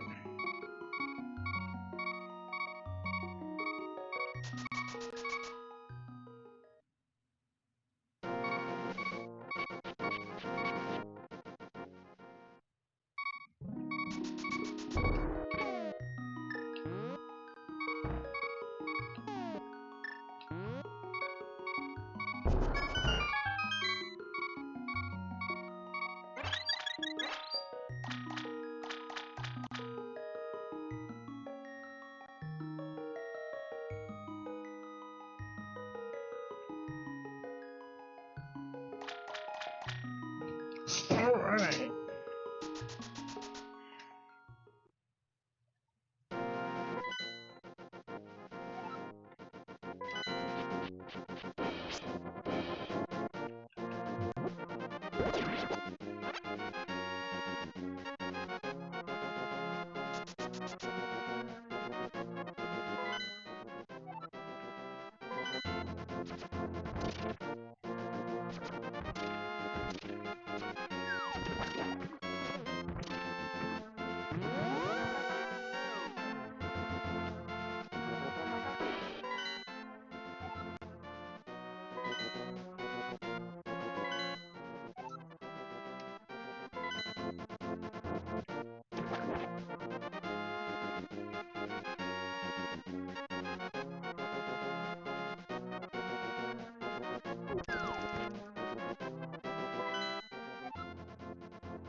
I think it's this.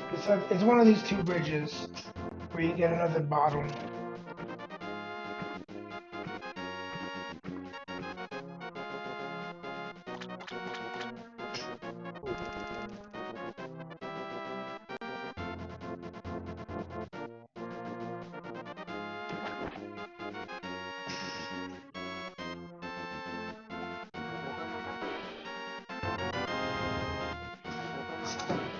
Alright, third bottle.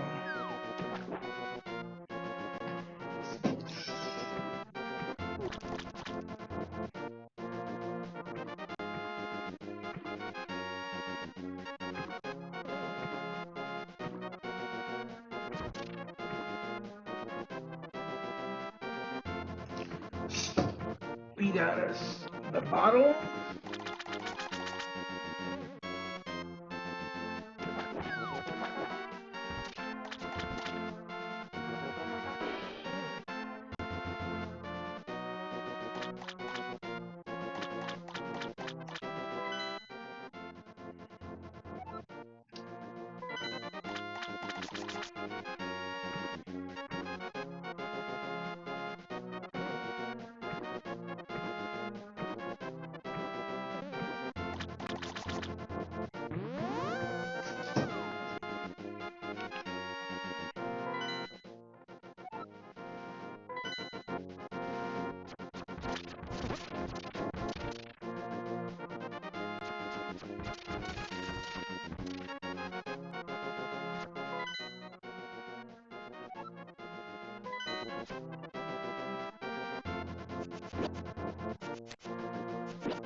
What does this leave?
Replaying my first Zelda game.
I must ascend.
Oh, my dumbass.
I hope I have another fairy.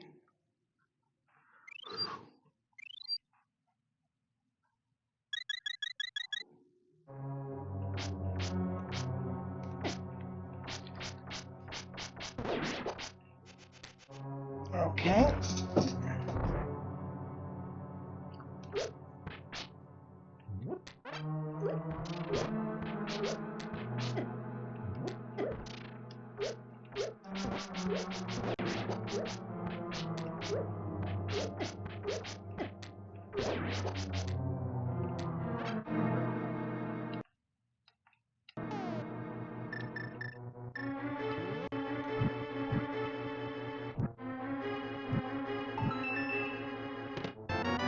Big key.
Reascend.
that one?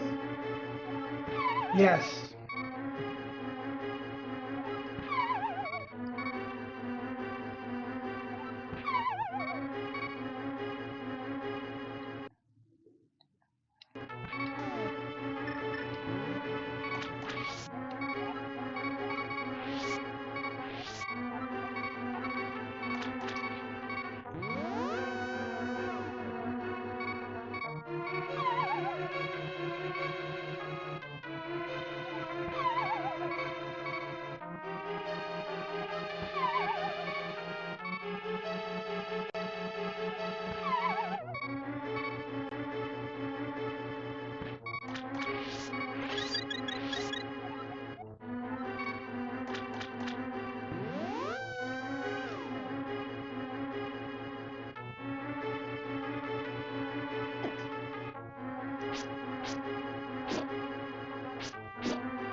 right.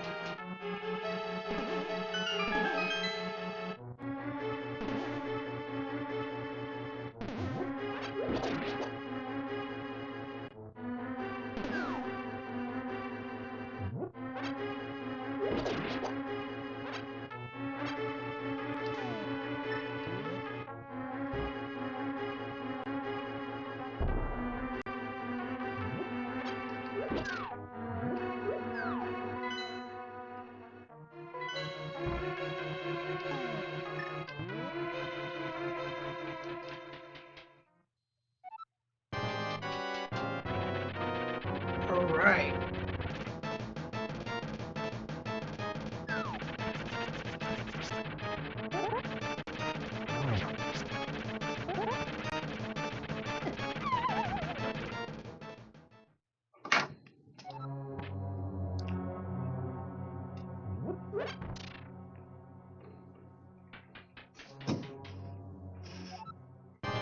Let's try this again.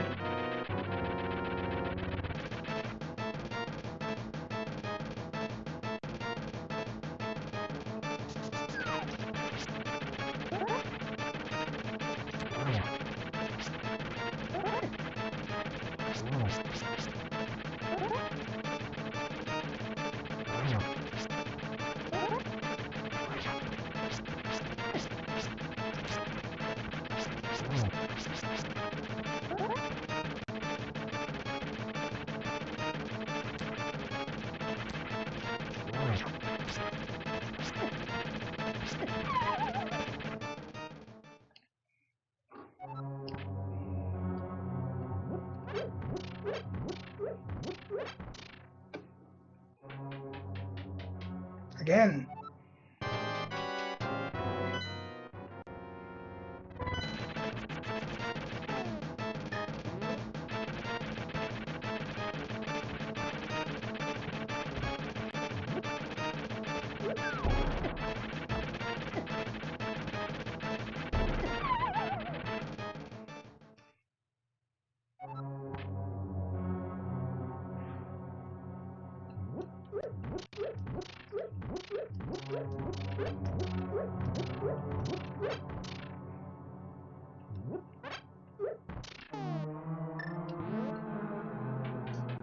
All right, gotta be the sword. Let's do it.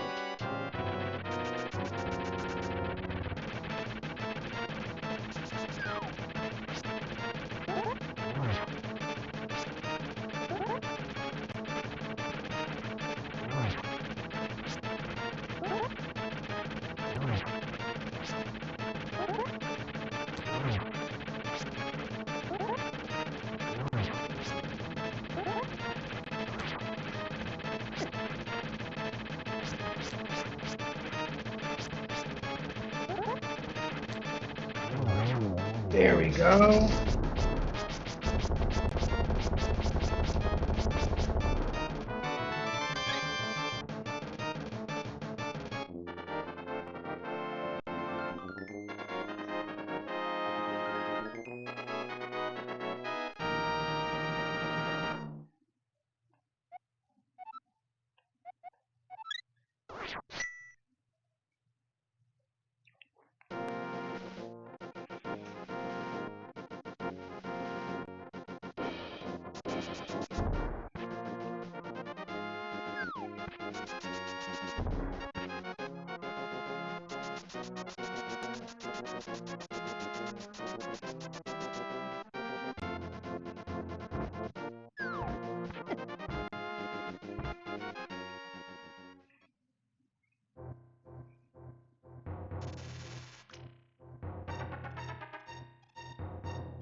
Find some way down off the mountain.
Here we go.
No, it died.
Nice. Start collecting on another one.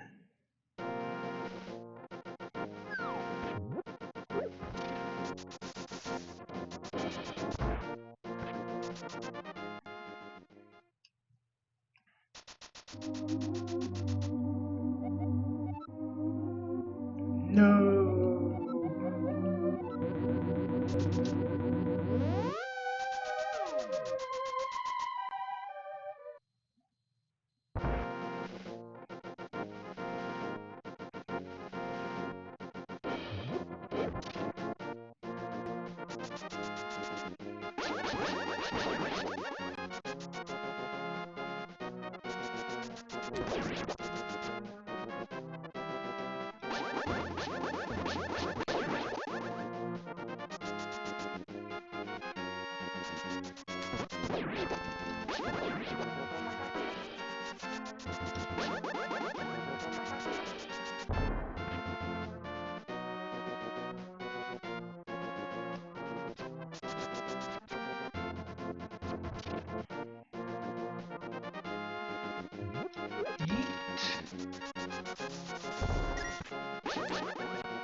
All right.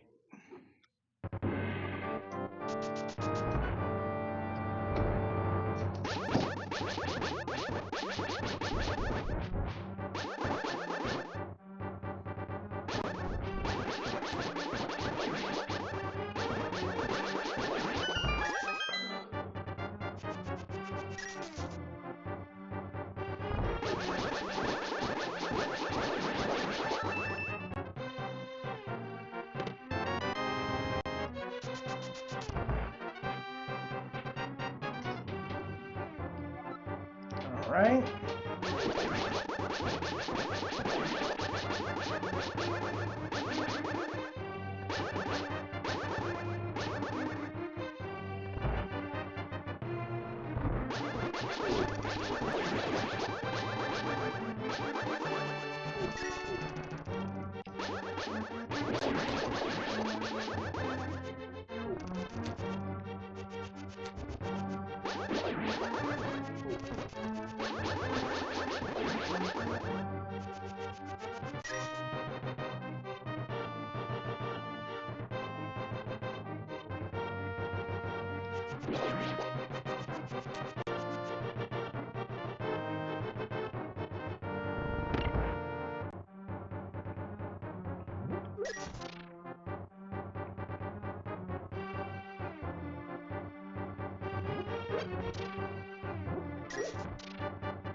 Ah!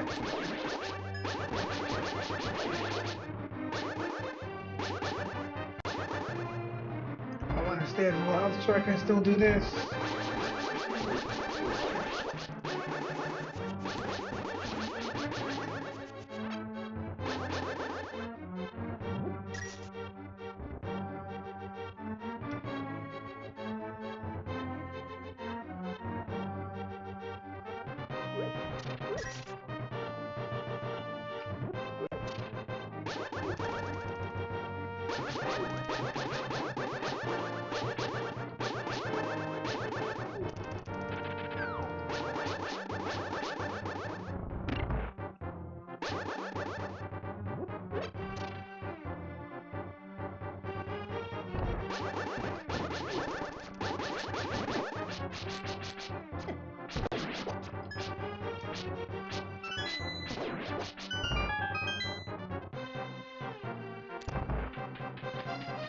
Damn it!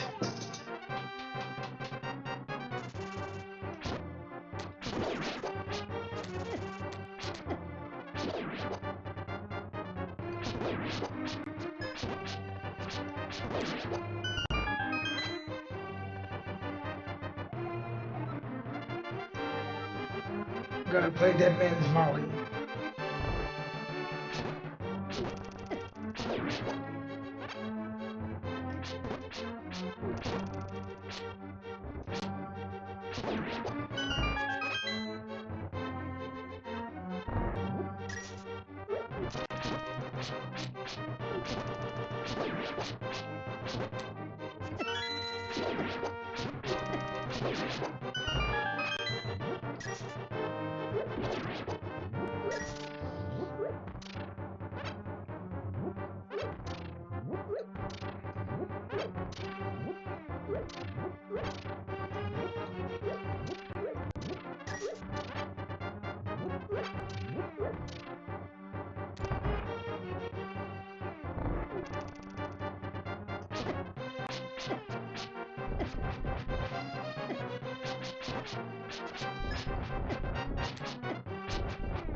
No.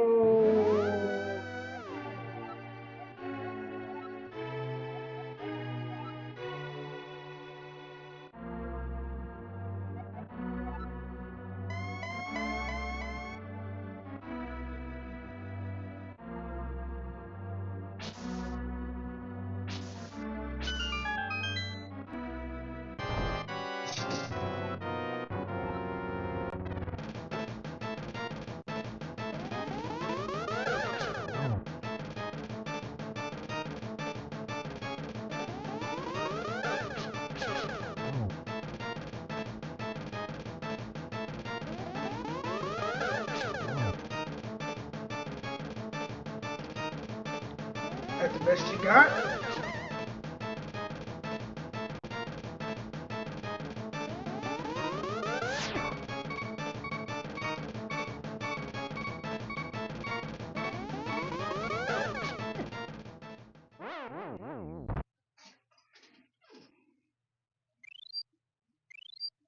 That's where we collect the fairies.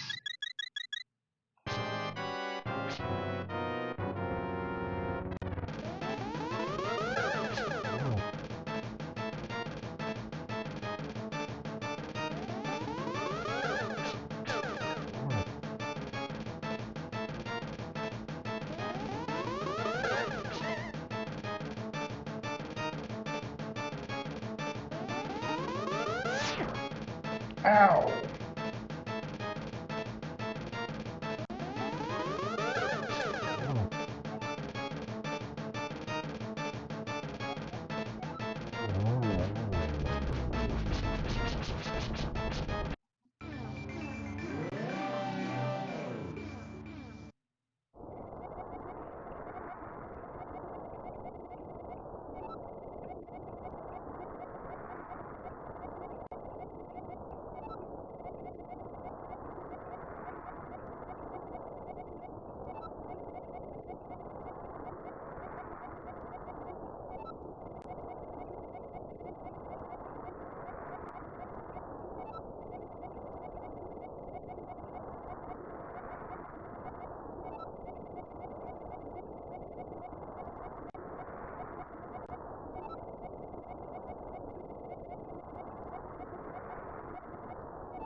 All right.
I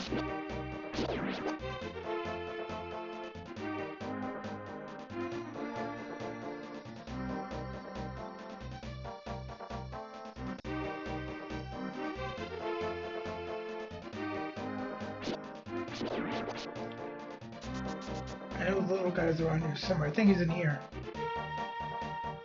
No.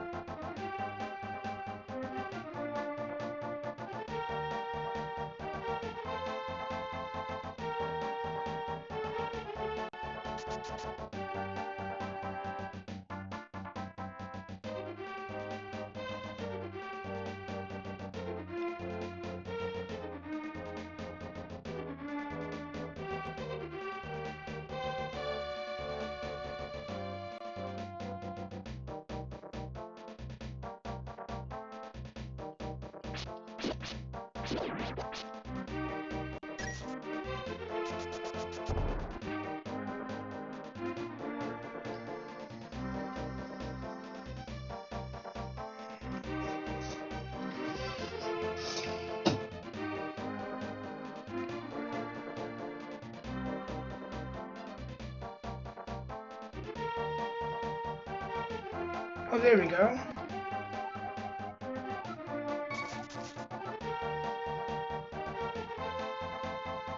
We're just gonna enter the Palace of Darkness this stream. We're not actually gonna beat it. Oh, what? You fucking asshole.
Yeah, my headset's dying, so we gotta do this quick.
I want to thank everyone for coming out to the stream.